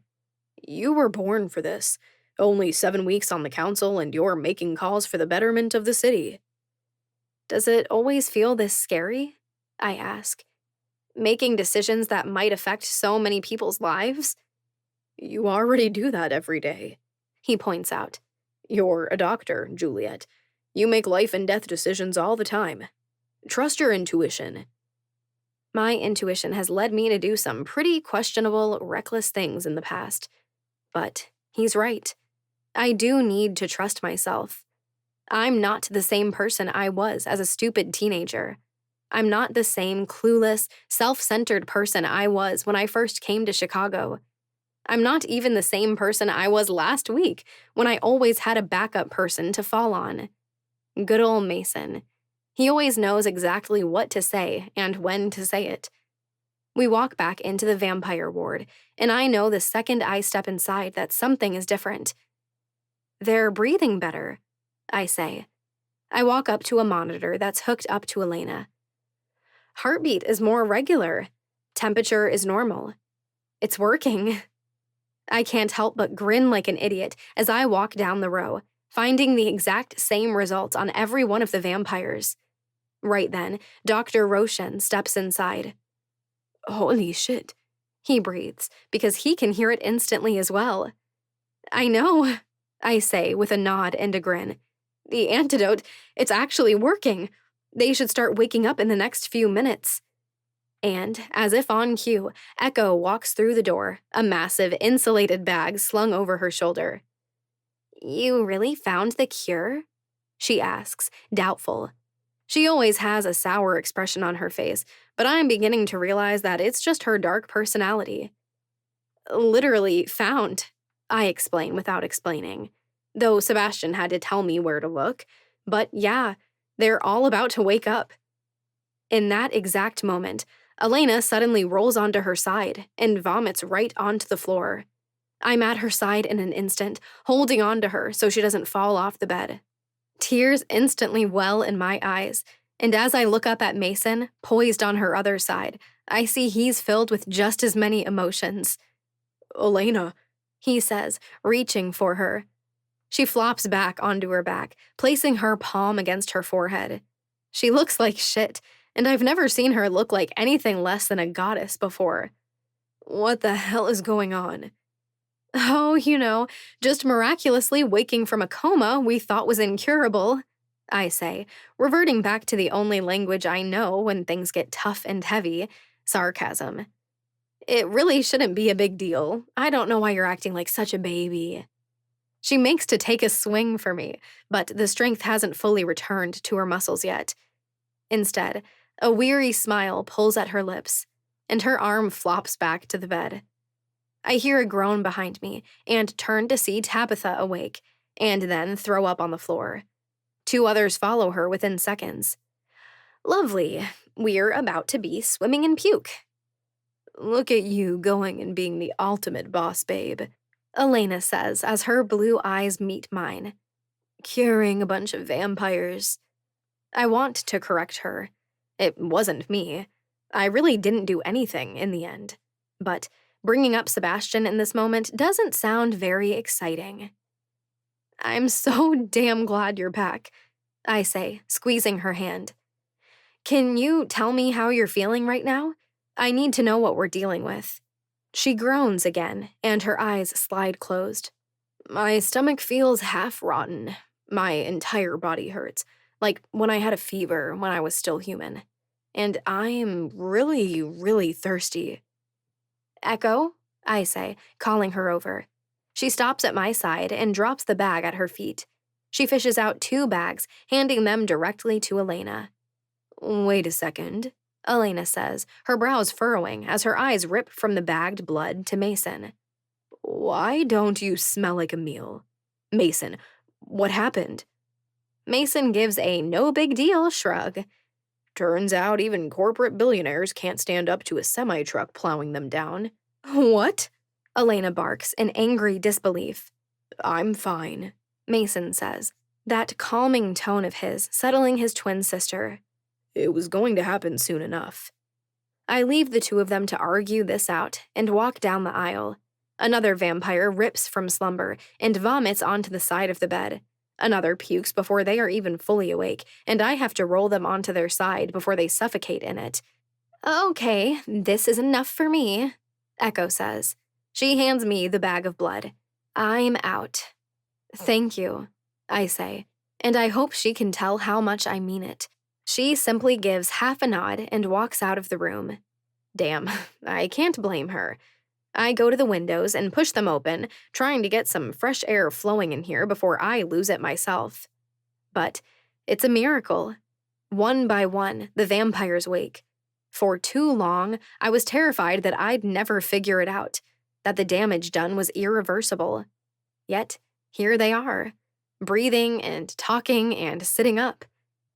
Okay, I say, after a very smelly yet exciting 20 minutes. I think all of you are awake now. I'm met with groans and weak-sounding questions. I know you don't feel so great right now. From what I understand, you can expect it to last a day or 2. Considering this has never happened before, I can't make any promises about the long-term effects. Dr. Roshan and I will be checking on all of you, doing some evaluations. I would love to have a follow-up with each of you in a few days here at the hospital, but if everything looks good, I think you're all very anxious to go home. What happened?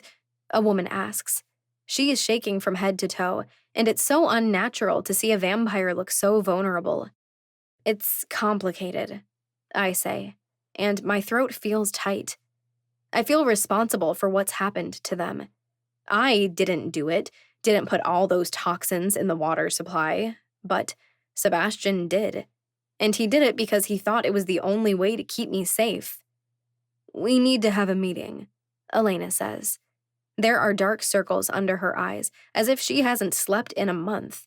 But she brings herself into a sitting position with Mason's help. All of you, every supernatural in the city. What day of the week is it? Tuesday, Mason responds. Meet at the Nocturne on Saturday, an hour after sundown, she says. She just awoke from death's door, but she's taking charge like she just woke from a catnap. You'll get your answers, but we also need to celebrate. This tried to take us out, but in the end, we will always prevail. Dress accordingly. A smirk crosses my lips, and I shake my head. Oh, Elena. She's always looking for any excuse to dress up and throw a party. These people deserve answers. Vampires don't get sick, but these people all were, and now are, sick. If I were them, I'd want answers now, too. But it's obvious no one feels up to the task of arguing. I walk down the aisle between the beds, checking on one patient and then the next. I go over their blood pressure, heart rate, temperature. Everything is a little off, but it all seems to be returning to normal. Anything you're noticing to be concerned about? I ask Dr. Roshan as I take an emptied blood bag from another patient. Nothing, he says, his surprise reflected in his tone. Everything seems to be returning to the way it should be. Thank the damn dark. The cleaning crew comes in once everyone has had some blood to drink. Some of them have been out for 2.5 months. They had to be thirsty as the Sahara. But no one seems to have a problem when 2 humans walk in with cleaning supplies and begin taking care of all the vomit. I think you're good to go if you feel up to it, I say to a woman. I loop my stethoscope around my neck and offer her a smile. Everything is looking good to me. Just take it easy for a few days, okay? Thanks, Dr. Doe, she says with a weary smile. Over the course of the next hour, each patient is examined by myself or Dr. Roshan. One by one, they each head out those doors. And it's this feeling that I'll never get over. Healing people, helping them, gives me so much satisfaction, makes me see the value in myself. Those people might have lived the rest of their lives trapped in a coma. So, to watch them walk out on their own, to see them looking well on their way to being normal again, it feels pretty damn good. I need to go home, Elena says as she stands, testing her balance. Immediately, Tabitha is by her side, wobbly knees, ashy face, and all. I feel disgusting, and I can't imagine how much work I have to catch up on, and the party to plan. Well, before you do any of that, we need you to come down to the police station with us, I say, with a slight tilt of my head. Why? She demands, confused. Oh, there's a lot I need to catch you up on, I say. But we need to be to our appointment with the superintendent in 20 minutes, so most of it's going to have to wait until after. Juliet, Elena says, her tone sharp and demanding. Come on, Mason says. He takes his sister's hand and starts toward the door. Juliet has a handle on all this. You just have to trust her. I arch an eyebrow at Elena as she walks past me. I really don't like being out of the loop, she says. I know, I respond. I look back at Dave. You think you can handle whatever crazy thing happens next while I go deal with some council stuff? Go, he says, giving a nod. Chicago needs you, but not here, at least for a few hours. I chuckle, shake my head, and walk out behind the Godfrey twins.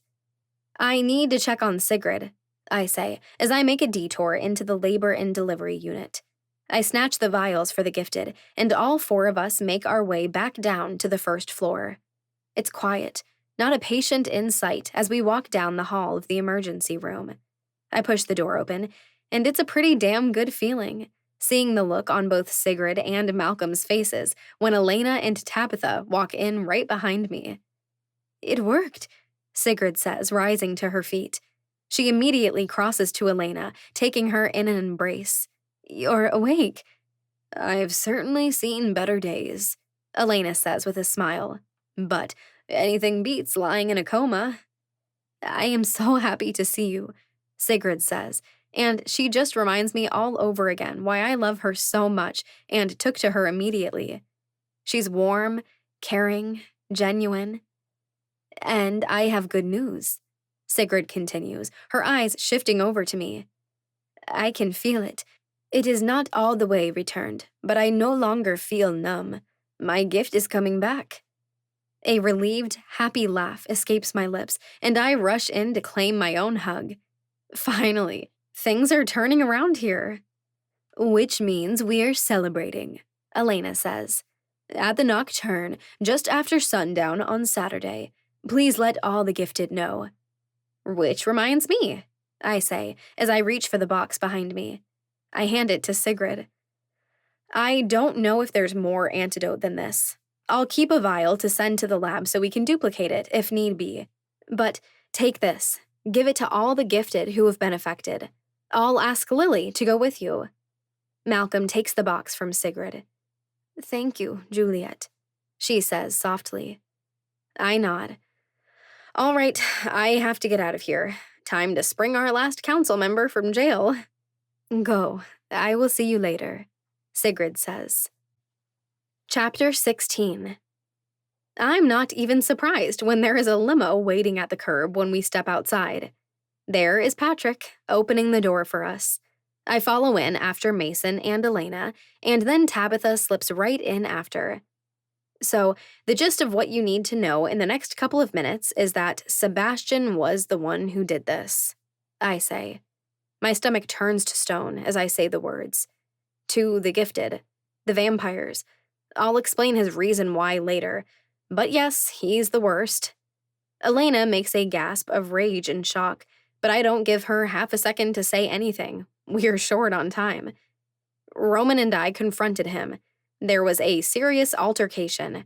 Sebastian ended up taking off, and no one has seen him since. That was 7 weeks ago. Chicago got a new superintendent of police, and she started poking around and, for a minute, thought I killed Sebastian. Which you should have, Elena says in dark annoyance. She'd look a lot scarier if she wasn't so greenish looking and sweating like she's burning through a fever, which she is. But then Roman had to go and be a complete moron and turned the attention to himself. I move on, barely resisting grinding my teeth at the recollection. He got himself arrested when they found Sebastian's blood in Roman's apartment. Roman is sitting in jail? Elena asks as she arches an eyebrow. The smirk that's forming on her lips says she's more than a little entertained by the thought. Yep, I say, popping the P sound in annoyance. Suddenly, Elena makes the grossest heaving, gagging sound. Hold that thought, she says, holding one finger up. She rolls the window down and throws up. She's a shaking, sweaty mess when she pulls her head back in. Shit, I say, handing her a bottle of water. I press the back of my hand to her forehead. She's warm, but not so much I'm worried. She's still better than she was earlier. I'm good, she says, pushing my hand away. I let it fall into my lap. Thankfully, just an hour before you woke up, Sebastian called me and I recorded it. So now I have proof that he's alive. So she has no reason to keep holding Roman behind bars.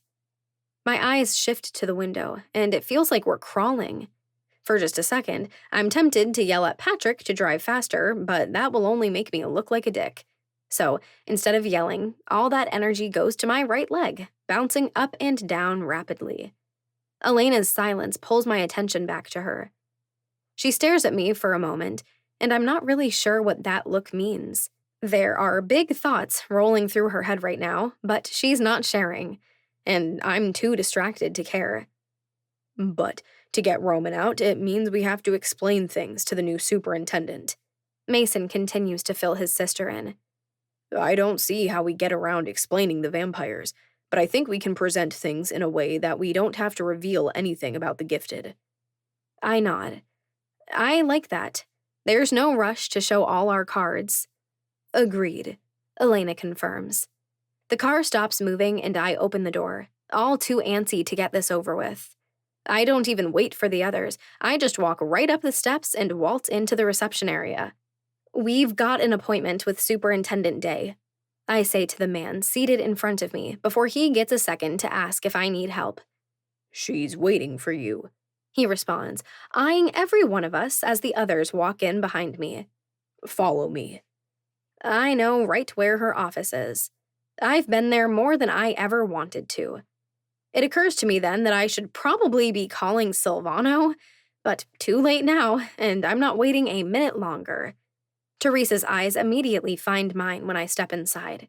She stands, and maybe she was going to shake my hand, but she just looks over at the others as, one at a time, we keep filing into her office. "This is Mason and Elena Godfrey," I announce, feeling full of nervous jitters. "Oh, I know who they are," she says evenly.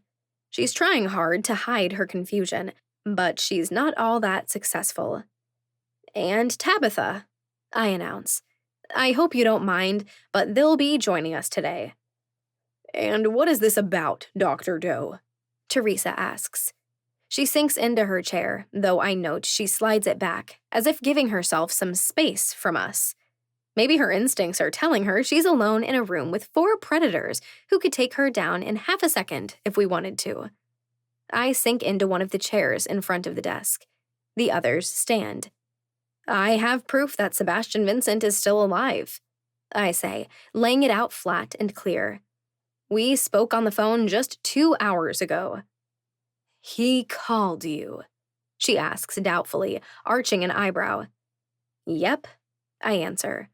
I dig my phone out and pull up the recording. I press play and lay the phone on her desk.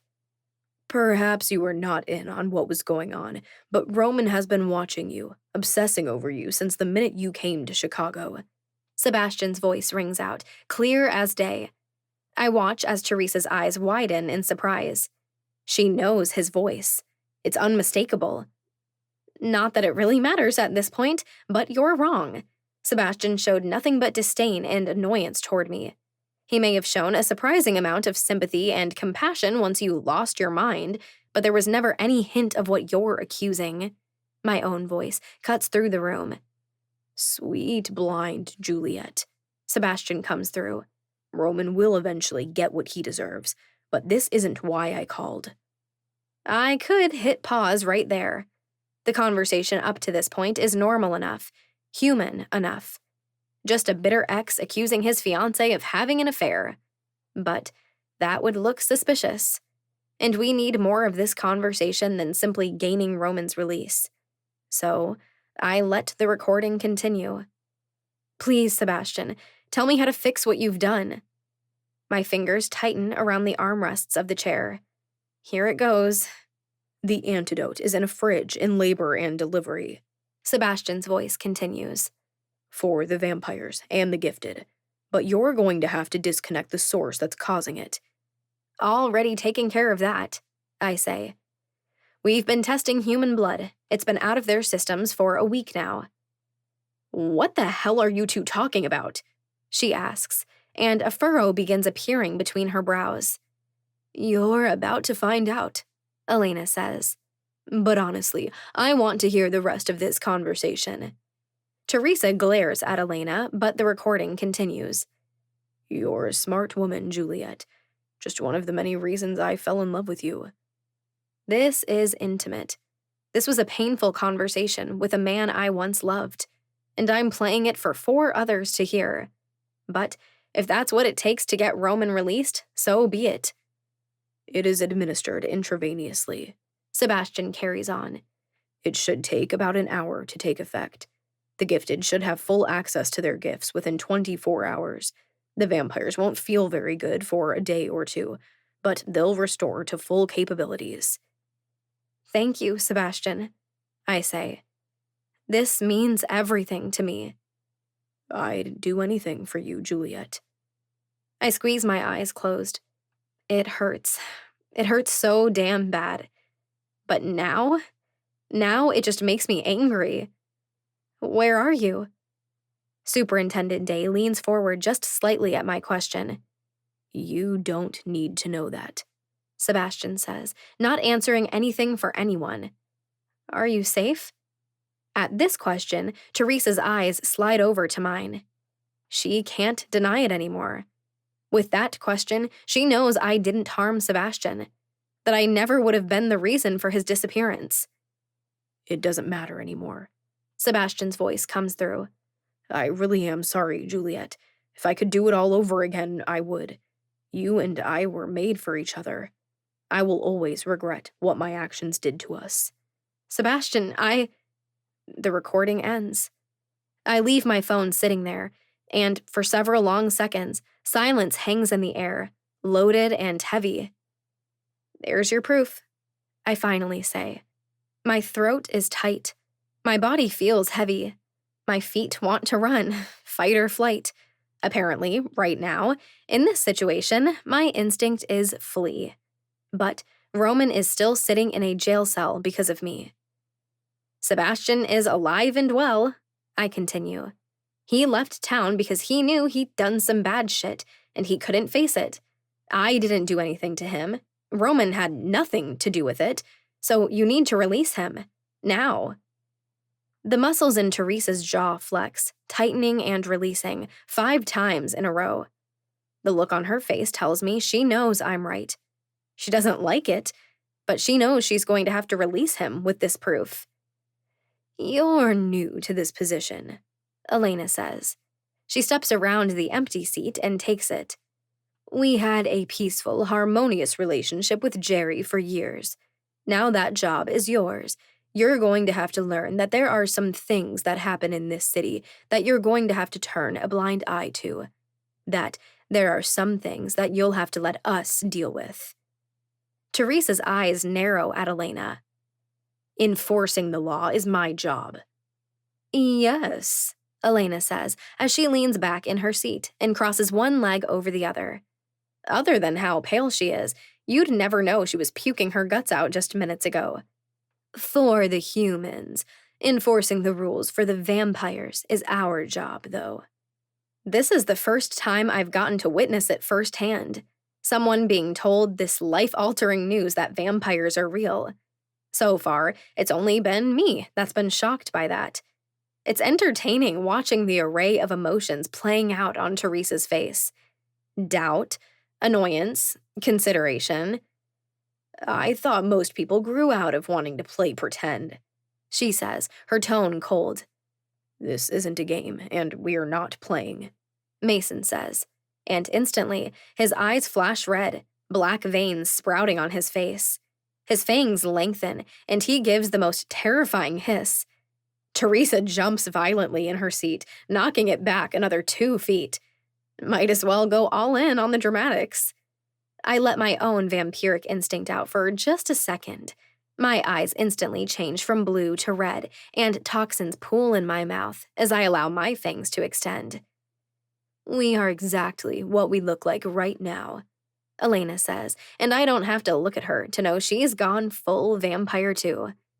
Chicago is full of vampires, and I think it speaks to our credit as the Night Council that you've never had a damn clue until right now when we're sitting in front of you, telling you straight. Teresa is breathing hard, the fear unfiltered in her eyes. She's backed completely against the far wall. So here's the truth, I say, as I sit forward, folding my hands on the desk. I came to Chicago after I became a vampire. I was in the final months of my residency when it happened. Guess who also happens to be a vampire? The second Teresa's eyes flick to meet mine, I know she knows the answer. That's right, I say with a condescending nod. Sebastian Vincent. We worked together. He helped me finish my residency, get board certified.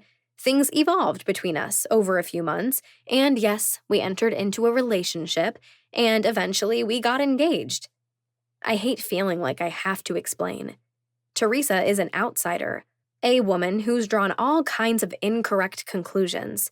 I don't want to tell her anything. But this is part of being a council member. This isn't just about me. It's for the good of the city, I loved Sebastian with everything in me, I say, never once looking away as I stare into Teresa's terrified eyes. But Sebastian started getting possessive, paranoid.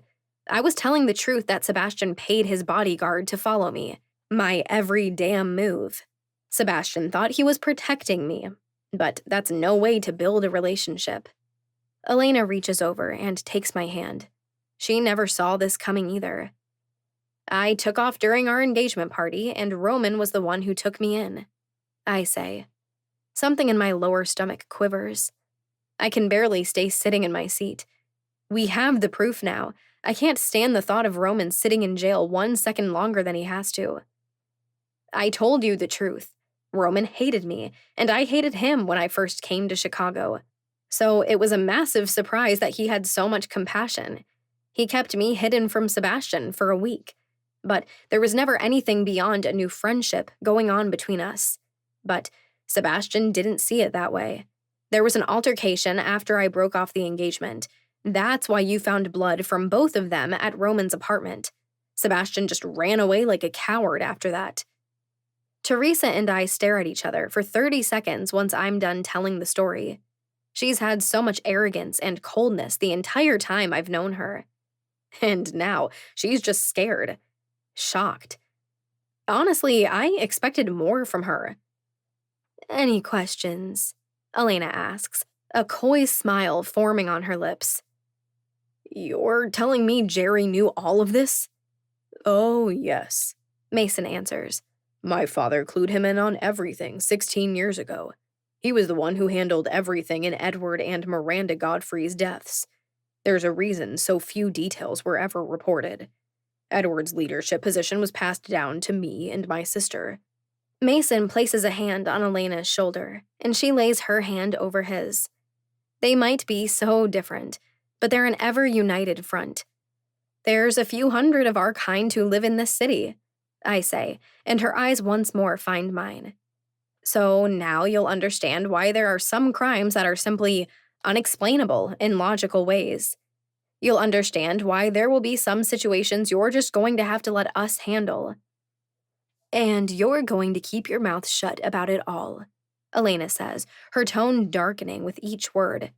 Because we've kept our kind safe here for a long time, and we don't plan on letting that change. And because, if you talk, if word starts getting out, it isn't just us you'll have to deal with. There are others out there in the world, and they're far more cold-hearted and savage than we are. Chills wash over my skin as I remember the stories John has told me about the king, about the royals. I can't even imagine if they showed up in Chicago. How long has this been going on in Chicago? Teresa asks, her voice hoarse-sounding.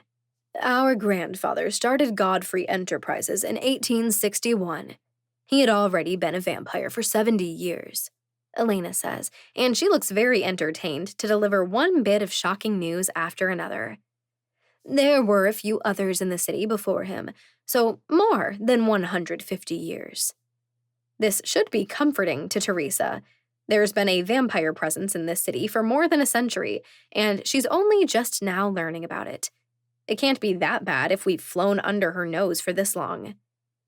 Now, I say, as I lean back in my seat. If you don't have any more immediate questions, we'll collect Roman DeLuca, and we can all get back to our lives. There are 7 long seconds of consideration.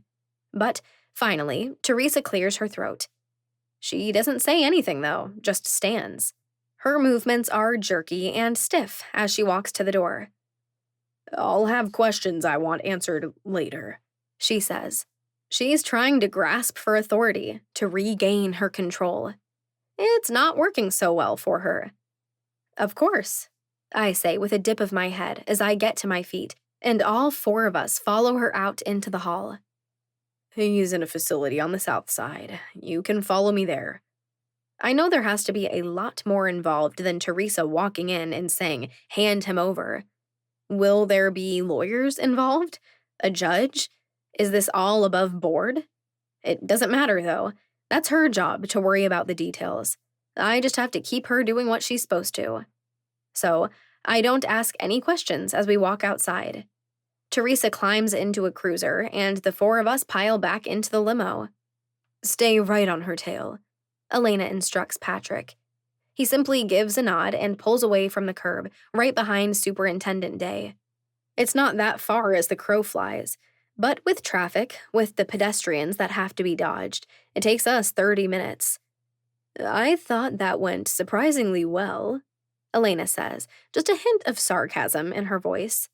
She didn't immediately whip her gun out when you broke out the fangs and eyes. Mason just shrugs, a smirk on his lips. Finally, we pull into a parking lot. Teresa gets out of her car, and in 2 seconds flat, the four of us are flanking her. Paperwork doesn't usually go through this fast, Teresa says. Her voice is shaking with nerves. The release order should be there to them now, but without a court hearing yet. She clears her throat and rolls her shoulders back. You'll have to wait in the release area. Give me 20 minutes. Fine, I answer.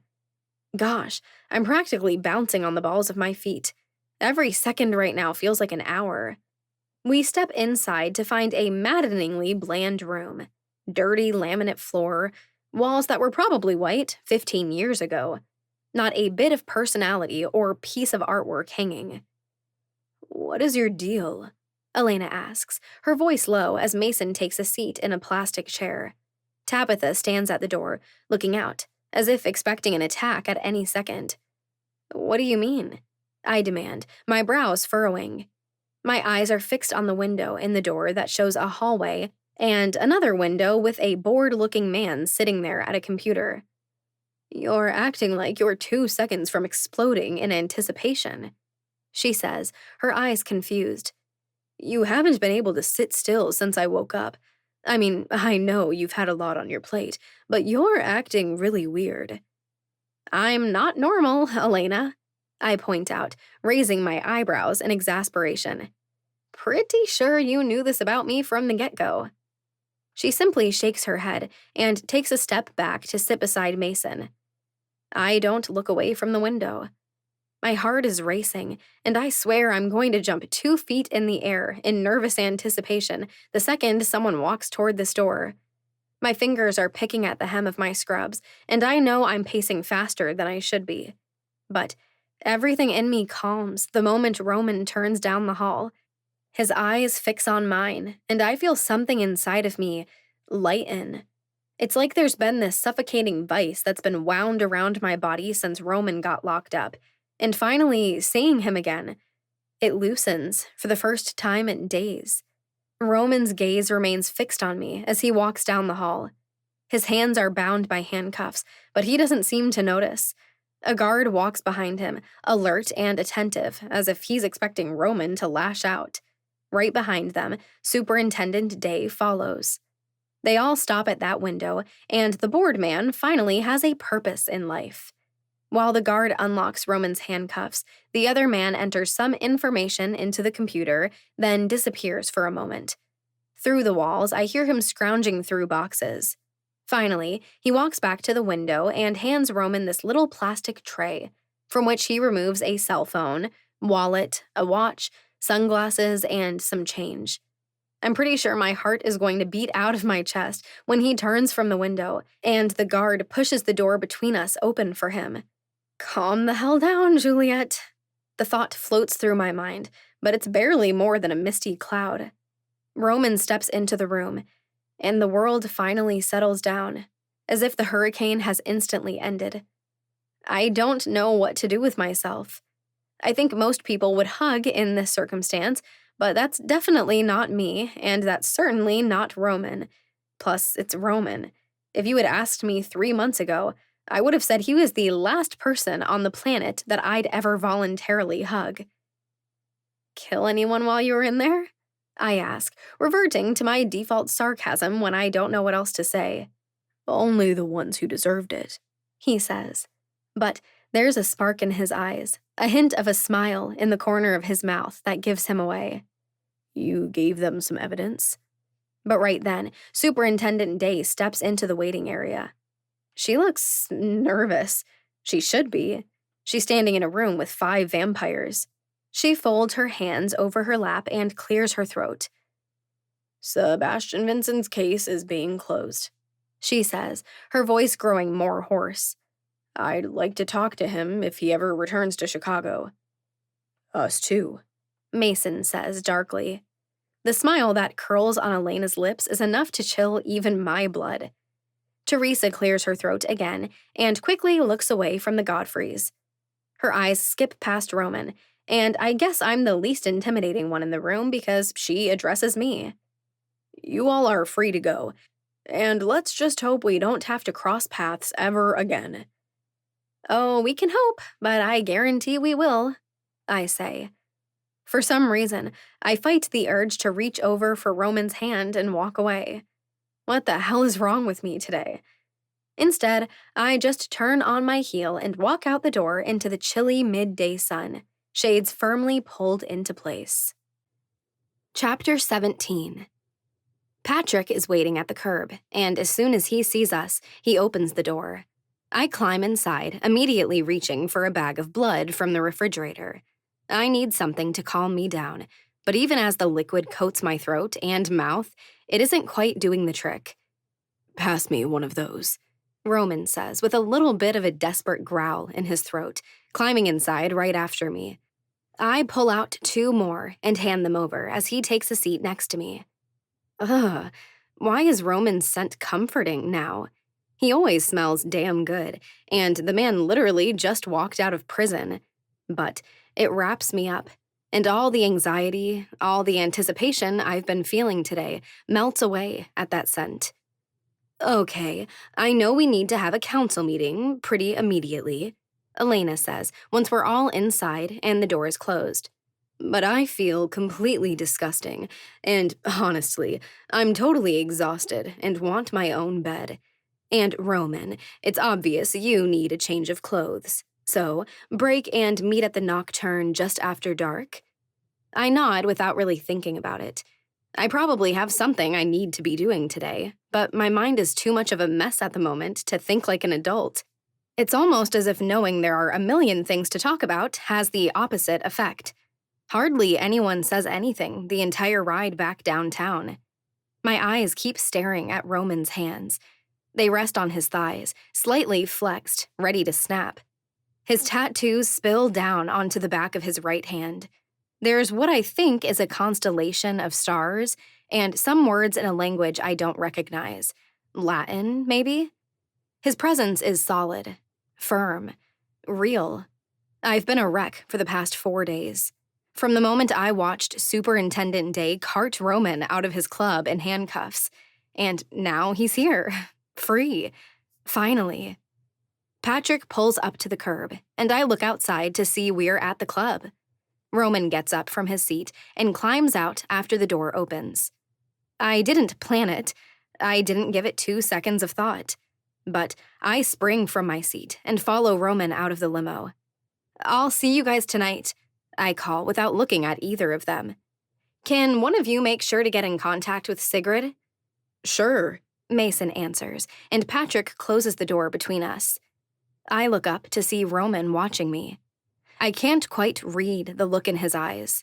He doesn't seem surprised exactly. Curious, maybe? And I swear, there may even be the tiniest of smiles in the corner of his mouth. Sebastian called me, I say, as together we walk to the doors to the club. That was the evidence that got you released. I recorded the call, and we played it for Superintendent Day. It meant we had to explain things, but it worked. Any clues where Sebastian is? Roman asks as he holds the door open for me. His darkness, his rage, and his violence is becoming familiar now. Some people just have built-in traits. It's who they are. I've learned to appreciate Roman's darkness. It's not as terrifying as I once thought it to be. It's protective. In the strangest way, it's born out of love. Love for this city and the people in it. No, I answer, feeling annoyed by the answer. We walk down the snakeskin-lined hallway until we break out into the main area. I don't hesitate, and maybe it's a little presumptuous of me, but I walk right up the stairs that lead to Roman's apartment. He didn't give anything away, and Mason's private investigator still doesn't have anything. But the call, it was basically what you'd expect. Accusations, anger, apologies that weren't apologies. There's a little sound in the back of Roman's throat. A growl. A threat. But he did tell me where to find the antidote that woke up all the vampires, I say, having to give him a little credit. And it seems to be working on the gifted as well. Turns out it was hiding in the hospital all along. Bastard, Roman says in a low voice as I push the door to his apartment open. Pretty much, I say simply. I stop just inside the entryway. It looks like a crime scene in here. There is tape and fingerprint dust. Dirty shoe tracks go every direction. And everything has been tossed. They turned his place completely inside out, looking for anything and everything tying Roman to Sebastian's disappearance. Double bastard, I curse. Doesn't matter. Roman dismisses the mess, and truly, he doesn't seem like he cares in the slightest. So long as the shower works, that's all I care about right now. Truly, I don't even think twice about it when I follow him into his bedroom. I sit down on the edge of his bed as he steps into the bathroom. He leaves the door open a sliver. I hear the shower start, and then the sound of clothes dropping into a hamper. As I look around Roman's space, I feel so damn guilty. First, Sebastian trashed this apartment because he was looking for me. And then, the police made it a wreck looking for evidence of Sebastian's murder. Will I ever stop causing Roman problems?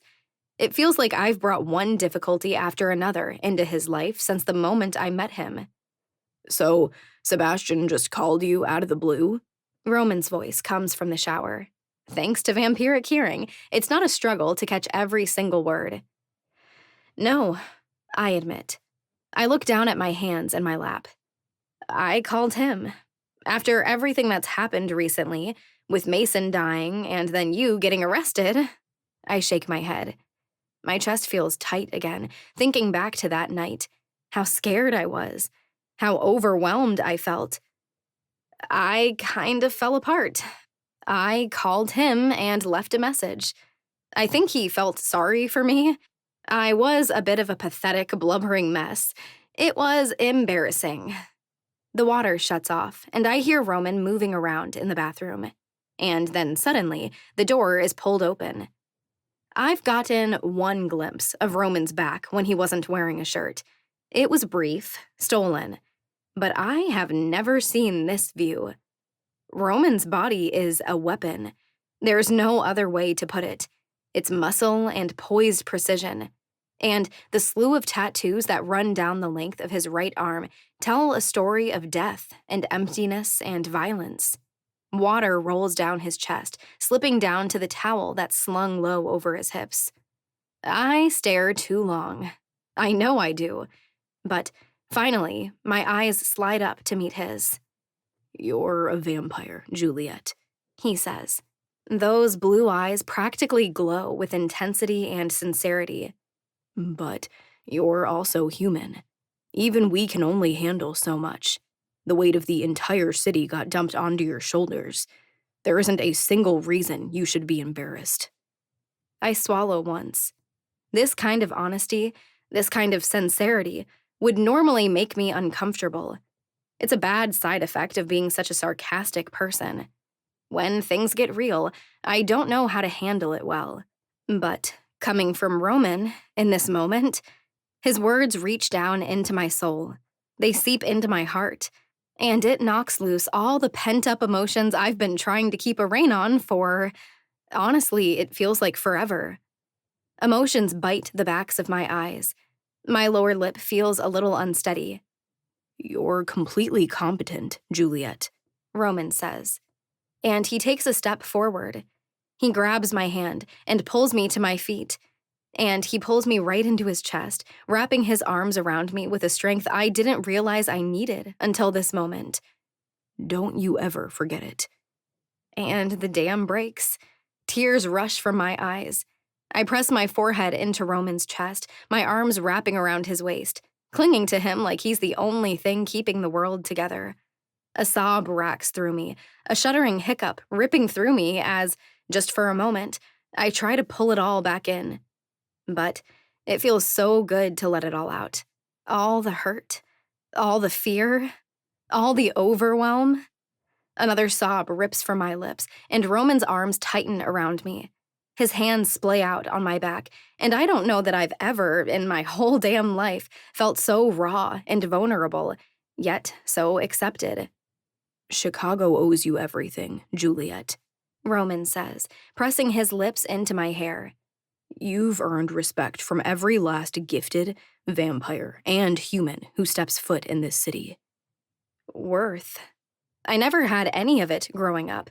I never felt it during college. I've worked my ass off to prove myself. But worth? I don't know that I've ever felt worthy until this moment. I cannot pinpoint many healing moments in my life. Really, I'm not sure if I can truly recall any specifically. But right here, letting all of my pent-up pain and fear and stress seep out of me, letting Roman's words wrap around every bone and muscle in my body, that's exactly how it feels. Healing. My arms tighten around Roman, and I press my face harder into his chest. He doesn't take a single step back. His grip on me doesn't loosen even for a second. He holds me while I let myself fall apart. I suck in a shuddering breath after who knows how long. I think I need some sleep. I'm not sure how long it's been since I slept. Do you want me to drive you home? Roman offers, sliding his hands up and down my arms. I blink as I look up at him, sending the last of the tears shedding down my cheeks. Do you mind if I just take a nap here until the meeting? Then we can head over together. There's something that shifts in Roman's eyes. It reminds me of the look he had before, when I climbed out of the limo behind him. I don't entirely understand it or know what it means.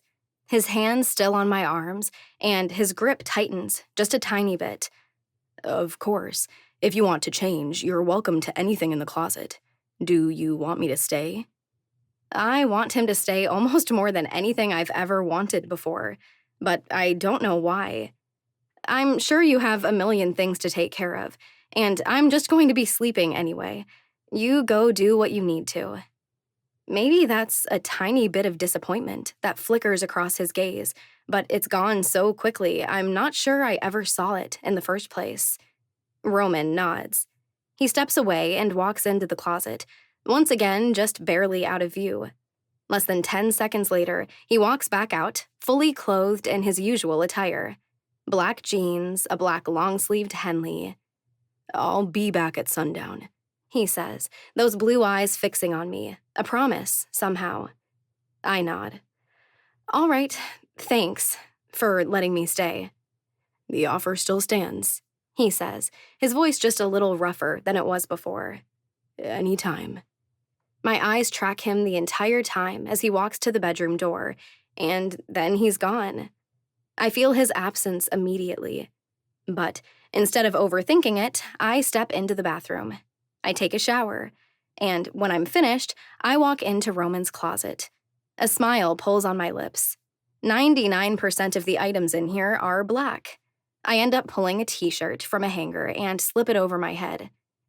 It's all going to be okay, I think to myself, as I slip between the black sheets. Everyone is okay. The council is back to full capacity. There are no psychopaths running loose in the city. For once, since I think I came to Chicago, everything is okay.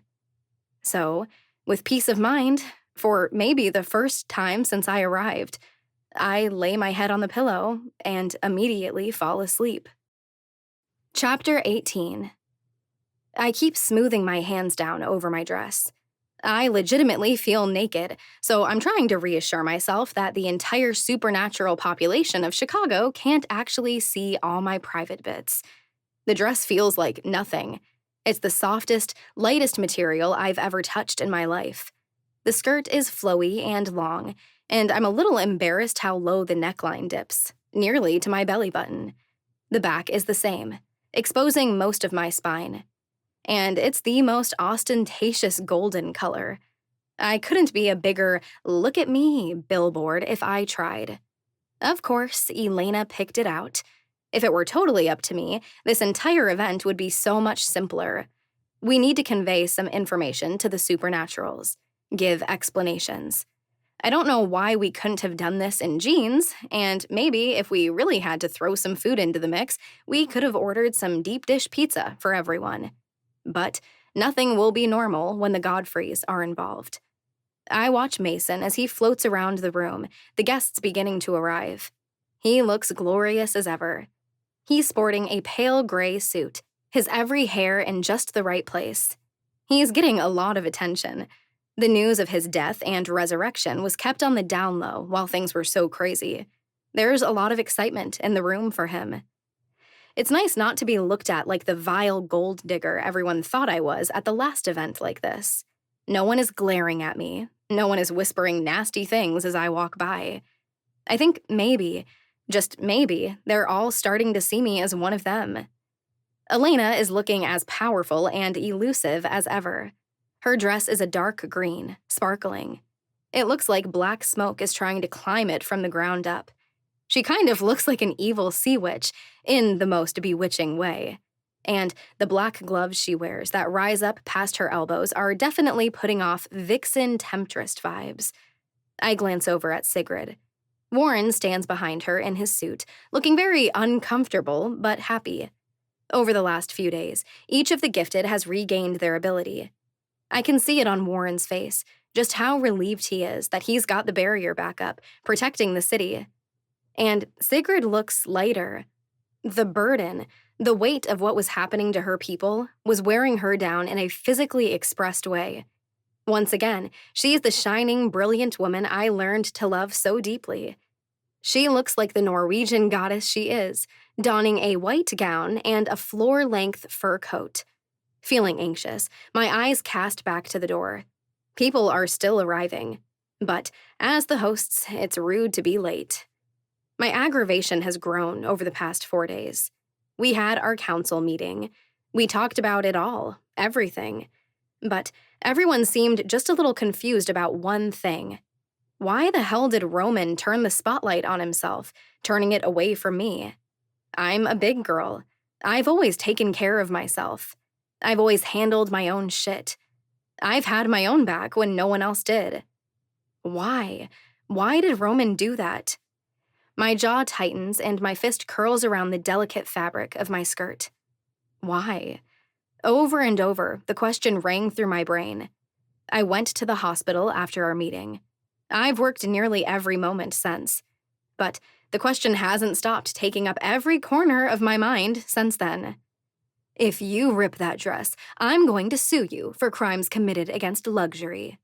Elena's voice knocks me from my own thoughts for just a moment, but it's not enough to tear my eyes from the door. Sorry, I say absent-mindedly, and I drop the fabric. You look like you're 3 seconds away from tearing through this crowd if he doesn't walk through those doors. I don't know what you're talking about, I say, feeling the fire in me ignite 30 degrees hotter. And, right then, a dark figure turns in front of the door and steps inside. He's wearing black, from head to toe, just like I knew he would be. The top 2 buttons on his shirt are undone. His black hair falls into his eyes, slightly, always a little unruly. And those vivid blue eyes make one quick sweep of the ballroom before they fall on me. The room feels quiet. I'm not sure when everyone started leaving the party, but suddenly it's only me in this vast room, and Roman. His eyes drop down the length of me, slowly. The look in his eyes darkens. It focuses, intensifies. And slowly, very, very slowly, they rise up to meet mine once again. My heart is hammering in my chest. My breath seems to be caught somewhere in my throat, and my hands feel slick. Why? Why did he do it? What the hell is wrong with her? John asks as he walks up. Why does everyone keep asking me that? I snap as I look over at him. He holds his hands up in defense. And you are? Elena asks, arching an eyebrow as she looks him up and down. Oh shit. I've literally never seen Elena look at anyone the way she's looking at John. My dad, I spit out in disbelief. Instantly, Elena's face blanches. Your what? I pinch the bridge of my nose. Gosh, there is still so much to detangle and explain. I still haven't had a chance to tell her any of this, or ask her and Mason how they feel about remodeling the Nocturne and John moving in. Elena, this is my dad, John Bonney. He saw the engagement announcement photo a few weeks back and came and found me. Oh my gosh, Elena says, the weight of this all hitting her. Her eyes widen, and a huge smile starts brightening her face.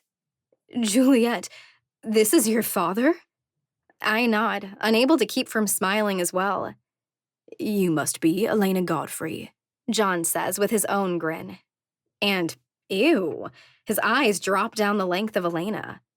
I am, she says. And why the hell is she talking like that? She never talks like that. Like John is the most charming person she's ever met. Gross, I simply say, and walk away. That's about the weirdest thing I've ever seen, Mason comments as he too observes his twin flirting with my dad, who only looks a few years older than her. It's disgusting, I reply automatically. Though, actually, when I really think about it, maybe it's really not. Maybe they're two people who have been lonely for a really long time, and maybe deserve to find someone equally as incredible as they are. Nope, still ew. Looks like everyone is here, Mason says as he scans the room. And I do see everyone. Holly is at the back of the room, looking like she's having the best night of her life. Dr. Roshan is talking to one of Roman's crew. Even Lily is floating around the room, looking way too stunning in that deep purple gown. We should get started. Goosebumps wash up the back of my spine, all the way up my neck, when Roman's voice cuts in from behind me. My eyes flick to his, but he doesn't look at me. His own eyes scan the crowd. His hands slip into his pockets, and he's trying very hard to look relaxed, but I see the tension in his shoulders. I see that dangerous look in his eyes, like he's 1 second from snapping. At least I'm not the only one on edge tonight. Ladies and gentlemen, he says, his deep, low voice cutting through the room, which instantly falls to silence. We'd like to get started this evening. The crowd begins to find seats at the dozens of tables spread throughout the ballroom. Sigrid detaches from her group and drifts toward the front of the room, Elena joining at her side. And my heart starts beating harder because I realize then that I belong up here. And this is the first official event where I'm a part of this. We all know the confusion and the fear and the hurt this city has gone through in the past few months, Roman says. He doesn't like being on the council. He doesn't like being a leader.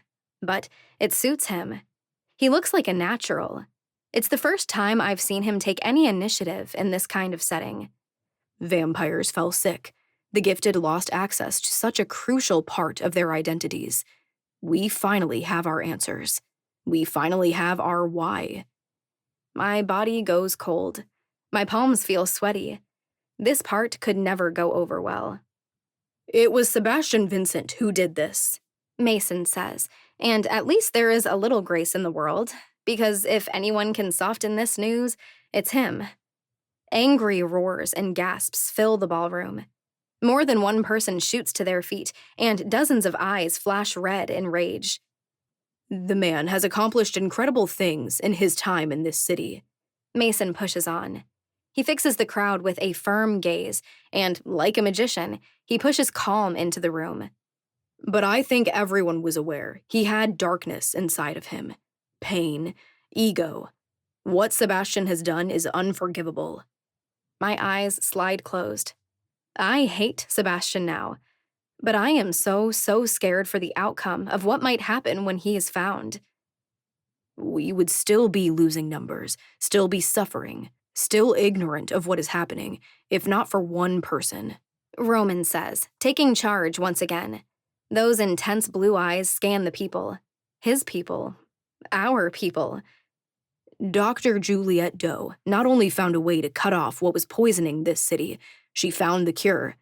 It is thanks to her relentless work and her brave actions that so many of you are sitting here with us today instead of in a hospital bed, instead of feeling disconnected and frozen. Roman's gaze sweeps back to me, and I feel the weight of hundreds of eyes turn to me all at once. Juliet has picked up what Sebastian dropped. She has taken on the mantle of caring for Chicago. She found us our answers, and we would still be in the dark without her. He never looks away from me, doesn't even blink, and his words fill me. Worth. Again, Roman makes me feel an emotion I've never been able to grasp. Worth. Chicago, I want you to know, Roman says, never looking away, that you owe everything to Juliet Doe. The weight in the room is palpable. It's so thick, I can feel it settling on me from every direction. I feel it pushing in from all sides. So, welcome the newest Night Council member, Sigrid says, her voice clear and strong. Dr. Juliet Doe. And I almost let it overwhelm me when the entire room breaks out into cheers. Their clapping fills my ears. I hear my name called out. I hear gratitude being shouted. Me. It's me they're appreciative of. It's me they're giving gratitude to. Me they're praising. But my eyes slide back to Roman, who still hasn't looked away even once. I've never seen his eyes so intense. He's breathing hard, yet steady. His presence fills the whole room, yet the spotlight has been turned away from him, and he's pointed it on me. Roman steps to the side a bit, an obvious invitation for me to step forward. I'm not thrilled about the idea, but I know with leadership like I now have, I'm going to have to get used to speaking up. So, I step forward, stopping beside Roman. Thank you, I say, feeling incredibly humbled. The crowd settles, listening with intent. I really appreciate your trust. I hate that this happened, that so many of you were hurt. But if there's one thing I've learned in this crazy and painful time, it's that the people of Chicago are some of the strongest I've ever met. The crowd erupts once again, cheers and hollers and all-around pride for their city. I smile, and it's amazing how good this moment feels. Thank you again. I promise you that I'm going to do my best to serve the city well. Clapping fills the room once more, and Elena steps forward. We hope you enjoy the night. We've made it through a lot of dark weeks, Chicago. Let's celebrate our victory. I'm not sure how to feel about it when Elena walks right back over to John. They're both way too smiley as they talk to each other. Sigrid steps away, talking to one of her charges. And from where I'm standing, I see it the moment Mason catches sight of Lily. His eyes glue to her, and he watches her with intense curiosity. She's our new nurse in the emergency room, I explain, not needing to raise my voice above the volume of the crowd. Human for now, but her dad is one of us. A perfect match, I suddenly realize with a smile. She is everything I never was. Kind, sweet, not a damn mess emotionally, forever scarred with a traumatic past.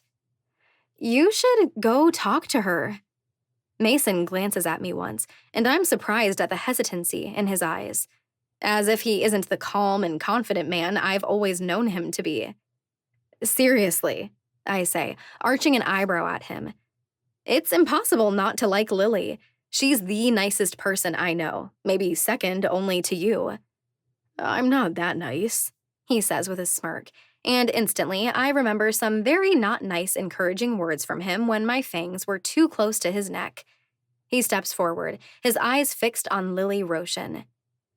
Those two are going to end up married, aren't they? Roman says, as he observes Mason walking up to her. Her entire face lights up when he extends his hand, introducing himself. Most likely, I acknowledge, because sometimes you just get a feeling. Bet you $50 they tie the knot before the end of the year, he says, and a smile cracks my lips. You're on, I say, and it doesn't matter what the bet is. It just feels good to be joking and talking about non-important things. Roman smiles. one of those rare as seeing a shooting star moments, and looks out over the crowd. Did you really mean all those things you just said? I ask, even though I know the answer. My fingers twine together, unsure what to do with themselves. You know I did, he says. I nod. I do know. I look back up, my eyes fixing on the audience, though I don't actually see them. Why did you do it, Roman? Why did you throw yourself in front of Superintendent Day for me? Out of the corner of my eye, I see Roman's jaw flex. He doesn't say anything right away, and I think maybe he's at as much of a loss for words as I am. You didn't need to do that, I say, shaking my head. If Sebastian didn't call me, you might still be sitting in jail. Why would you do that, Roman? It doesn't matter, he says, his tone low. He still doesn't look at me. Heat rises in my blood. No one sacrifices their freedom for nothing. Tell me why, Roman. Why would you do something so stupid and reckless? Just drop it, Juliet, he says, his tone a low growl. He steps forward, blending back into the crowd. I stand there, frozen, frustrated, and confused. My arms wrap around my middle as my eyes track Roman as he goes about the room. He slips right into the circles made up of his security team members. They all laugh and joke with him like he isn't the most intimidating and confusing resident of the city. May I have this dance? My eyes slip over to my best friend, who holds her hand out to me. And it's perfect timing, because the music surges right then, and we aren't the only ones to take the cue. A dozen other couples pair up, swaying to the music. I roll my eyes at her, but take her hand. With a mischievous grin, she pulls me in, assuming a dance position. You're handling all of this well, she observes. How does it feel? I shrug. Overwhelming, yes, but I think everything since my arrival here has kind of eased me into it. And I have a plan. Tomorrow, when the party hangover wears off, I'm going to sit down with Elena and Mason and tell them everything I've been hiding since I came to this city. Elena nods. You've been an attachment in every important decision made since you got here. It's like you were practically groomed for it. My head swivels to look her in the eyes.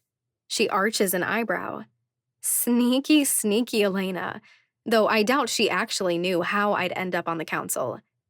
You've changed since I got sick, she notes, moving on. What do you mean? I ask. You've grown up in a way I can't quite put my finger on, she says, looking directly into my eyes. She's never been one to shy away from intensity. And you seem more at peace. Interesting. She's not wrong. When I think about it, so much of the angst I was living with has gone away. I never would have seen this coming, she says, her eyes sweeping the room. But he is surprisingly good for you. Excuse me? I ask, my brows furrowing. Elena's eyes return to mine, and a little crease forms between her brows for a moment. She's studying me. And then I see resolve slip into her eyes. She takes one breath, her grip on me tightening just slightly. You're in love with Roman, Juliet. Chapter 19. My heart stops beating in my chest. I freeze in place. I feel all the color bleed out of my face. Elena nods. Yeah, I kind of thought you hadn't realized it yet. What are you talking about? I very nearly bark out. Elena sighs and places her hands on either side of my face. It's not just the fact that you haven't been able to stop staring at him since I woke up. I've worked hard to make you trust me since we met. But Roman, she shakes her head. You trust him. You trust him more than I think you've ever trusted anyone in your life, darling. You're not dwelling on your painful past with him like you were with Sebastian. You're healing, Juliet. I see it every time you're around him. I think I feel scared as I stare back into the eyes of my best friend. But I realize then that your best friend is the person who knows you best, the person who knows every one of your darkest secrets. It's the person you can barely stand to be away from. If I think about all of those qualifications, that person is not Elena anymore. It's Roman. You're in love with him, Juliet, Elena says softly. Her eyes are soft, open, something they're not very often. And it's okay that it's taking you a long time to come to terms with it. He's in no rush. The two of you have been on paths going the same direction for a long time, and those paths are finally converging. My heart starts beating very fast. Thunder, thunder, thunder. I step back from Elena. I think she says something, but blood is rushing in my ears, so I can't hear her. My feet start moving, but my brain doesn't have enough room in it to tell them any particular direction to go. The noise grows quieter, and the cold air of a Chicago winter is refreshing as I step outside. No, I shake my head. There's no way. Roman and I have hated each other for so long. We've been at each other's throats since I got my rose tattoos. Except, that's not true. It might have been that way in the beginning. But Roman told me himself that he never hated me. Elena's words ring in my brain. He's in no rush. Please, Juliet, Sebastian accused once. We've all seen the way Roman looks at you. No way. No freaking way. My feet are walking down the sidewalk at a quick clip, having no idea where they're going. I just need some air. I just need some space. I just need some quiet so I can think. Juliet, a voice calls out behind me, and I instantly stop dead in my tracks. What's wrong? I hear his footsteps approach from behind. I feel the danger that constantly surrounds him, yet it's so different than it once was to me. I squeeze my eyes closed, and his presence wraps around me, one of the most tangible things in my life. And despite the hurricane in me, a calm washes through me. With Roman, I never have to pretend. I never have to lie. He knows every sullied truth. And he handed me his heaviest secret in return. Juliet? He asks again, hesitant. Worry creeps into his voice, and I know he's scanning the street for danger because it tends to follow me around. Slowly, I turn, my heart picking up its pace as I do. My eyes trail from the sidewalk to Roman's shoes. They slide up his toned legs, across his narrow waist, over the strong, broad shoulders, and the entire world feels different when, finally, I meet his eyes. You're in love with Roman. Juliet? He questions, his brows furrowing in concern. I shake my head. I was so scared when it was you who witnessed me coming back from the dead that first time. My voice shakes. I was terrified that you were going to blackmail me, because that's what the vast majority of people I've known in my life would have done. The look in his eyes darkens. He hates that thought. He hates that this is what I thought of him. I was constantly ready to bounce, to leave the city at a second's notice. I continue. My insides are quivering. I stand there in the middle of the sidewalk, dressed in a golden gown, confessing the messy thoughts rushing through my brain.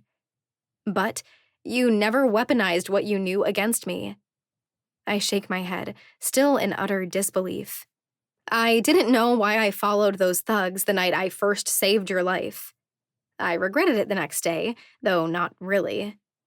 And then I didn't hesitate when I realized Archer was going to kill you, when I threw you out of that window. Then when Sebastian staked you? My voice breaks, and there's suddenly something large and thick in my throat. I blink twice, expecting emotions to be welling there, but they aren't. This isn't painful or heartbreaking. It's confusing as hell, but there's something in the pit of my soul that whispers I've known all of this from the moments these events happened. I've had some really bad things happen in the past, I say, shaking my head. But watching you die was one of the absolute worst. Roman's expression softens. He breathes deeper, a little harder. Why, Roman? I ask, my voice little more than a shaky whisper. Why was that one of the absolute worst moments of my life? Roman takes a step forward. Juliet, But his attention suddenly shifts over my shoulder. Suddenly, I see his entire stance shift. His knees bend just slightly. His fingers curl. His jaw tightens. What is it? I ask, turning to scan the dark. Someone is watching us. The image of Sebastian flashes through my brain, the way he looked when he crashed through the window of Roman's apartment, the fury and jealousy. But it isn't Sebastian who steps out of the dark. It's a man I've never seen before. From his scent, I immediately know he's a vampire. But his lack of any kind of rose tattoos screams he is not one of us.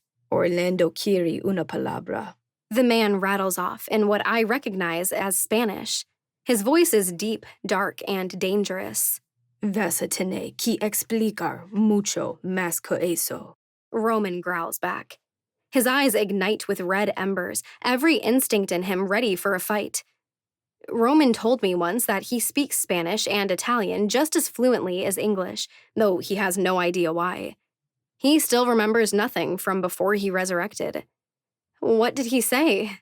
I ask, my nerves more on edge by the moment. He said Orlando would like a word. Roman translates. I told him he was going to have to do a lot more explaining first. He's on his way, the man says, switching to accented English. He stops 10 yards away on the sidewalk. He's huge. I always thought Rick, Sebastian's bodyguard, was the biggest guy I'd ever seen. But this man puts him to shame. He wears a leather jacket and scuffed and stained leather boots.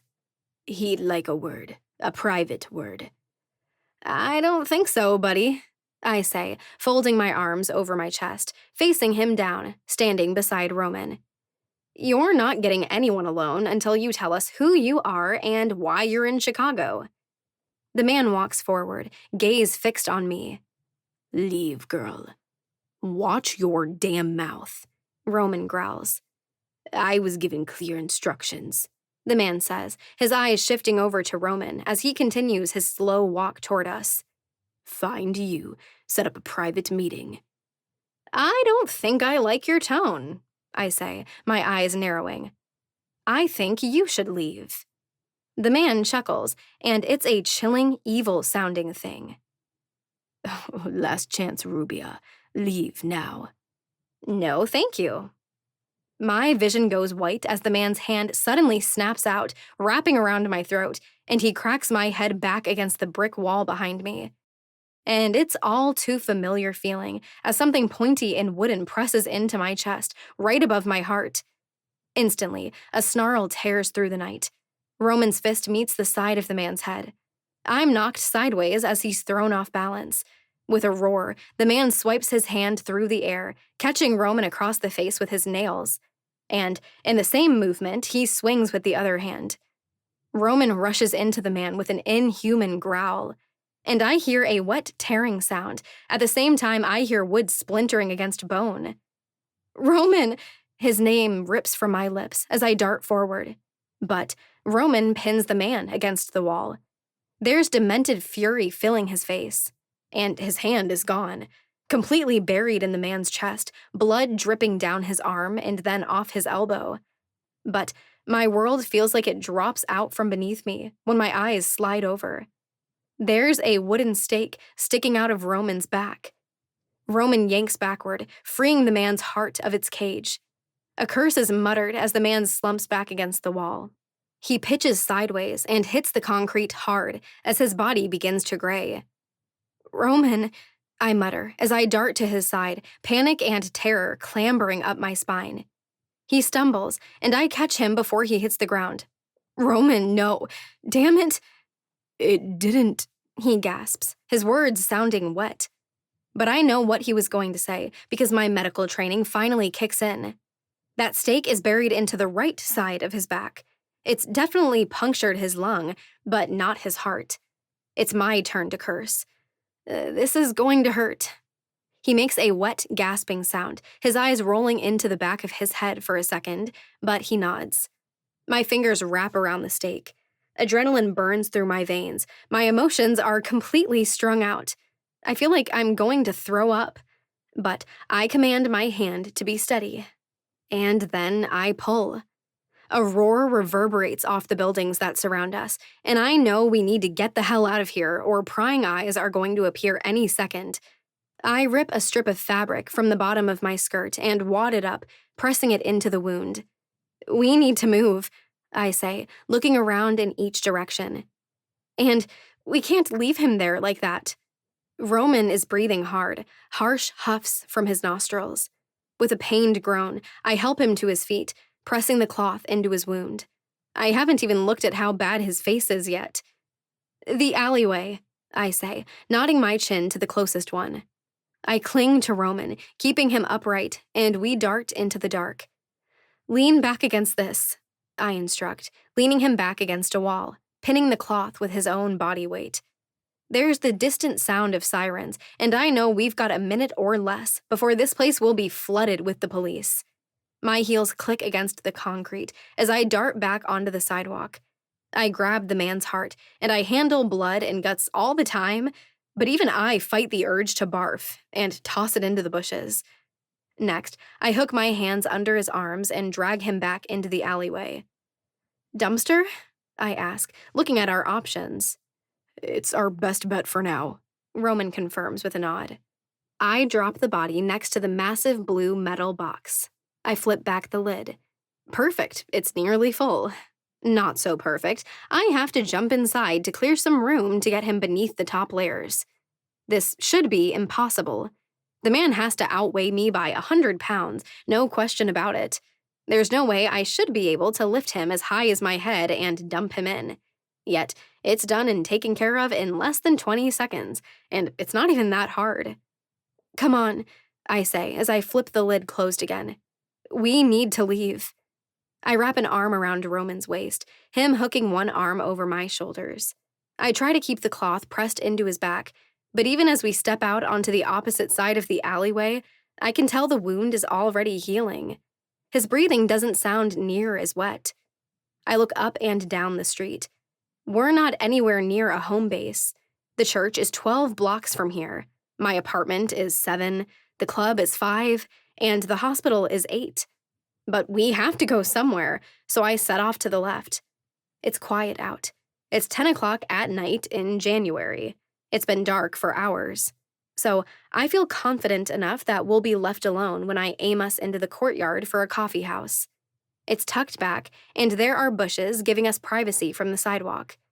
I aim Roman for the long communal table in the center. With a groan, he sits on it, his face a wince. Does it feel like it's still bleeding? I ask. I don't think so, he answers, and without consulting my medical advice, he rips his suit jacket and button-up shirt off with one harsh yank. Seriously? I ask in exasperation, clambering to press the torn pieces of my dress into his wound. But even as I'm doing that, I can see it's already clotted. It's sticky and gross, but there's no more blood leaking from the site.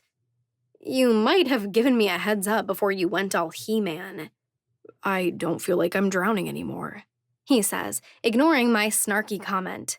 Tentatively, I remove the cloth. Already, I can see his skin knitting back together. My job would be a whole lot more boring if every one of my patients healed as fast as a vampire. I sigh and toss the ruined bit of bloody fabric into the garbage can sitting nearby. My hands come to my hips, and I step in front of Roman, annoyed eyes fixed on him firmly. What? He asks impatiently, this knowing look on his face. Why would you do that? I blurt. I feel fire building inside me. It's fueled by all the mess that's been going on in my head today, and now the utter confusion about what just happened back there. He put his hands around your throat, he says, his voice a controlled deadpan. What else was I supposed to do? I glare at him. You should see the marks on your face right now, and all the blood dripping down your back. You know, I would have just come right back. You let the bastard stake me, and then use that moment to take advantage. You kill him then without getting yourself mauled. I'm breathing hard, so completely annoyed that he did this and still completely shaken by the sight of a stake buried in his back. Are you serious? He barks, his brows furrowing. Of course I'm serious, I yell. My emotions are a raging freight train now. They're gaining speed.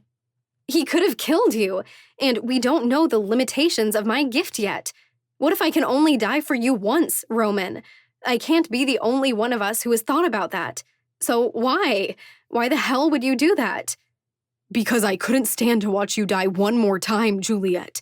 He explodes as he stands. And suddenly, we're very, very close. His bare chest is right there, and he breathes in and out hard as he looks down at me with those bright blue eyes that are somehow so dark. Because if I have to watch you die in front of me one more time, I'm pretty sure it will break something in me. His hand wraps around my waist, pulling me against him.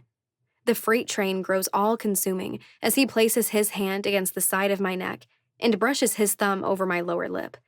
There's fire in his eyes. There's heat and rage and lightning there. The breath stills in my chest as I look into them. I feel like I'm standing at the edge of a precipice. One tiny breath, and we'll both slip off a cliff. You are everything, Juliet, he says. His voice is a reverent whisper.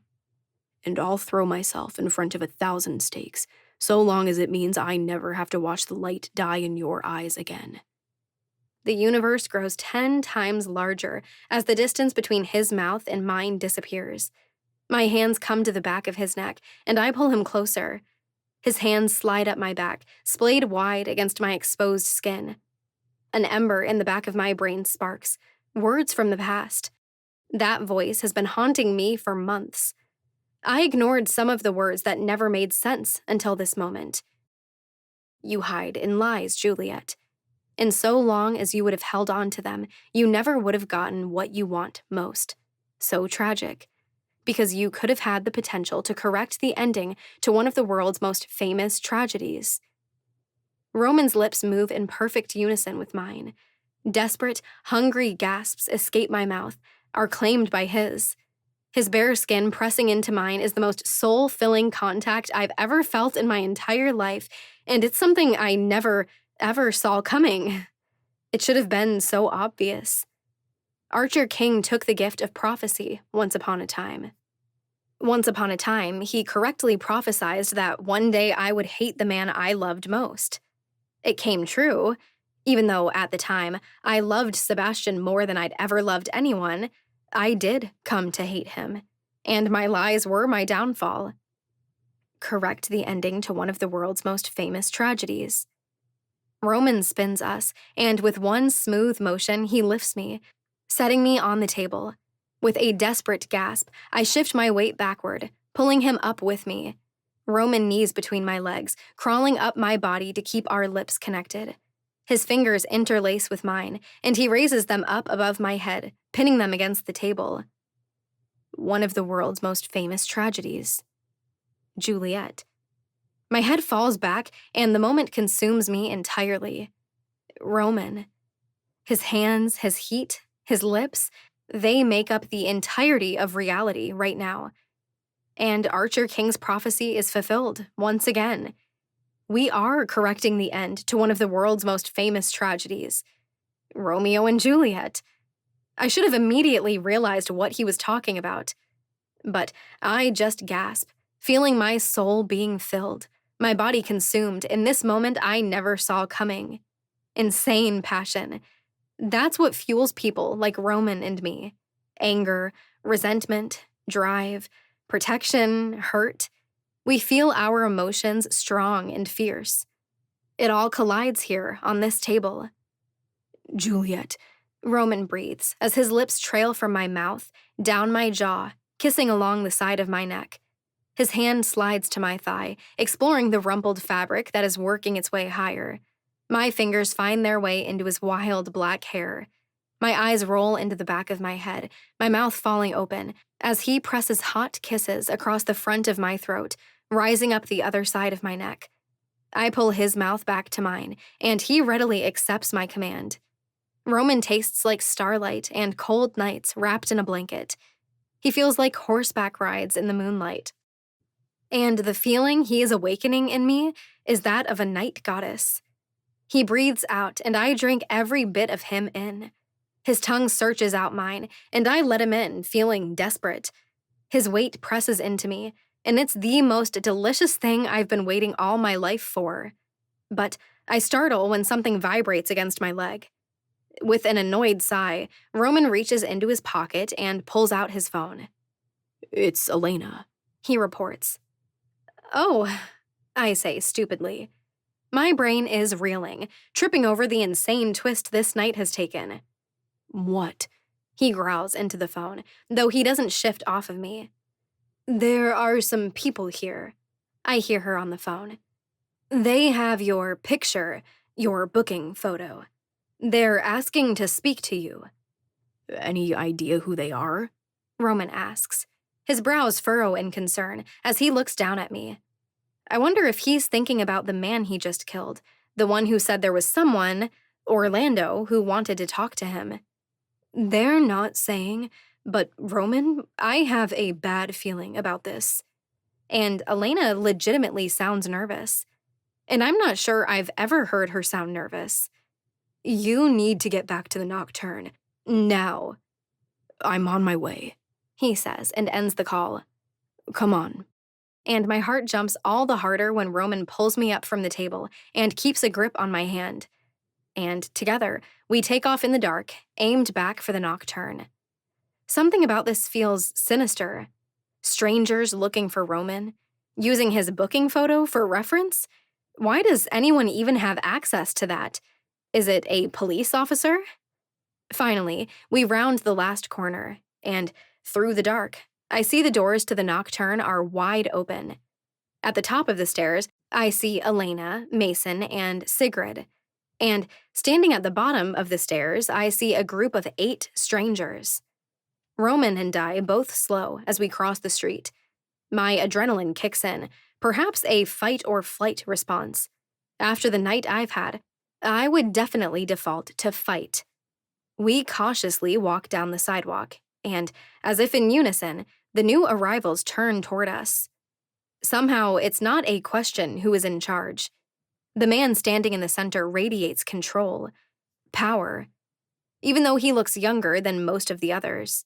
As I get closer, his features begin to come into focus. The lean build, black wild hair, sharp facial features, vivid blue eyes. I look up at Roman and something in me chills. His brows furrow. I see the tension building in him with every step. And finally, Roman and I stop just 10 feet from the strangers. A dark smile pulls on the man's lips. His eyes fix firmly on Roman.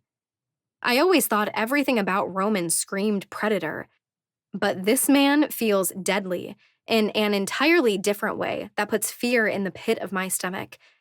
My insides are cold, and my danger alarm is going insane. There's something important about these people, about this man, something I know we need to be worried about. And we're all here, every one of us gathered together, a few hundred vampires, a few hundred gifted. Why are you looking for me? Roman asks, cutting to the chase.